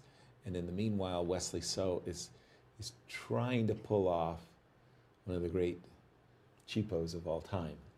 Can he try, let's say bishop c4 check? All right, let's do it. You go king f8. Sorry to say, it's kind of forced. And I just play h5. No rook a8 business, nothing Because great? those are forced moves and you'll know what to do. But I'm playing h5. Okay. I want to create a weakness on the king side, but also, But we'll keep an eye on this game. Let's go over to Maurice. All righty. We're with Fabiano Caruana after a draw against Awonder Liang. And you're looking at that game, we're trying to kind of get milk from a stone. And I asked Fabi about his game, and it's kind of similar with a lot more pieces on the board. Fabi, where was the chances in this game? Maybe like one minor chance here to play rook g2. I mean, it's a very minor chance. And he also had more time than me, so like he had double my time, so not very likely that I'm actually going to convert this, even if I do start to get chances which might not even exist. Like I kind of considered the move, but then like he plays a5 anyway, I take, I play rook g3, and I forgot that now my knight can reroute again, and it goes to f4, and okay, it's this starts to get a little bit, maybe a little bit dangerous for him. At least I'm not risking, and but yeah, I mean, I was probably thinking too long about subtleties earlier in the game. Ended up not being important, of course, and I was always down on time, which made it hard to actually pressure him. If I had more time, then probably we're talking about something. But less time, it's very difficult. You know, Awonder is a very interesting character, and he's very playful. He also very eclectic, and he went to school and completed his degree. He's at school now at Webster, but he seemed to have gotten sneaky strong. Like I knew him as a good player, but he's off to school now, and okay, and then all of a sudden he's 2,700. What do you think about that? Yeah, not a surprise to me at all. Well, how many players do that? Well, I mean, players. Well, of course, not many people in the world are 2,700 plus. Exactly, but I mean, and on top of which, go to college, go and get a degree, and study instead of playing full-time chess. Yeah, I mean, he's a very talented player, and now he's focusing more on chess, I think, compared to when he was younger. Like, I think he works quite seriously now. And I'm not sure how, like, let's say in his teenage years, how seriously he worked, but he was always very good as a young player. I think I played him maybe in like 2015 for the first time. We've only made draws. Every single game, yeah, only draws. You have not defeated him to this point? Yeah, just draws. Wow, that's remarkable. I think this is maybe our fourth or fifth draw, maybe only fourth. So I don't know, it might continue. Maybe tomorrow things will change, but the draws might also continue. Incredible, just showing this potential of this young player. I remember when he was a really young player in his teens, as you mentioned, he was a little more pudgy back in the day, and then all of a sudden he leaned out and just has that intensity, but also has that playful side. We see his personality today. You probably didn't see it, but when Irene was trying to introduce the show, he got behind her and started jumping up and down. I didn't see. Is that today or was that yesterday, guys? I'm kind of losing, but it was today. It was today, and he's just very playful. You get a chance to talk with him, hang out with him at all? Only chess-wise. We've only talked chess. Yeah, I don't know him too well personally. I mean, he seems like a nice guy, but we've only had a chance to discuss after our games after the game. Yeah, he's 25th ranked player in the world. I mean, that's pretty good, and it speaks a lot for the future of American chess. Yeah, I think we're doing really good. I think we have a lot of talent in the country and a lot of good players. Now, and here it is. Here we got it on the screen. He knew he was photobombing there while she's trying to do her work. Good thing she didn't know he was behind. Then he might have thrown her off, but definitely we were laughing at that. All right, you got a big game tomorrow. You got the black pieces, attitude going in. Well, yeah, of course, a lot depends on him. I mean, he has the white pieces, so he can try to play it safe, try to make it a sharp fight. At least in his match against Levon, he played it super safe. He played a very, I mean, a line where you can get some chances, but usually they remain pretty minimal. And I don't know, he might have a different strategy from me. I might also have a different strategy. We don't know. I don't know yet. So I'll see. Yeah, I'll see what happens. Are you just playing it cagey, not giving us any secrets, or being honest? No, I really don't know. I haven't thought about. I mean, I thought I'll take the first game first and then see how the situation is after. Okay. All right. Well, we'll give you a chance to think about that and see you tomorrow. Thank you. Thank you, Maurice, and good luck tomorrow, Fabi. Yeah, that photo bombing, I completely threw me off my stride. I didn't know where to go after. Yeah, I forgot how to do the intro after that. Look, Mom, no hands. This is great. This is great. Very playful. Awonder Liang there as we were looking. Wesley So and Sevian are still in the rook and bishop versus rook and bishop ending with 2 pawns each. And I think finally, Sam finally has the chance to just untangle his rook that's kind of stuck on the f3 square. Play rook f3 to c3. We don't have the analysis board on the screen. Apologies. Right. And then bishop to c8 check, and Sam was going to make a draw. I think this game is well on their way. Probably a couple moves away from shaking hands and making a draw. But I did see that Wesley went down to 1 minute on his clock. So he was thinking for 5 minutes on was there any cheapos in the position.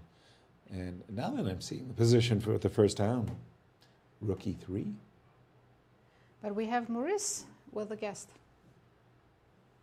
We are with 4-time U.S. Women's Champion Carissa Yip. And that game, I mean, it wasn't your standard game. I mean, that was wild. Yeah, I would say maybe a standard game for me, but just classic, riddled with mistakes. But yeah, it was actually a crazy game, bruh. Indeed. You got this position with Tatev, and then anything could have happened. I mean, maybe not lose the game, but she's definitely had a draw in the game if she had played on G3 and move earlier. Yeah, I mean, okay, I thought I should never be lost, but I was quite nervous because my rook on H1, my king's just so bad, right? So king H2, I thought she had to go for this G3. And yeah, G3 takes, queen takes C6, threatening rook G4. Right, and all of a sudden everything has exploded. Yeah. Not necessarily your favorite kind of game, but now you're up. Tomorrow's game, do we expect to see solid draw or go for it still? You'll see tomorrow, I guess. Okay, keeping it close to the vest. Well, we got a game about to start, so we'd love to talk to you more as usual, but we've got to cut out. Good luck for tomorrow's game. No problem. All right, thank you so much. Sure. Congrats, Carissa. And let's start with Irene's game. Irene starts with the black pieces against Rachel Lee. And we have some interesting openings starting with B3. Sorry, I'm just searching for the game. I apologize. I will bring it up on my board in just a second. There we go. Here we go. Oh, the old Larson Nimzo. There's a name for this. Yeah, well, Queenside Fianchetto, but we kind of give it... I just call everything ready. I say I don't have to read it ready. Yeah. Nimzovich and Bent Larson like to do the white side. And for Arena Crush, we saw her against Zoey, and her biggest weakness was exposed in that match was she played slowly, she played well, she played good moves, but she was down a minute in the first dozen moves or so.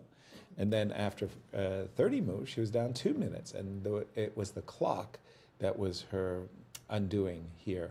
In this position, I think the positions are incredibly balanced, by the way. But I like the 2 bishops, right, for white? Right, and that was one of the things I'd like to eliminate is if you said to me you have the advantage of 2 bishops earlier, I would like to play as early as possible. But now that pawn's on H4, I don't think you should do that because maybe I'll trade and go H5. Well, okay, let's give it a shot. What are you doing with knight H5? I'll just, she played H5. I apologize. But she played H5. I'm a little bit confused by Rachel's next move, knight to G5. Also, I mean, it's a good outpost, but centralization. No, any piece you put near my king, I'm getting rid of just on the principal grounds of I don't like you next to my king. Played knight E8. She's just focusing on trading the bishops for now.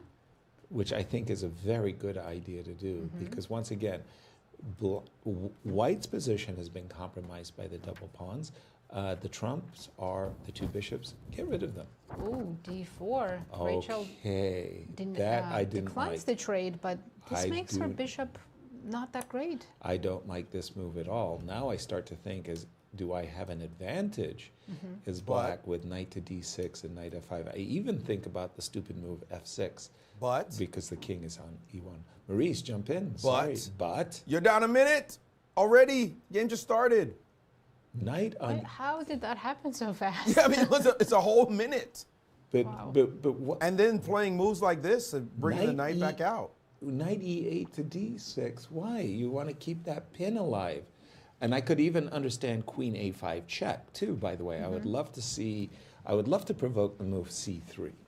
Let's put it that way. But Maurice is right. None of this matters if you're so much lower on the clock. Ooh, queenside Ooh. castle. Saucy. Okay, I'm automatically playing c4 probably. That here. that is an insane move. Me too. I am playing c4 with Maybe rook both c8 hands. too. Rook c8 is also nice, but c4, yeah, c4. c4 with both hands, and then playing b5 and getting a But look at the clock, how long she's taking per move. No flow. It's very slow play. Again, Look at this. It's like C4. 10 seconds every move. Okay, c4 You're is not on the getting board. much increment. And she is down to a minute 10 is Arena Crush versus 2 minutes. Sorry, I haven't looked at the Anna versus Anna game, but this one has our attention.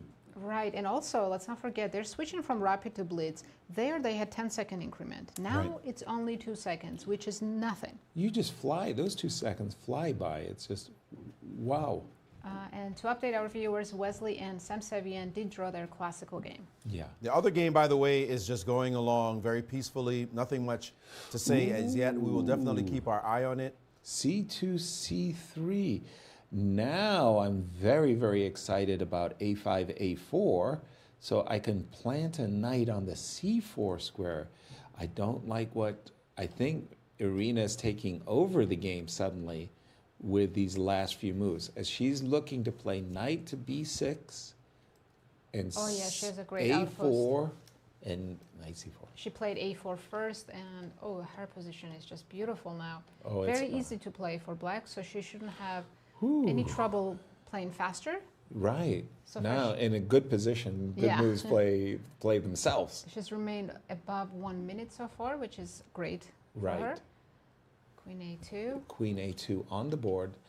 I would be so excited about Just B5. play fast, because you can't make bad moves here for black. Right. I would be so excited about B5 personally.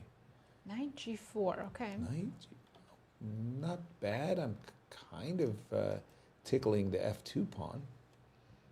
Okay, Oh, there's let's a see. blunder. Bishop takes D4 is coming, and she spotted it immediately. Okay. Boy, did This she is- radar in on that one. Bishop takes D4 and the rook on C2 is unprotected. The pawn is pinned. You Pawn can't on take F2 on is D4. hanging. And F2 is hanging. Oops. That, Yeah, that- Irene that- is crushing this game. Rachel collapsed. And by the way, the queen on A3 is really stuck. And now Rachel will have, if she loses, pardon me, she will have to win in the comeback game With the black pieces. with the black pieces. By the C3, way, C4. Anna Zatonsky has a big advantage in her game as Anna Sargsyan, she blundered grabbing a pawn and fell for a tactic, so she is much worse in the other game. Exactly. Thank you, Maurice. I haven't looked at that one. I'm still looking at Arena's clock. Arena's down to 30 seconds. And again, because of the 2 seconds, that's not giving her time to build up anything can't on the build clock. up, yes, you just play intuitively. Rook on H1 to C1. Okay, the F2 pawn is munchable. Down to 17 seconds. But Arena wants to avoid tactics like bishop takes e6. And check it out. Ooh, a 5. Just throwing the kitchen sink is Rachel Lee. She's just... But there's nothing. Black king is completely safe. But aren't there ghosts? Even ghosts don't exist in this position. Even ghosts don't Yeah, exist. Irene's just picking up every single pawn that's hanging. Wow, okay, that is being That knight on surgical. G4 is defending the king side actually very well. There's no Plugging queen in. F3, no going to H5. Right, Yeah. just keeping the king side But close. Irene is Bishop takes approaching F2. 10 seconds, and then, anything can happen still. Okay, queen F3 nonetheless. Eyeballing, knight takes I E6, think queen she's takes gonna go F5. Queen E3, just offer a trade. No risk. Whoa, Oh, queen B7. takes queen takes B7. What are you doing? Rook A7. Rook A7 is there. Oh, exactly. Rook A7. 3 is seconds Mm-hmm. for Irina, though. 3 seconds, and Rachel knows her only chance is to blitz away. And And look at her she's- go. One last cheapo. Oh, and that's a blunder. Arena. Knight d8. Irene just blundered a rook. And there's queen g6 check. No. What a turnaround. Rachel is winning. She's picking up all the pawns on the king side. And Irene flags. Arena flags. That has been her weakness. No comments. Wow. Just no comment. Yeah. Ooh, and let's go to the Anna. I think it's over. Anna Zatonsky won her game. And I'm sure Maurice will catch us up with that Wow. game. But I'm just still recovering from this game. Over to you, Maurice. Maurice. That is absolutely tragic what we saw just happen there. And you saw a smile, slight smirk on Irene's face after the game. She knows exactly what happened, and she's just not fast enough. Just taking too long and getting caught in these blunders that she's making in time pressure. And it shows when you're not really sharp, you're not really playing. The other game, there was one moment, and we'll show exactly the moment right here, as they got to this position and the move B5 was played. Very nice move, guaranteeing equality. She captured here, which wasn't necessary. She should have moved her bishop and takes, and then she said, that looks like a pawn. Well, you best be careful when you're playing against a 4-time U.S. women's champ, because she's got tactics too. Because by taking, suddenly the move bishop b4 landed on the board, cutting off the queen's defense from the bishop and hitting a knight that's pinned to a rook. That's going to cost some kind of food. Trust me, there's nothing to do now. You're losing a piece, a one-move hit that turned the whole tables. This was really all she wrote. There was nothing else that could be done. The game got a little bit chaotic, but she was never in any danger. I just want to jump to this point here where she is completely winning, still up a piece, as you can see here. And her opponent tried one last trick. Rook takes on f6, hoping for a draw if you capture with queen takes on f6 with check. But her opponent said, no, I don't need that thing. I'll just take this one. I'm up material. I'm still up a piece, the extra minor piece in the position. And the game ended quickly, rook f4, doubling rooks. And then this blunder that cost her a rook on e1, and that was all she wrote. So that nice tactic. Let's take a look at the end of this one. But this was already over. That was that rook takes that she said, sorry, no way. She was in so much time pressure. She just had to blitz out her moves. You see there with only 5 seconds, had white in the position, and black understood I have more than enough time to just solidify my position, double rooks, keep everything connected, and this quick move, whoop! It took a blink of an eye to play that one, and then she tried one more desperate try, and guess what happened next? Well, it didn't take her long.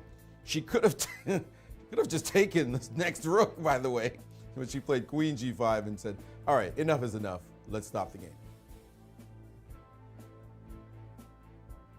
That one, but I'm still kind of in shock about the Rachel Lee Arena Crush game, because from the very start, Credit where credit is due. You know, Rachel could have resigned in this game so many times, and instead she found a way to create chances for herself. That f5, then queen getting over to the queen side, sacrificing on e6. No, that's really good play by Rachel. Let's take a look at the results. So far, Crush lost her game against Rachel Lee, and Anna Sargsyan lost to Anna Zatonsky. Wow, black pieces won both games. Indeed, and we are looking at the second series of Blitz games. And in the Open? In the Open, both classical games ended in a draw, and in the elimination bracket, Levon Aronian defeated Mishra, and Leinier Dominguez defeated Ray Robson. Congratulations to Levon and Leinier. I was going to say, as we get ready for this next Blitz game, in this position that Arena had, what did I say? Any pieces lurking next to my king, eliminate them. Bishop f6, bishop takes g5. You don't need the f2 pawn. You're winning materially. You just deal with your opponent's threats. And the moment I saw this opportunity, good for Rachel that she found the only way of tricking her opponent. It's still technically lost, but she made it difficult for Irene. Precisely. Maurice, jump in on this one. I know that one hurt. Well, if she had time on the clock, If only she had time on the clock. What are you trying to tell us? Okay, well, what's my point? Okay, let's make a point. Look, in this position, what is she doing? She's taking on e6, so she can take again on e6 with what? With her bishop on c4, right? You give me just a second to take a look. You're not threatening anything with this knight takes except the rook, which you're not even actually truly threatening. But given a moment, if you had some time on the clock, you play knight e5 and attack the key piece. The bishop on c4, your queen's under attack. You got nothing. I'm taking your bishop next. And by the way, worry about my queen a3 coming at you as well. What are you supposed to do here? You can't keep all the connections. This move, queen a6, congratulations to you. I play rook d6 now, and you can say, sorry, the game is over. So knight e6 was a true hustle move, played with her opponent under tremendous time pressure. But look, kudos to her for playing it and just throwing it, but knight e5 would have just shut it down if she had time on the clock. Yes, indeed. And Irene needing to win, kind of trying to trick her opponent. In round 2, let's watch the other game. Sure. Let's switch to the Anna Anna's Zastansky and Anna Sargsyan. And again, Anna Sargsyan is going to need to win with the black pieces because she lost the first game with the white pieces. And let's see what happened. Okay, it's one of these. Is it the No, she did it. Yeah, She it's did the it in Slav defense, the right? most direct way. Queen b3, and Anna said, It's a you know popular what? line. I'm not going to allow the exchange Slav. I've got nothing there. Let me at least mix it up with d5 takes c4. And no queen b6, by the way. No. I like the move queen b6. If you look at Anna's body language, the way she's sitting, you think she's playing a classical chess game. You know, it's actually the funniest thing. Anna Zatansky, she loves to play Blitz, and she's very, very good in Blitz. And then she sits there and plays a classical game where she takes an hour for her first 5 moves. It's like, what? Because she loves the Blitz. Yeah, I guess so. Knight c3, and in these positions, it's nice to put the knight. You should include h6, because now I have knight h4, and I can force the trade. I agree. I agree. And the move knight c3 covered the e4 square. Immediately knight h4 would have been met by bishop e4, but you're absolutely right. Now h3, g4. I've played this line many times with white, and at least, you know, if I'm in black's shoes, at least in this case, I provoke some kinds of weaknesses on the king side. Yes, you're going to win the 2 bishops, but help yourself. Right? Okay. You know, I don't know. You know, I've got to win with black. I've got to imbalance the position. Anna Sargsyan has nothing to lose here, so she's going to take some risks. It has to. No question about it. You want to win, you got to take some risks. White could play e4 here also if you don't want to play g4. E4 is a very good move. I like that move very much because then you can go back to the old, you know, grind out the center control and Anna likes those kind of positions where she controls the center and doesn't allow black for any counterplay. Yeah. Oh, excuse me. I meant to hit the live button and I hit the wrong button. H3, and yeah, very nice. So black is just passive. It's not that black is much worse, but they're passive. They have to wait for white to do something. Exactly. Which is not what Anna Sargsyan wants, because she needs to win this game with the black pieces. I like the fact that white was very flexible in her thinking and didn't go pursuing the whole g4, but said, shift, I'll go e4, put my bishop on e3. You know, she can do it later. Exactly. So e4, bishop e3, white's for choice. Like you say, I mean, it's passive. Knight f8. Okay, I would just go f4 now. I know white shouldn't play for a win, but f4, I couldn't stop myself from playing f4. You know, it's funny. Sometimes the best way to make a draw is to play play for a win, and your opponent gets nervous. Rook c1, not bad because you're keeping ideas of knight takes d5, knight to d5. Look at black pieces. They're almost all of them are on 8th and 7th rank. We have a little so bit of passive. a Fisher random. Well, Anna going on. Zlotonsky, I have to specify Wijana. Exactly. Definitely enjoying her position here. So But far, so clock time, so she's down by 28 seconds. Not a big difference, but of course, it's still something. Queen C2, okay. By the way, there's no question that E5 is not a threat. No. Not even close. But the move Queen C2 came almost instantly, just sidestepping a threat that doesn't even exist by the move. By the way, A2, A3 is not, well, I was about to say, it's not necessarily a prelude to the minority attack with B4. I thought it was just taking away a square. I think white can just shuffle here. What is black going to do? No idea. Black is definitely cramped, and I mean, you just got to hope that somewhere, somehow, you've got a chance to imbalance the game, maybe favorably, you hope. A6 and knight B5 is what I would aspire for if I was in black shoes. A3, knight B5, hoping. Bishop G6. Okay. I'm going to go Queen A2. I like Queen A2.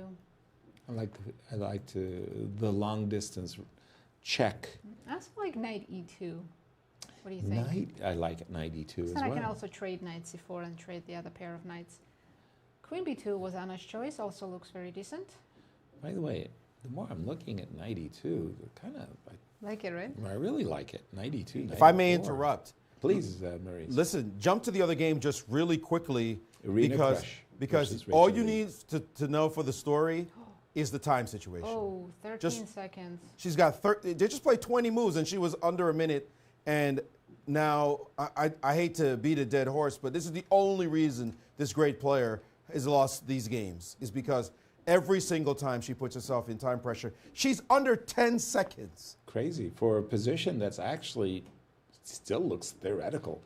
I mean, by the way, I like Irene's position. There's nothing wrong with their position.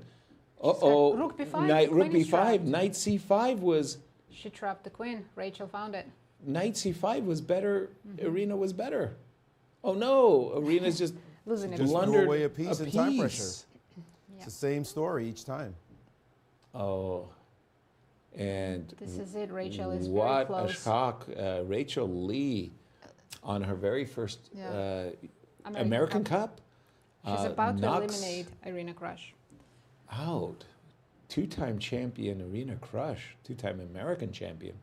American Cup. 8-time U.S. Women's champion. Yeah. Too many titles. Too many titles. And now Rook C8, and she's about to play B7, B6, and that is, you could go home. Congratulations to Rachel. Huge Wow. win. And we were very sorry to see Irene Crush eliminated from the American Cup. Wow. I'm going to go back to the Battle of Anna's. And Anna Zlotonsky has Okay, there's some imbalances now. But white looks still quite good.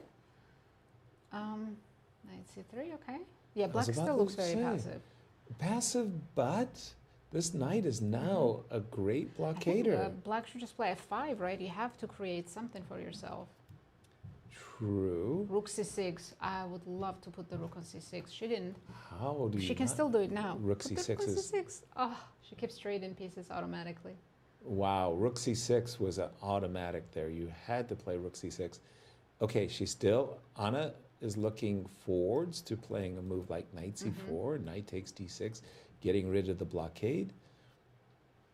But I need to do something like Bishop F7. Yeah, this is still a game. If she put the rook on C6. Definitely a three result game. Rook C6 is a 2 result game. Right. Bishop, and finally, by the way, F5, a move that we've play been. F4.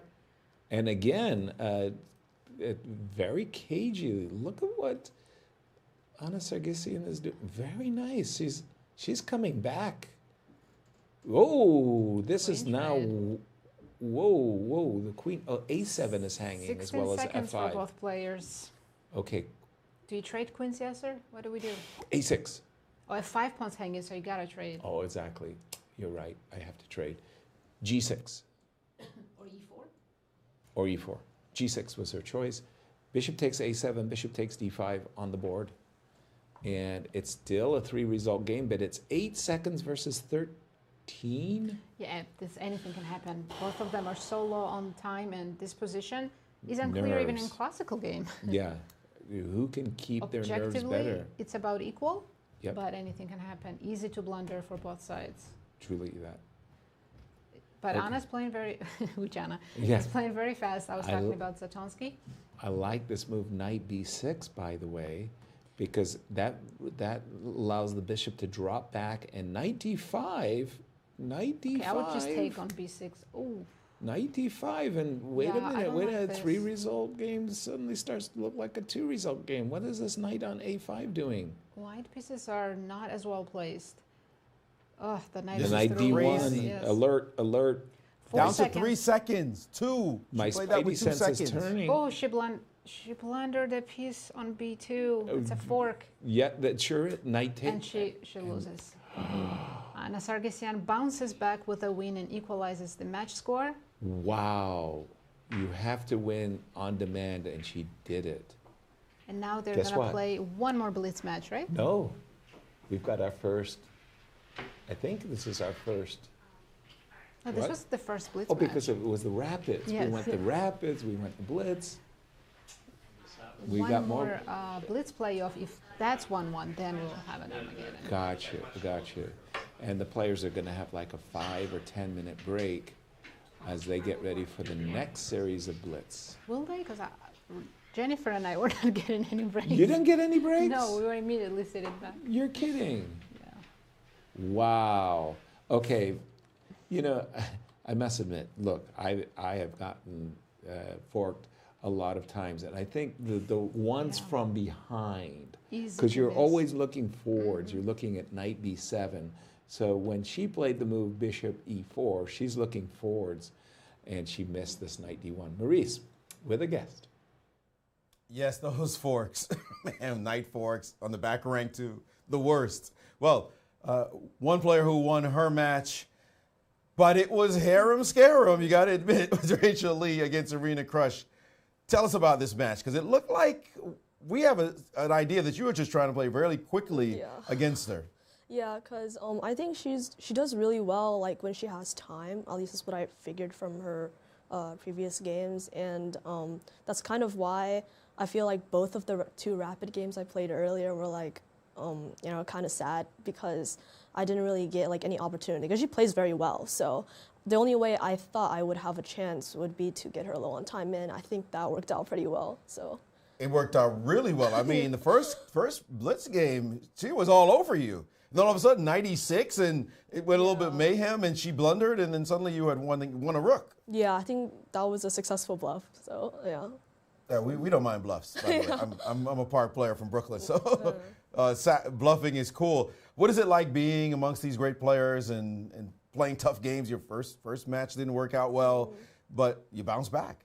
Well, it's definitely challenging because I'm kind of outmatched here, and I'm kind of new to this entire tournament style and such. So, but I think it's a really great learning opportunity. So I think I will learn from it greatly. Yeah.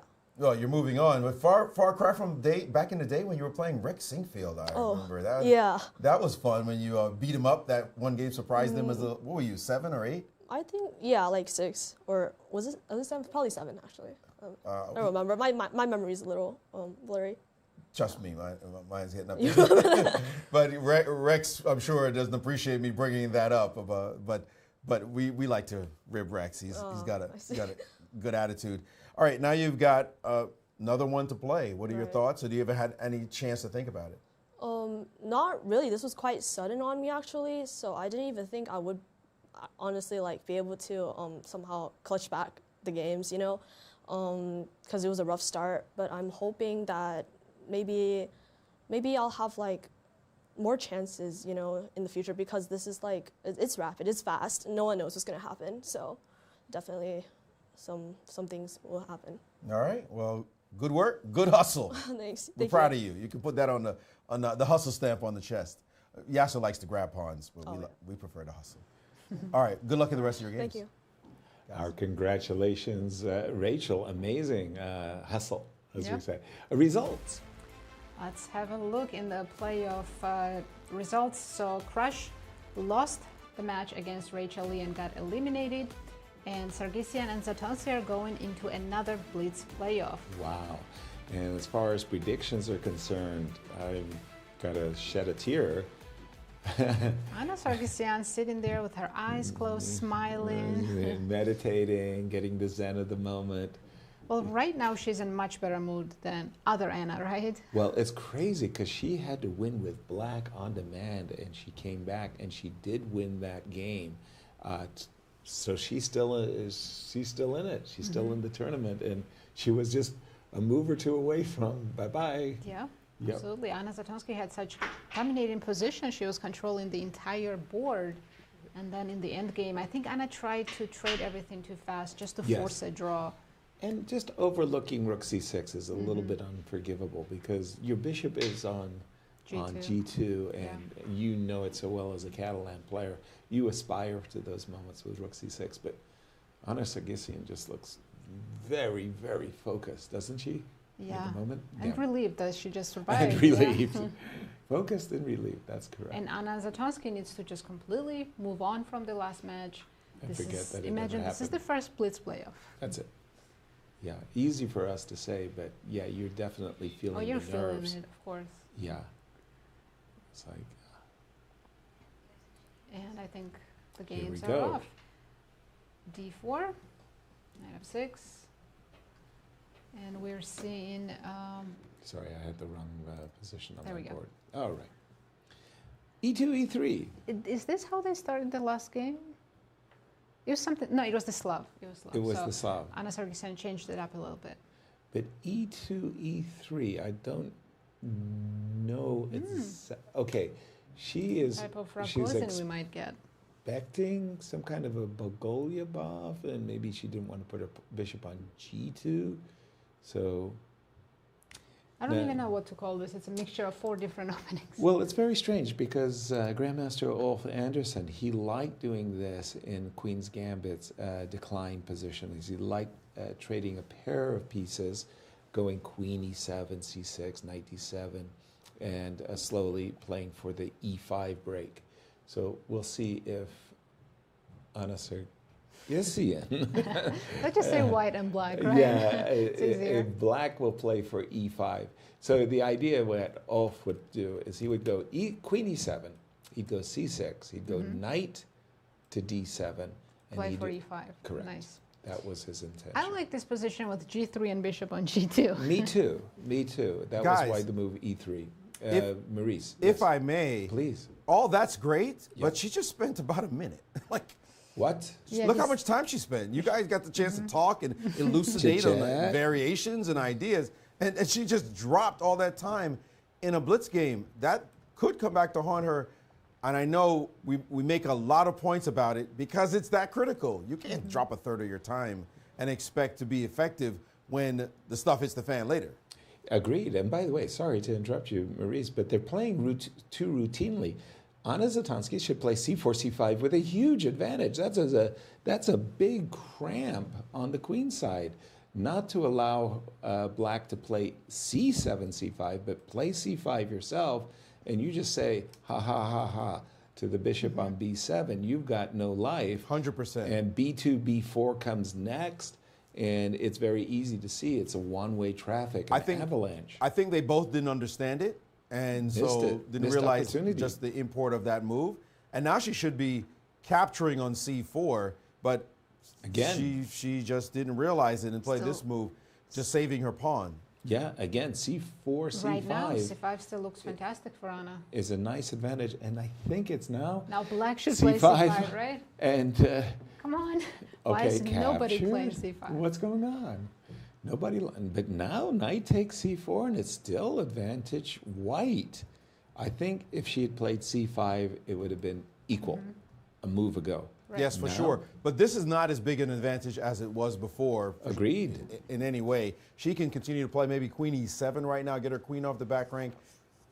She's put a knight in to E4, a little Okay. bit more bold, I would say, not connecting the rooks. But I'm looking at the C6 square, and I think For one of the all knights, of us right? would want to drop a knight on C6. Does it matter which knight? King side or queen side, I guess is. So I'm all about 95 and going for that kind of a post up. And Okay, Anna Satansky said, I One hear pair you, of knights let's come do it. up. I think black wants to play queen h4, provoke g3, and create some weaknesses on the king side. Fair, fair. So that's why Anna's considering to take on e5 with the pawn. And that pause is a big pause because the last two moves have cost her time, as you see the big advantage she has evaporating and is now completely almost, well, I guess just a few more seconds will have completely evaporated.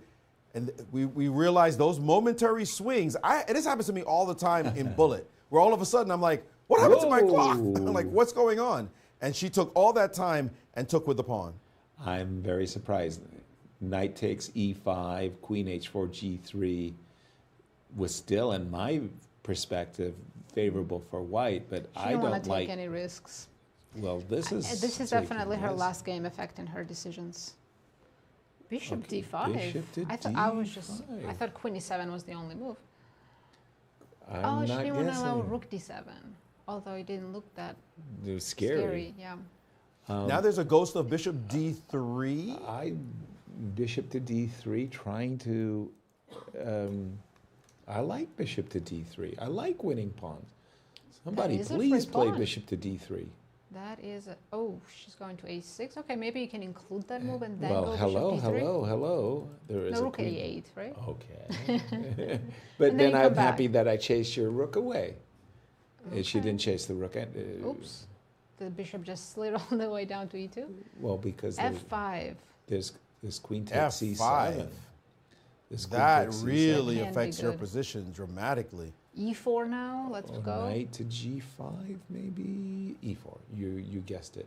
And queen takes c7 is definitely on Anna Zatansky's radar. She also wants to play e5 next move and win h7, but it's a bit risky giving up the well, maybe it's fine. She's done it. She's not She's even done it? calculating. She's going on intuition. Well, They're both going rip on that intuition. pawn and put the bishop back on e4, nice. and that's a winning position. Excuse me, but that is just Apparently not. There's some tactics White- here. No, There's a that's a tactic? mistake. Suddenly, the move rook takes and then knight f2. And queen h4 check. Knight didn't f2 is see- coming if she finds it. I She has did not see 27 knight seconds to f2 find was, it, but- was possible. What a shot! But That's she a has to puzzle fight it with rush. only 20 seconds left. That's a puzzle rush tactic. Rook takes d1, bishop, knight takes f2. Okay, she's halfway there. And now comes knight takes f2 because there's this queen 10 seconds. h4 check with a double attack against the king on f2. 6 and the seconds. bishop in. She didn't find it. didn't find it. Big Whoa. miss. She took with the rook, and that's not good at all. That's completely losing. What However is you that? capture on f3. Time Either pressure made her capture. panic.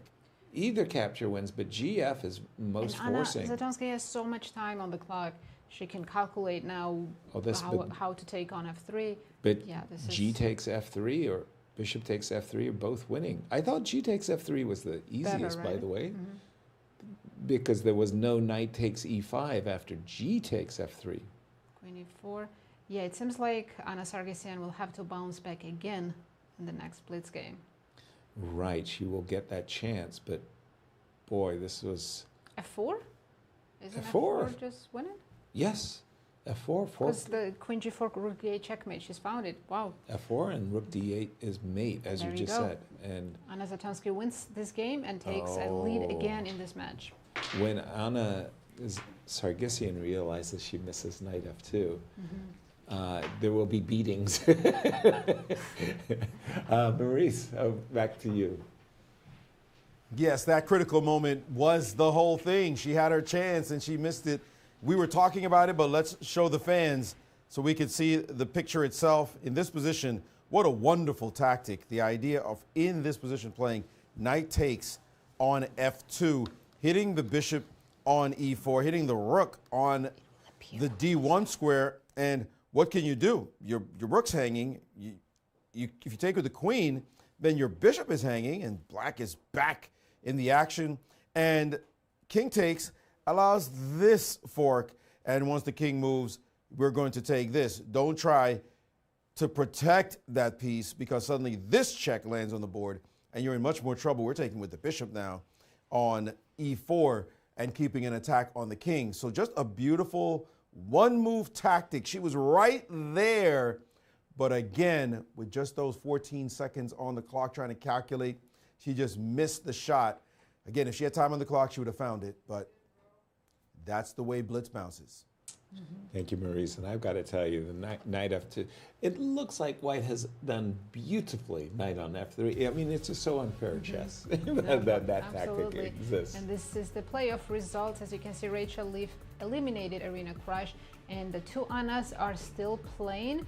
And Anna Zatonski is leading this match. Anna Sargsyan, for the second time today, needs a win on demand to stay in the tournament. Yeah, to come back. She did it the first time. Can she and if she does, we'll see in Armageddon. Well, first, for some reason, I actually thought we were ready for our first Armageddon. You got excited. I got excited. I have to admit. But honestly, Anna Zatonski recovering this quickly after losing that last game, that's very impressive. Truly. And this game she played was brilliant.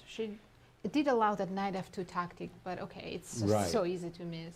Well, one of the things that I think both the players will regret is they both underestimated the c4, c5.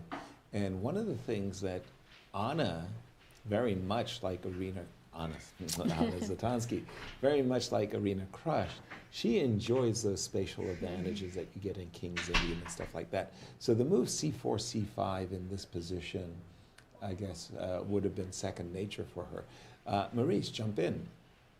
I'd like to show something really cool. This tactic is so impressive that it works in multiple ways, or at least a second way.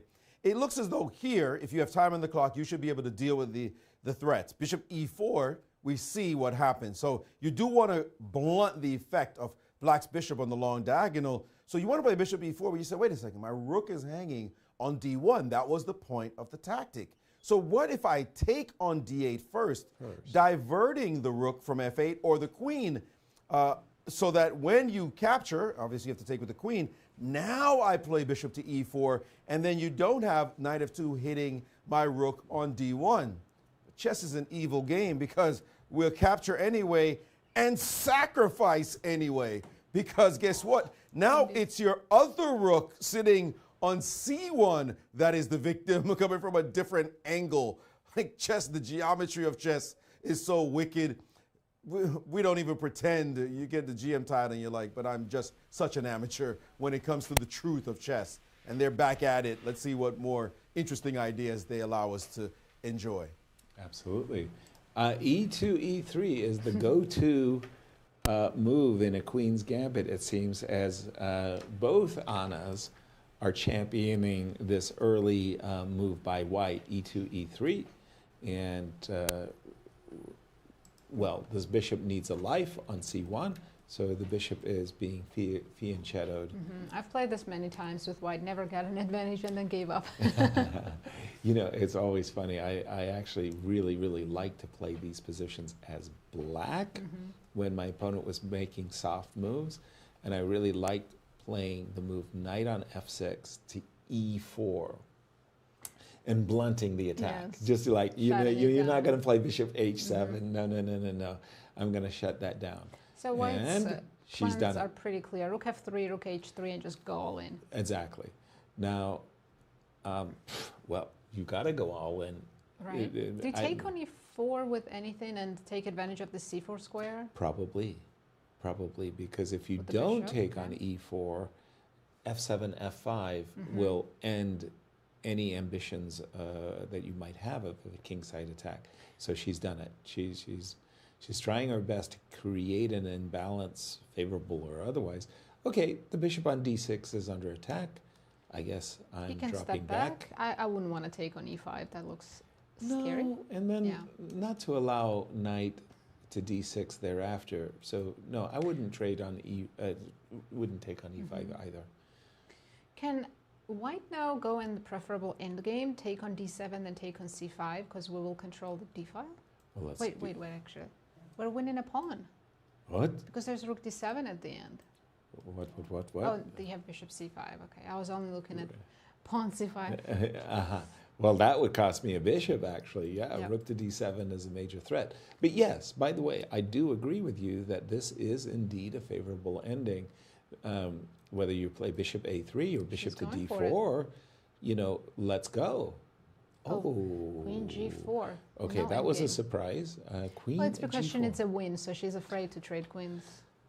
Yeah, when you need a win, the queen's coming off the board.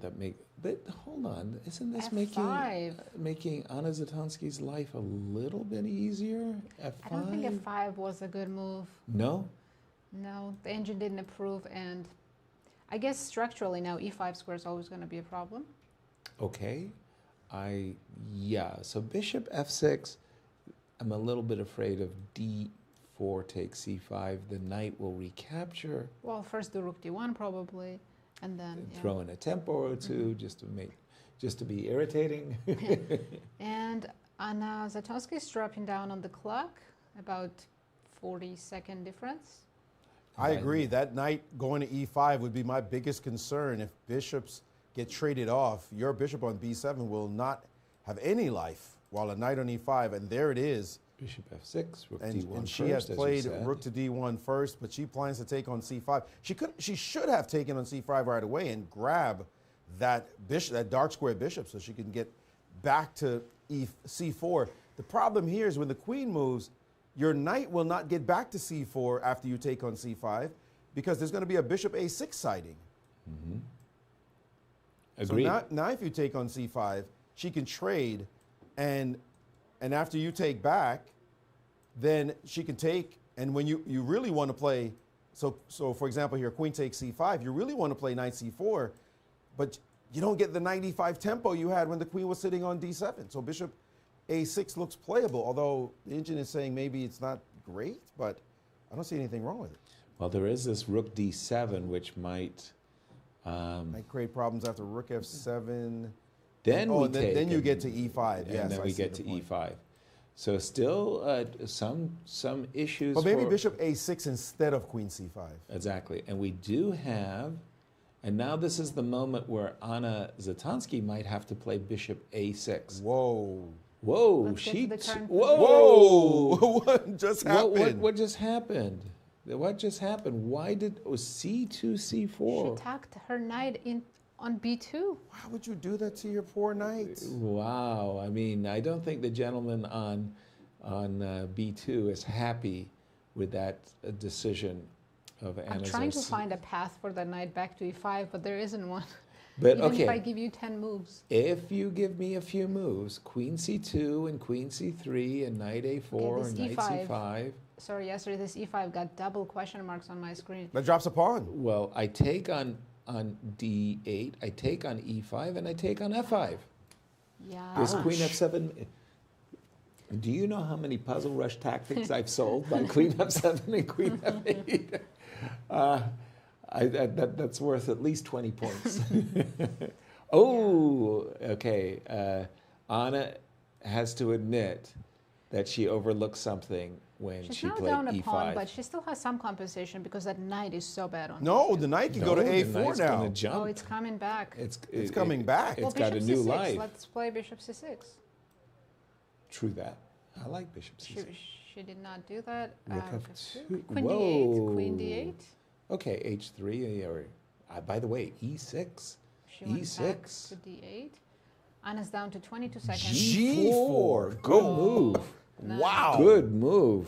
That just blasts open the king side. But h4 seemed more restrained. More restrained. I like that.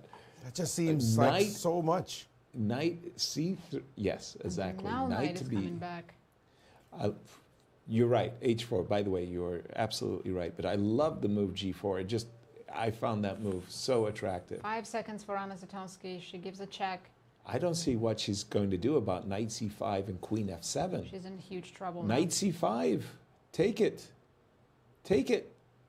She's Take calculating the pawn. right now. She's got a minute on the clock. No need to rush.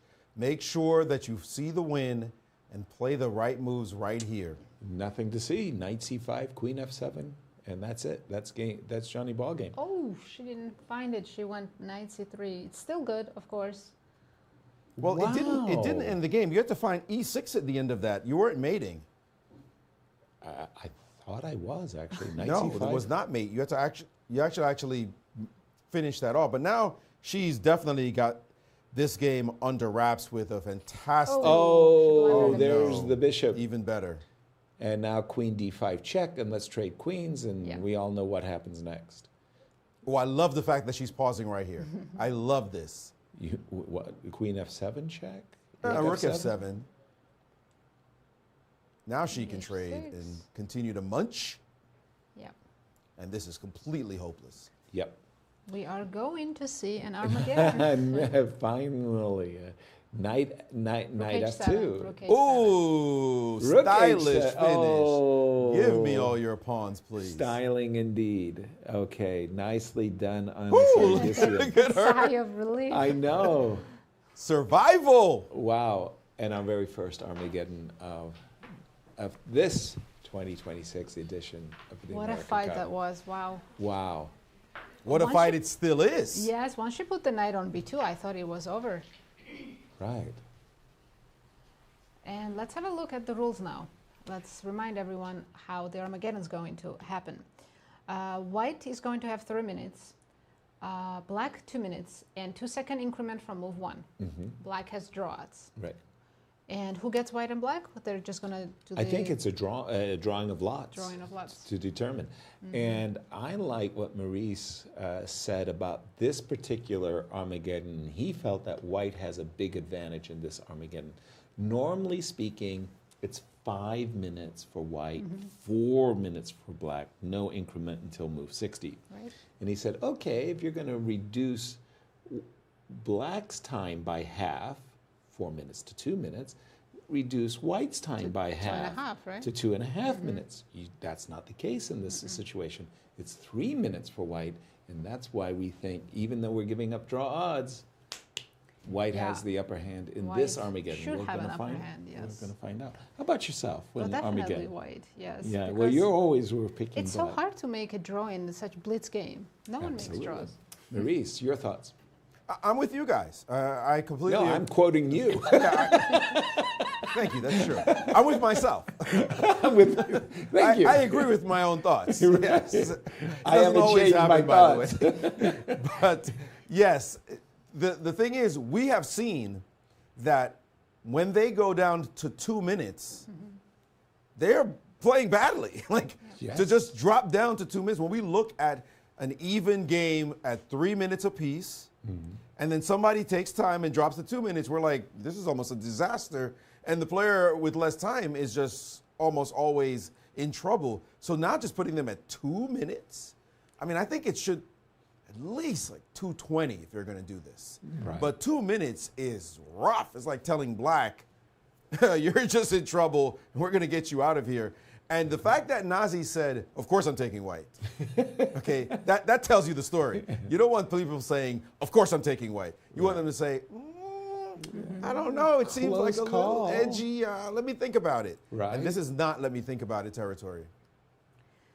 Right, let's take a look. I think... The drawing of lots. This was the drawing drawing of lots. The international arbiter has gotten pawns in her hands and says, okay, Anna Zatansky, which hand do you pick? It's like And she's I got a guess white. It's the white she picked. Turns out, yes, she picked white, and Anna Zatonsky gets the white pieces. Wow. Anna Sargsyan only needs a draw, but it's so hard to make draws in this time control. True that. I think, though, that this is a better version, actually, Drawing of lots. in terms of Anna Sargsyan having black, because she is a faster player. So That's true. she'll have more of a chance. I think if it were reversed, that Zatonsky would be in a little bit of a crunch, more of a crunch. Let's just say more of a crunch. Very strong player, but not as quick. I think here, I'm not going to just easily bet that white's going to own this, because I think you're going to see Zatonsky fall behind on the clock a little bit as the game goes on. I don't know what this whole big smile is about, though. She's having some pleasant thoughts, or maybe trying to remember some joke her friend told her so she can get herself in a good mood, because there's nobody around. And somebody is distracting her, maybe in the playing hall. We're hearing it's Leonard, and he makes everybody laugh. Well, he's our photographer, official photographer. He's got a great website. Please do a search. And he's been, for a decade or longer, going to all of the top tournaments, captured He's the taken more players. photos of me than anyone else. Really? And I of mean, all the players, of all really. the players. He's fantastic. And I really like his photography work. And I think he was saying, Anna, look at me. Look at me. Smile for the picture. Smile for the picture. She can Yeah, help and herself. Maurice made a very good point. Anna Sargsyan is one of the fastest players in this women's field. She always manages the clock very well, so getting 2 minutes with drawing nuts is not so bad for her. After watching what Rachel Lee just did to Irina Crush by blitzing and bluffing. Oh, they're getting checked Oh, wounded again. come on over. Make One sure. more time. Yeah, fair play. Fair play. We Even appreciate though- this Definitely. for sure. Yes. And it's just a beautiful. Let's just set the stage. It's truly Armageddon. It's win or go the heck home. Yeah, that's it. You don't do it here, you're gone. Right. You're on a plane out of here. You know, I still have this fantasy of going into the playing hall and getting wanded, and I want to bring 20 electronic devices with me. You'll be banned, Yasser, banned for life. Yasser, that's the scene in The Matrix. Remember when Neo walks into that building? Yes. And he's got guns everywhere in The Matrix. He's like, and they're like, holy crap. Well, here we go. We got all guns blazing in this game, and they are off. He brought the arsenal with him. That was hilarious. Are we going to see another E3? If we see E3 Yes. again, They're not switching it up. Thank goodness I didn't wear my fedora. I was going to say, I'll eat my head. Now, I'm capturing with the pawn here. Absolutely. Everybody. I am playing the isolated queen pawn position. This is a Caruana, right? Now the Panov attack, right? Exactly. And bishop to d3. And we are in, well, Snivell house. deep theory. I played this many games on both sides. I won one game I was very proud of against Vlastimil Hort on the white And side. key for Anna Zatonska here is to maintain the time advantage. If that disappears, she's at a huge disadvantage. Exactly. So do not take too much time here in the opening. But this is the first big moment. And she spent about 15 seconds before playing queen to e2. Very standard move. Queen e2, rook e1, another one, bishop c2, another one. Lots of moves, and I guess she just needed to remember what she wants. Rook to Choose a d1 is plan, the setup. then stick with it. And knight b4. And I one. remember I had a game from an Olympiad in Kalmykia. I was on the black side against Vasil Ivanchuk. b7, b6, knight e5, bishop b7. Black plays b6, bishop b7 here, right? b6, bishop a6, sometimes that's just good. because the queen is on e2. Oh, But bishop d7. But That's the old Steinitz way, very old school way. You might put the bishop on e8 in the position, play ultra solidly. That's not a bad move to prevent your opponent from playing automatically, right? True. And you have to try to figure out exactly what am I supposed to do here. She's put the knight on e5, and so-called losing this bishop is not that big a deal in this type of position. So she's would go now G4 hoping her opponent slows down. Look at that Hey clock. guys, Anna Zatonska needs a win. Go G4. g4. And G4. she has, well, she had 1 minute advantage on the clock. g4 was the perfect move for the situation. That would cause your opponent to definitely tank. Panic, right? Panic. G4. Didn't expect that. I was thinking more sedately, A3, trying to play rook to Taking D3. too much time. Now there's only 20-second gap. There it is.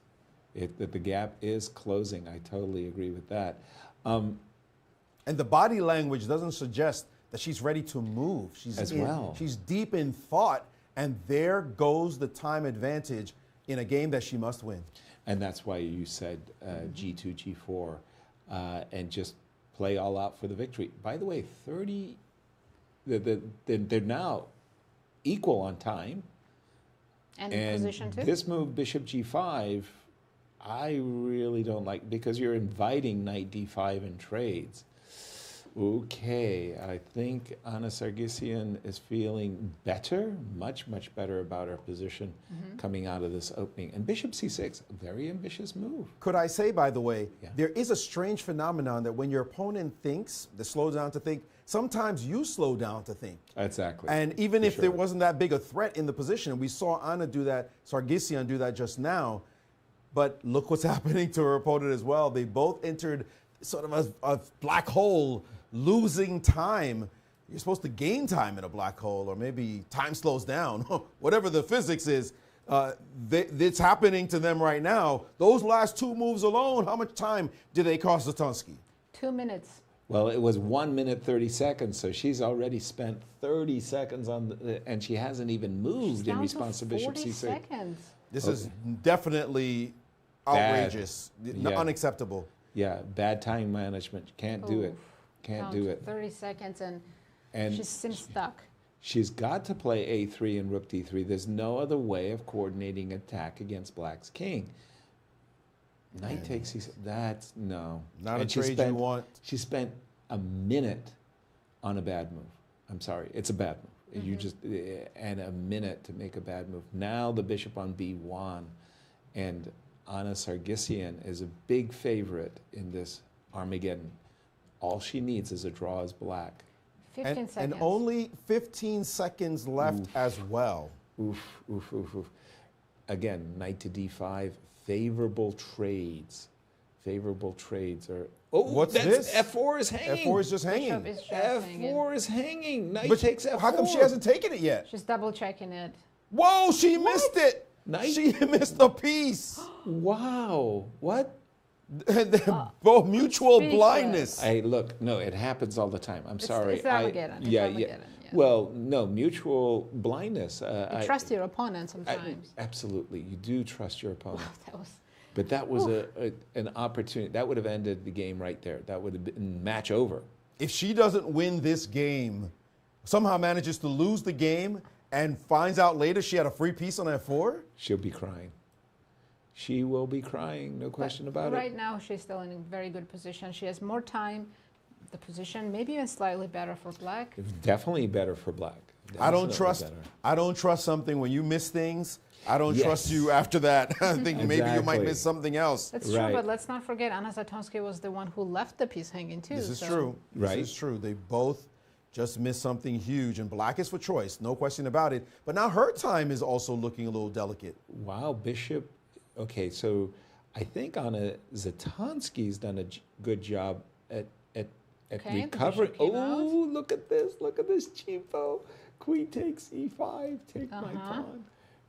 I think Anna Zatonski's done a good job at maneuvering. Ooh, it's a nervous affair. There's a mate on the back rank. Oh, yeah, and the knight's hanging on F4. You got to play knight G6 quickly. Knight D5 she played. 8 seconds on the clock, 10 seconds on the clock. Now she's down a pawn, and they both at that 10-second mark.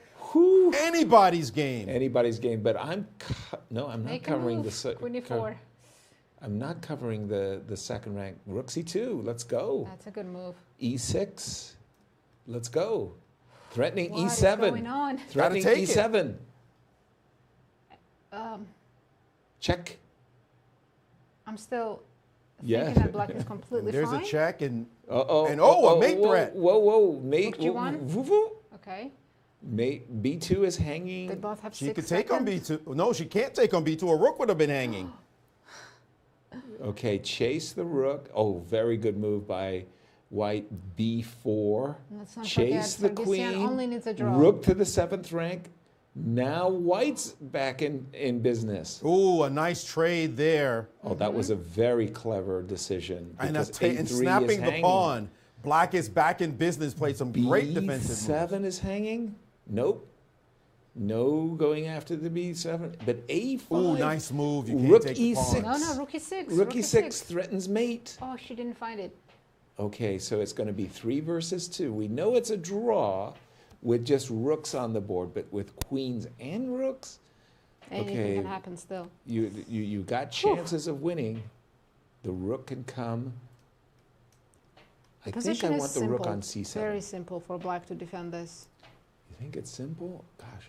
I mean, just keep the queen and the rook protected. Oh, Queen and that's F4. That Queen F4 would have. It's coming. Rook It's coming. G7. Queen Ooh, F4. Rook let's G7. not blunder that. Let's not blunder the pawn. And now it's a 3 draw. seconds. 1 second. No. Oh, she flagged. She flagged. Whew. Anna Sargsyan wins the match and stays in the tournament, while Anna Zatonski gets eliminated. With an extra pawn. Wow. That was a thriller. It truly was.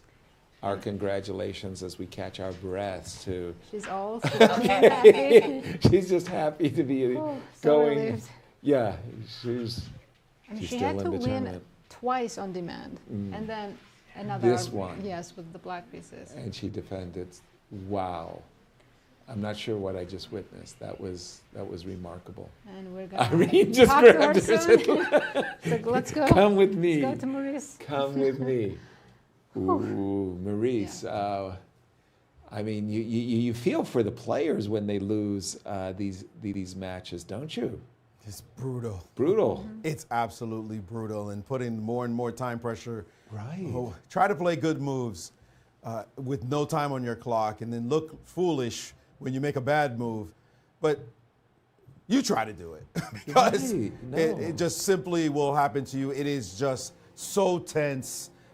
All to play for, win or go home, or survive or go. All of it is just so much tension, and the disappointment. One player relieved, the other player fully disappointed. Can't believe it. It's just a roller coaster of emotions as you see it there, all in just a few seconds. If you don't mind, to our production team, please play that replay one more time, because I think Anna Sargsyan Just did an focused on the clock, incredibly right? brilliant thing, Yeah. which was to focus solely on the board, like keep thinking about the position. And then she's now look- got her eyes glued to the clock, but she's actually thinking about the position. And the moment she pressed the clock, she's looking and says, "You're down." Never mind your brilliant move H5, you're down. Big heartbreak for Anna Zatonski. Absolutely. By the Oh, way, yeah. you all spotted a great tactic that she had in one moment. Right here, I have it. Rook e6? And the idea of rook to e6. Yeah. Yes. It didn't win instantly. Queen c1 was Defending playable. rook h6 mate. Because of the mate threat, yes, due to the pin. And here, now you can actually take this pawn on a5, the pawn that you thought you were tricking us, and you were the one who got tricked and lost the pawn. In fact, the queen could have, well, after queen c1, that is simply the best move. So we have our guest in the studio. Sorry, my distraction. But that would have been another moment. But please, none of that matters when there's no time on the clock. Like, you try to find all that is just simply next to impossible. And you see there, 8 to 7 seconds on the clock, and having to blitz this out, attack on your rook. You've got to try to find the right square. Are you threatening to sack? Are you not? 6 seconds. I mean, look at this. 5 It's only seconds, 4 seconds 4 left. Thanks for the increment, of course. And now 8 seconds for Anna. So Anna is Zatonski, pardon me. That's right. White had the lead here, still with an edge on the clock. If there's going to come a moment when she does pause, that was a little bit of hesitation, but you still see the edge. She can 9 keep it. seconds. And it's now. It's all right gone. now. Here it goes. Here it goes. Here it goes. The body's language changed. She should not have gone into thinking posture because that cost her everything. She needed to still be in move state, and that instantly, was where she lost the game. Wow. Now, I didn't realize we had multiple angles. Goes to show. Big shout out to our production team making us look good. That's great. Well done. And Maurice is going to have a guest. Very happy, Anna To- Sargsyan. very happy. Very tired, I assume, but also very Yeah. happy. Yes. And let's go over to Maurice with Anna Sargsyan. Yes, indeed. We're with Anna Sargsyan. And Anna, we're going to go over each game very slowly. No, I'm kidding. That was insane. Like, what kind of match was that? Have you ever had a match like that where you had to play and then play again and then go to the Armageddon? I mean, this was just tremendous. Yeah, this is my first knockout event actually, so I've never played much before. And welcome to the knockouts. Yeah, it's not what I expected, and I definitely don't like it so far. It was a very stressful match, and honestly, I feel a little embarrassed to qualify for the next stage because I was playing very badly each game, even the ones I won. I mean, they were terrible. You know, I think that there are other players who would say the exact same thing, so don't feel bad because this is so much tension and the time is just insane. So playing Blitz and then Armageddon, how do you do it? By the way, the last game, you had black. Yep. If you had your choice with the time control, would you take the 3 minutes to win or the 2 minutes to draw? Probably I would take white because as you saw in the match, each game white was winning. So probably I would just go for white. But actually, no, when I think, because she takes so much time, 3-2 doesn't really disadvantage for me because I know that at some point it's just going to be equal. I don't know, it's a tricky question. Maybe it's still white though, I don't know. Well, you probably should think about it because your next might happen to you later. Right. Well, I mean, tell us a little bit about the feeling, the roller coaster. Many of us don't get to experience that. What was it like? Just up and down, up and down. What the heck? What is happening here? At some point, I just didn't even leave the playing hall to prepare or something like that. I was like, I'm ready to go home no matter what. I just want to go home. And the first game, I think the second match, I lost the first game and I had to win to force tie breaks, I think. And that one, I played very passive game. I'm not sure if you probably saw the game. I played very passive, like f6, e6, knight f8, knight e8, or something like that, because I realized every time I push, I end up, losing something. So I was like, okay, let me just not do anything. And, she's taking too much time. I might have some chances when she's low on time. And that's what happened. That is indeed what happened. Well, we know you need to go get your rest, clear your brain, forget about bad play. You survived. Yeah. Time to move on. Thank you so much. Guys? Our congratulations on a really, really, really tough match. Don't feel bad.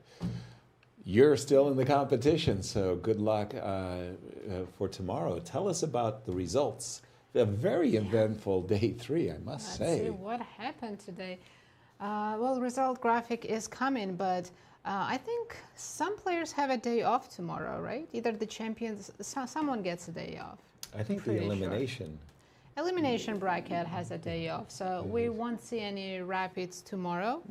We'll have the second classical game in the champions bracket. And perhaps playoffs in case they're. Mm-hmm. I know that Awonder Liang got past his first round opponent, Levon Aronian, by drawing quickly the 2 classical games, including the game as white, and forcing the Blitz against Fabiano. Which turned out to be a good strategy because he did beat Levon in the Blitz. That's right. Will he do the same against Fabiano? Maybe. Fabiano did say in the interview that it's really up to Awonder because he has the white pieces. He's going to try to push or just take the draw. Okay, our graphics aren't here, but final thoughts from you, Maurice, for this very eventful day 3. Yeah, I feel like we went through 3 or 4 lives. We're not even playing. The up and down swings were incredible. By the way, as she was walking out of here, Anna said, "Sorry for keeping you guys this late." Right. Too nice. It's our job to stay here and cover these games, and just a magnificent struggle. Everywhere you look, these battles are tremendous. Great format. Love it. This is what makes this tournament unique. And is it only day 3? There's so much more fun to go. Right. Absolutely. Well, thank you very much. That was very sweet of Anna Sargsyan, by the way. Yeah. That's always a great pleasure. What fun we're having. We got our Armageddon. We did. One. Yes. And thank you so much for joining us. We will see you all tomorrow. Goodbye from St. Louis. Good night and see you tomorrow.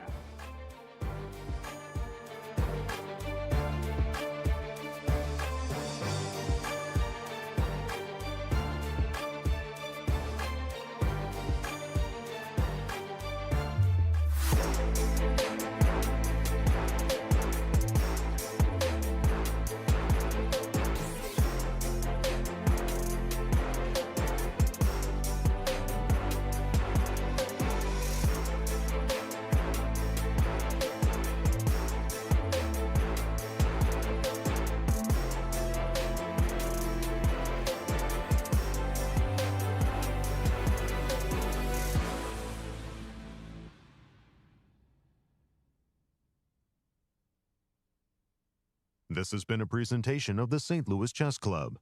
Any reproduction or distribution of this content without the express written consent of the St. Louis Chess Club is prohibited.